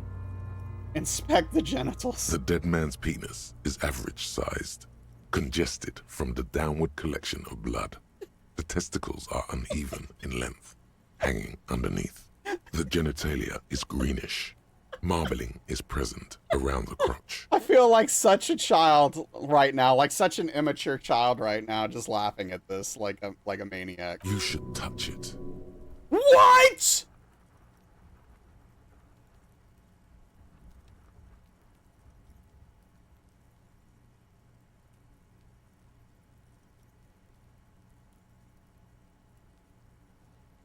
Okay, hear me out, chat. I'm conflicted right now. We've listened to electrochemistry every step of the way. Okay? But I don't know. This is a line I'm not sure I'm prepared to cross over. Maybe I should. It is... You know what? You know what? My character would do it. He'd listen to electrochemistry. It is just a video game after all. Let's have fun. Touch it! Doesn't feel like anything. A cold spot under your gardening gloves. Unremarkable and unalive. Touching a dead person's genitalia is not on the list of things I thought we'd be doing today on stream, but here we are, I guess. My pig's so fucking ill right now. Yeah. Oh, your pig's pretty sick, I gotta say. Write it down and move on. Back is symmetrical and intact. Upper and lower extremities are intact, but asymmetrical. There are all combat injuries on the right hand, thigh, and hip. Bullets have bitten little pieces out of him. It must have been excruciating, especially the hip. Before you is a temple of pain that knew little tenderness in life.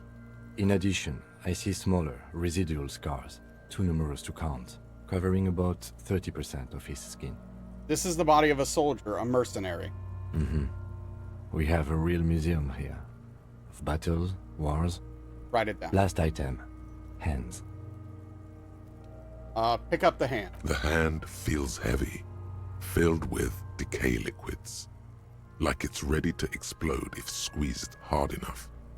You're suddenly repulsed, so much so you feel compelled to drop it. Hands are clean, no sign of injury from struggling. Were we expecting any? I was. Maybe I'm just not seeing them. Honestly, this stench is making it hard for me to think at the moment. Write it down. Ooh. Oh yeah, holy crap. For the external. Well done. What next? Description. Okay, internal examination. We're just gonna go in order. Central nervous system. I have nothing. Do you have anything on this man's central nervous system? You don't even have a joke. Conceptualization fail. Nope, right in A. Musculoskeletal. Purge fluid is coming from the mouth. Not injury related. Eyes and tongue protuberant. Hyoid bone. Let's see. With his eyes almost closed, the lieutenant puts his hand on the dead man's throat and begins to massage it, gently. A rotting smell erupts from the mouth. Purge fluid runs down his lips, black and viscous. That's a description. You hear cracks as the lieutenant moves his sharp fingers inside the flesh, like the creaking of an old house at night. Yeah, jack that fucker off! What? The hyoid bone is fractured. The rest of the musculoskeletal system is intact. Unremarkable. Write it down. Respiratory system. Back hunched as if in prayer, he begins to pry open the dead man's jaw. He stops to exert more force. Both hands are used. Oral cavity shows no lesions. The victim has received dental implants, possibly after a combat wound. Mouth swollen. Hemorrhaging present in mucosa of the lips and mouth. Look inside the dead man's mouth. No scream, no sigh of relief rises from the darkness inside. It's humid there. Sickly sweet air, unlike anything living. You feel like you're about to throw up again, straight in that mouth of his. No, you don't. You can keep it in. You can keep anything in. Look deeper inside. You manage to suppress the contractions trying to enter your stomach. All it takes is concentration. Through it, you see nothing but darkness. More meat and darkness. Hemorrhaging present in mucus. Okay, write it down. Hepatobiliary. NA. Why, don't we have anything? Are you a hepatobiliary expert?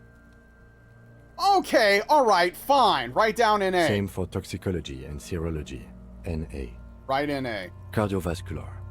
The body exhibits lividity in the lower extremities, feet, hands, and neck, visually consistent with the hanging. Gastrointestinal. He breathes a sigh of approaching relief as... yeah, okay. This is the last field on the list. He looks around to the ground, the pool of feces there. Digested semi-solid food in stomach.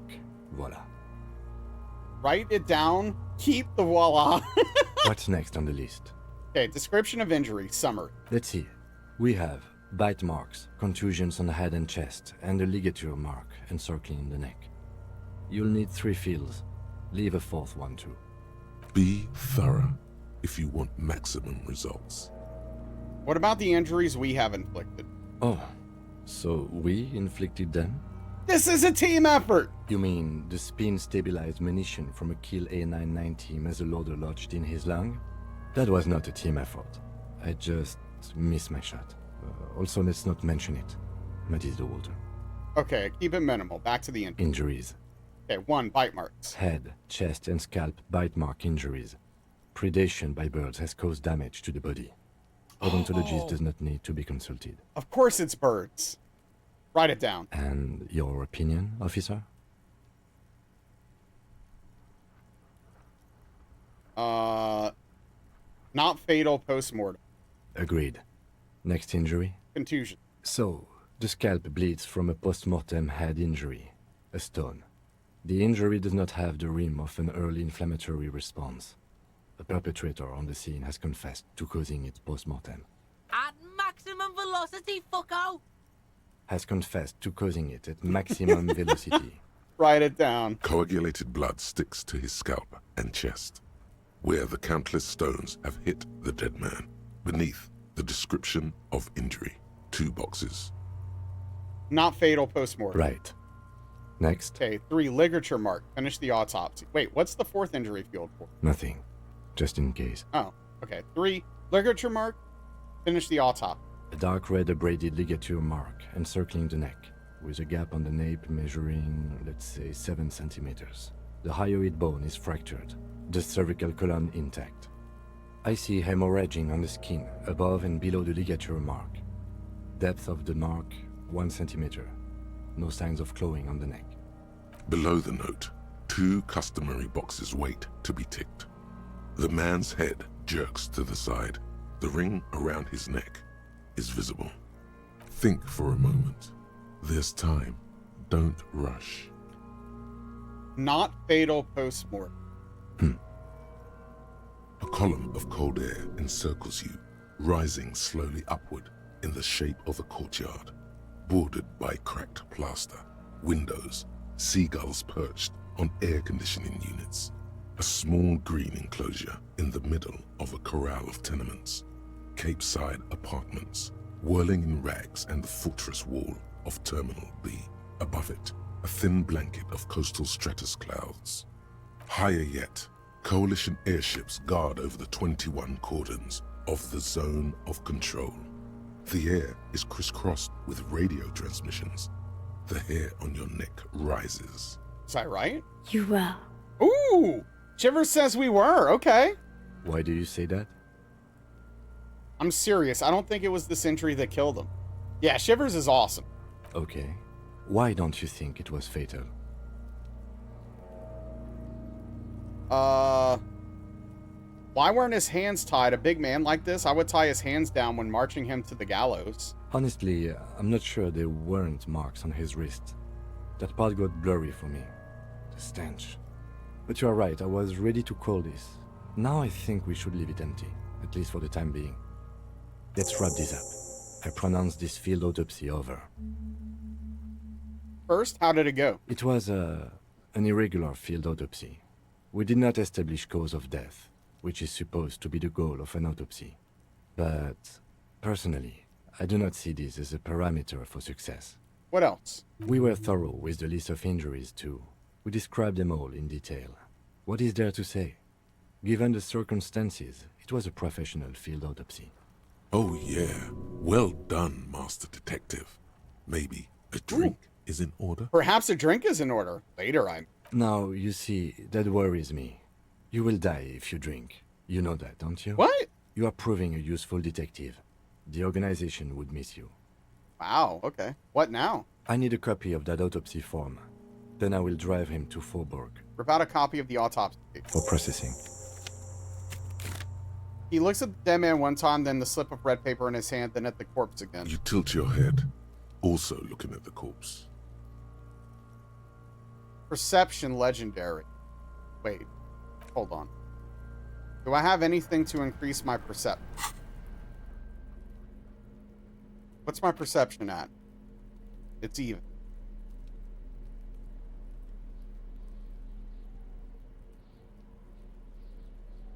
Does any of this give me minus perception? And then plus perception? Or no. Okay. Okay, we have a lot of skill points, so what we're gonna do is go for it and then level it up and go for it again if we miss it. Adjusts his glasses and takes a deep breath.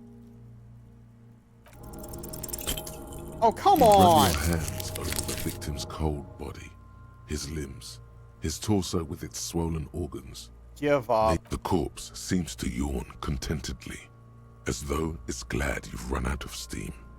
Do you think we missed something? Yes, there's something we're not seeing. Okay, well, we are in livor mortis here. He is disintegrating. We need to refrigerate the body if we want to conduct another examination, and we need to do it fast. Okay, where do we find a fridge for the body? Hey, wasn't there a giant ice bear sarcophagus below that building? Why, yes, there was. It was massive. Red eyes glowing in the dark. Yes, there was. Now, detective, I've rarely been disappointed by the size of a giant ice bear fridge, but I think we should still take a look at it first. Make sure it's big enough before we carry him over. Let's move. With every hour, whatever we are looking for in the deceased will become harder to find. Okay. So... Oh yeah, we can go in, like, literally right here now,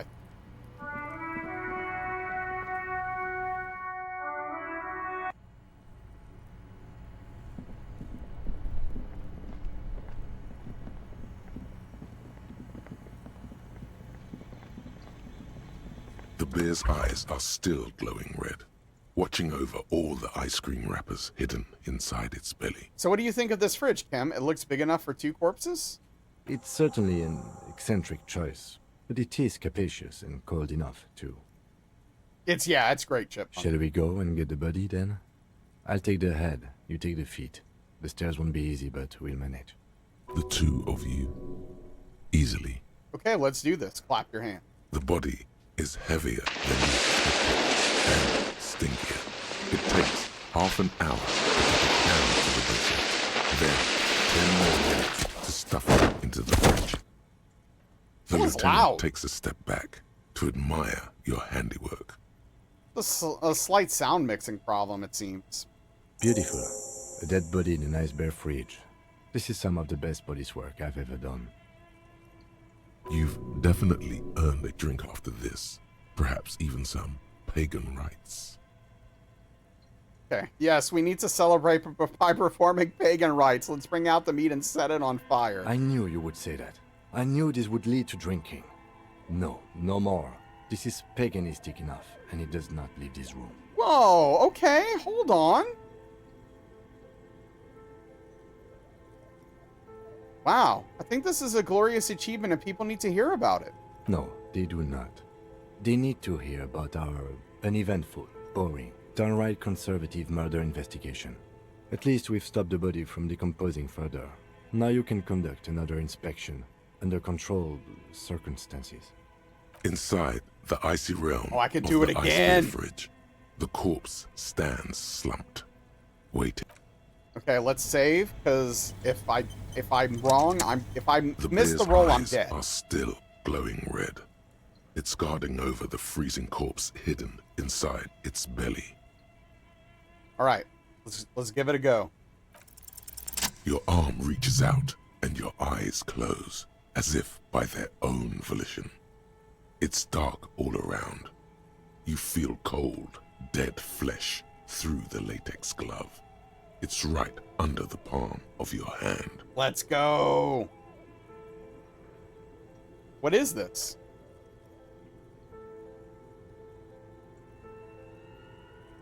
His face, his cheeks, his nose, his fat, swollen lips. Like a rubber spider, your gloved hand crawls on his features. Everything is silent. Roll all up his around. nostrils. They are swollen shut. You need to really push to get in.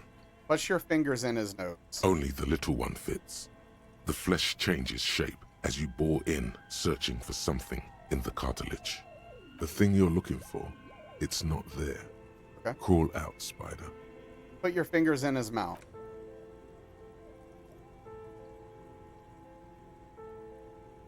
The oral cavity is cold and moist. A ball-like tongue attaches itself to the base of the mouth, lolling around like a scallop.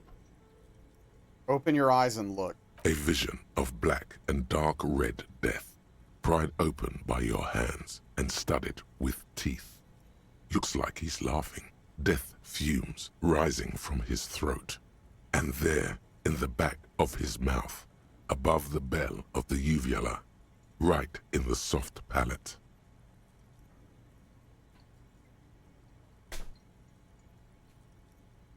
Dang it.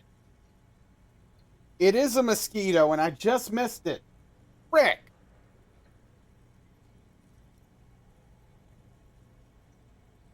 Dang it. Continue. You see a hole, barely visible to the human eye. It is swollen shut, almost vanished. No larger than 0.4 centimeters in radius, the edges appear darkened. Say F yeah. Hey, what's up, Three Fates? How are you tonight? Keep going. Touch it with your fingers gently. I know, it's crazy, Chipmunk. He's sending his mosquitoes to attack me. A black trickle of liquid runs into his throat from the wound. Put your finger in. Your index fits right in there. A tight tunnel of flesh opens up. Tissue damage. Wide enough for 2 fingers. As you push both in, you reach through his mouth, right into his brainstem. Feel around first. Wait, no, brainstem. Yes, that's what this part is called. Okay. You've seen the drawings. You've studied them. Oh, okay, fair enough. Feel around first. The basal ganglia feels clumpy. What entered here has torn apart his reptilian complex. The funk soul brother at the back of his head has gone dark forever. Push deep. Your yellow fingers slide into the remains of the limbic system. There is no resistance. It's gelatinous. The slug-like Gross. structures are damaged too. The tearing extends deep into both hemispheres. There's a cavity cut right between the hemispheres. The lieutenant answers with the sound of his pen on paper. Push deeper. Your fingers are all the way in now, reaching toward the inside of his skull. The cavity goes further, but the entry wound isn't wide enough for the rest of your hand to follow. All the muscles in your body harden. Time to enter him. Punch a hole through his mouth. The cartilage gives in with a crack, like some fruit. Just like that, your hand is in his head. Strange fluid streams down your wrist, and then you feel it with the tip of your finger. Have a good night, Juice. Thanks for stopping in, dude. It's good to see you, bud. Ice cold, serrated metal. Its edges cut right through the latex and into your finger. The pain is barely noticeable under the adrenaline rush. And fish it out. Oh yeah, Redbeard, this game. You pick the object between your index and middle finger. Feels sharp, like metal. You press your teeth together. Your jaw is clenched. Whisper. All you need to do is just... I got it. Good. Slowly pull your fingers out. The inside of the head feels cold and smooth, like a glove. Sweat dripping down your brow. Careful not to lose the prize between your fingers. With a plop, your hand emerges from the mouth. The garden glove is covered in blood right up to the wrist. Between your fingers, a small flower. A blossom made of lead. A bullet. Evidence. Okay, drop it in. The bullet falls in the bag, leaving a smattering of blood on the plastic. He raises the bag under his eyes and says, A non-caliber. Rifled. Some kind of brittle alloy. Fractured on impact. Can I have it? Of course. You deserve it. Lieutenant drops the bag in your hand. It just feels right. We need to add an item to the injury list. Injury number 4.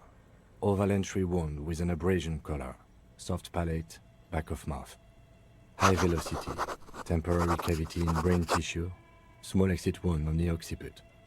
How does that sound? Sounds about right. Opinion, fatal injury. Gosh darn right. And one last thing. We can now fill in injury number 3. Ligament mark. Opinion non-fatal. Post-mortem. Treatment. He's proposing the bullet was the real cause of death, and the hanging an attempt to conceal this fact. Treatment, question mark? Treatment, officer, is an attempt to manipulate the body after death, to hide the real cause with a false cause. In this case, this injury here. Okay, the ligament mark, the fractured hyoid. Boom. It was all treatment. Yes, and the belt around his neck, the hanging, even dragging him to the yard. All of it was done after this man was already dead.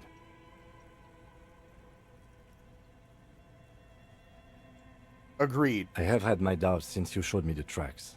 Why did they carry him over? Why not march him, I thought. There was no satisfying explanation. There have been other signs too. Small things. We were right not to assign hanging as cause of death, as the perpetrators expected we would. No such luck for them.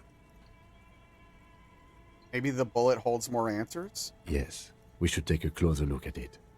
I am certain it has more to tell us. This little thing could reveal much about the weapon that shot it. Who would do this? That's for us to find out. But this, it will make finding them just a little easier. Hey, what's up, Stars? Nazralla hat. Thank you for the tier 1 28-month resub. It's a very long time. Big tip of the cap to you. Thank you so much, Stars. I really appreciate that. How are you doing tonight? What's going on? How's life? Why would anyone do that? To hide something. The real killer? The real motivation? What really happened here? I think I need to wash myself. Oh, you really do. I am glad to hear you say that. Your room in the Whirling in Rags should come with a bathroom. Okay. Be sure to make use of it. Oh, I'm sorry to hear that, Stars. I mean, aside from this, I'm doing okay. Thanks for asking. We bag the corpse and carry now? him to the holding pen of my kinema. I can transport him to processing myself, but I will be gone for the rest of the day. You'll be gone? What should I do in the meanwhile? Work on the case. Tend to personal matters. Try not to do anything too dangerous. An officer needs backup in a neighborhood like this. I'll leave that choice to you. And one more thing. Great work, detective. Thank you. After you bag the corpse, Lieutenant Kitsuragi will leave the party until tomorrow morning. You can do side tasks, and even the main case, but it might be more difficult.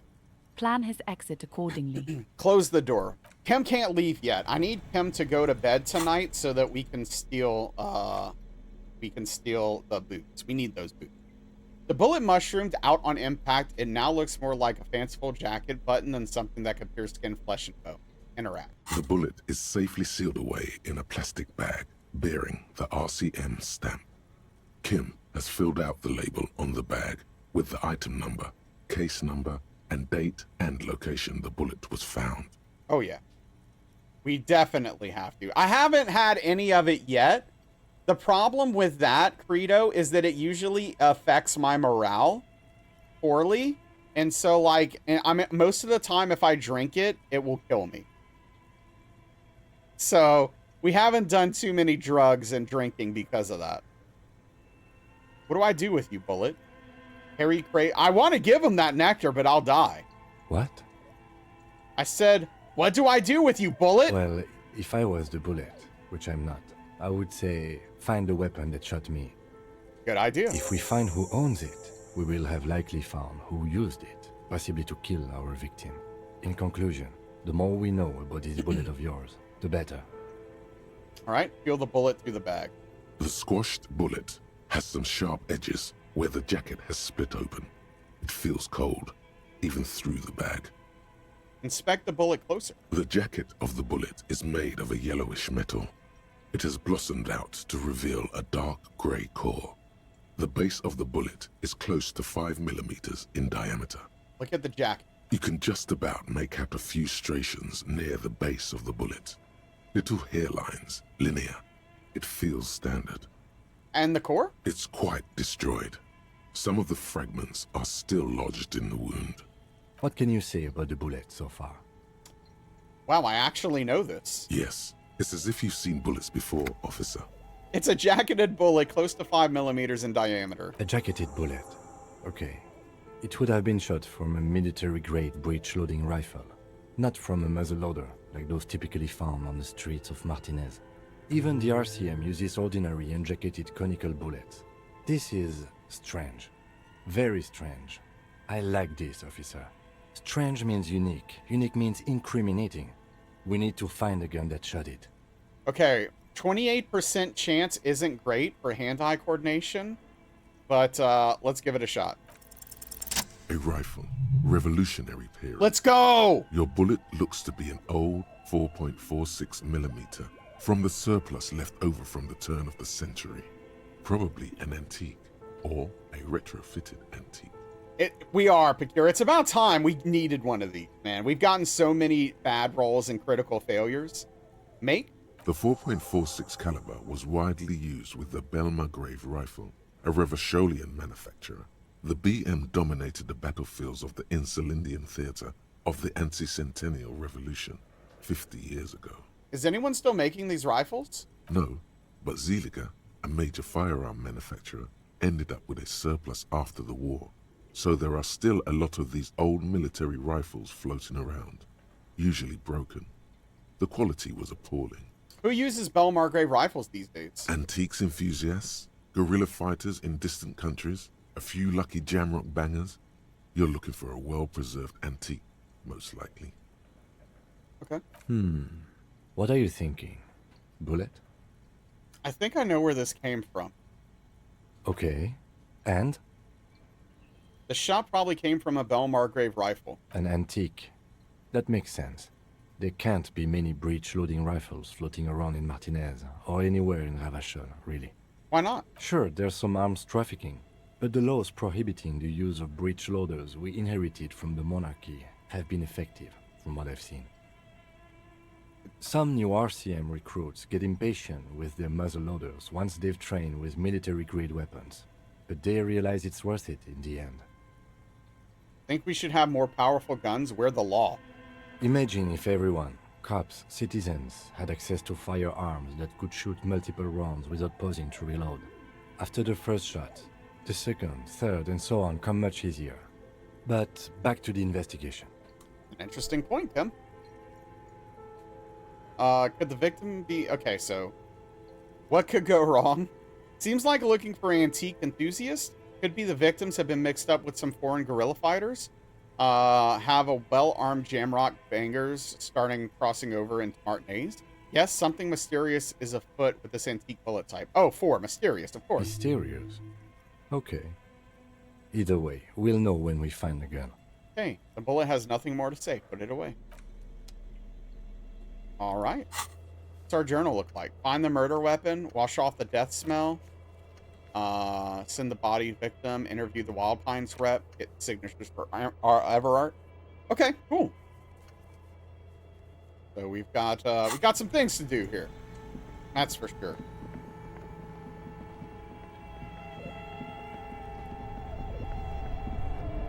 Got some things going on.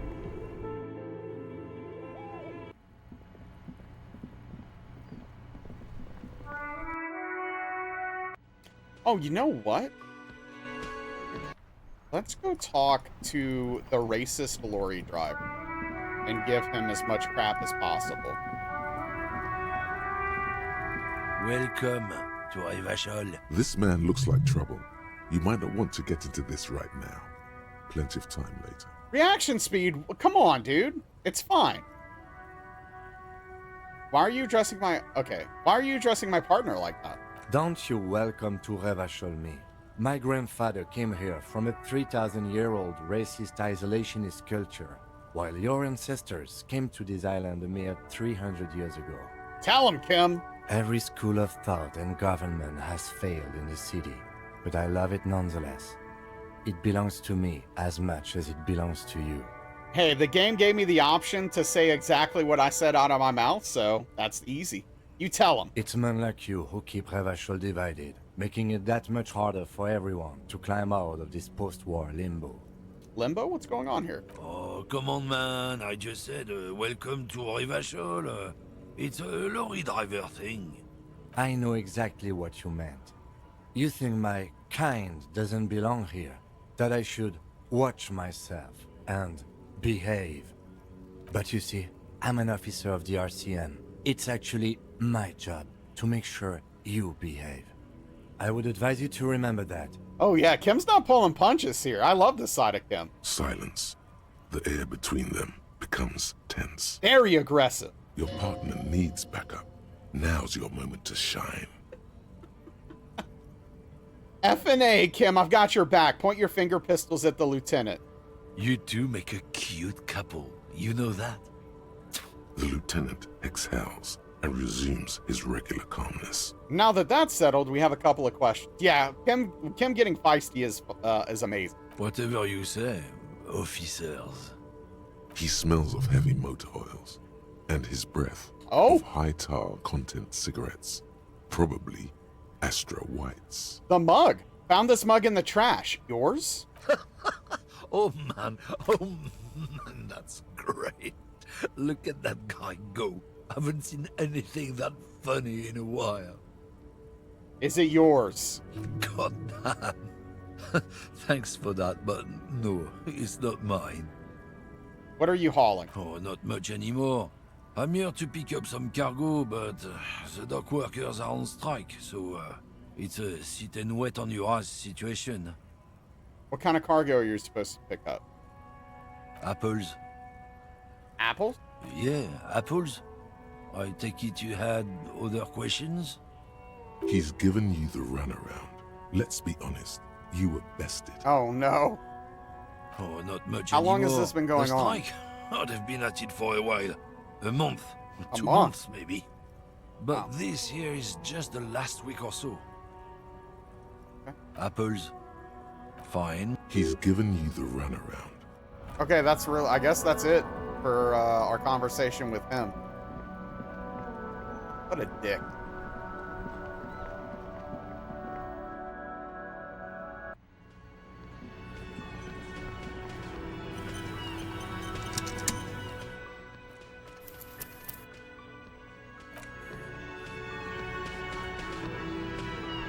And that is going to do it for today. It's getting close to quitting time. And I honestly, I really want to talk to the Hardy boys after what we just did, but I don't think it's a good idea because it's probably going to go long, and I am very hungry and have plans. I need to get around to doing that stuff. All right, let us see what's going on out here. All right, we're gonna raid Q. We haven't raided Q in a while. Q's doing a first playthrough of Outer Wild, which I know a lot of you are definitely gonna be into. So let's go check that out. Thank you, Cheesy. Thank you, Bloodflowers. Thank you, Chipmunk. Appreciate that. Also, Q does this fun thing. If you're into looping, whenever Q gets raided, he always does a loop. He's a talented musician, and he's gonna do a song basically for the raid. So let's go check out Q and see what's going on over there. Spam some emotes.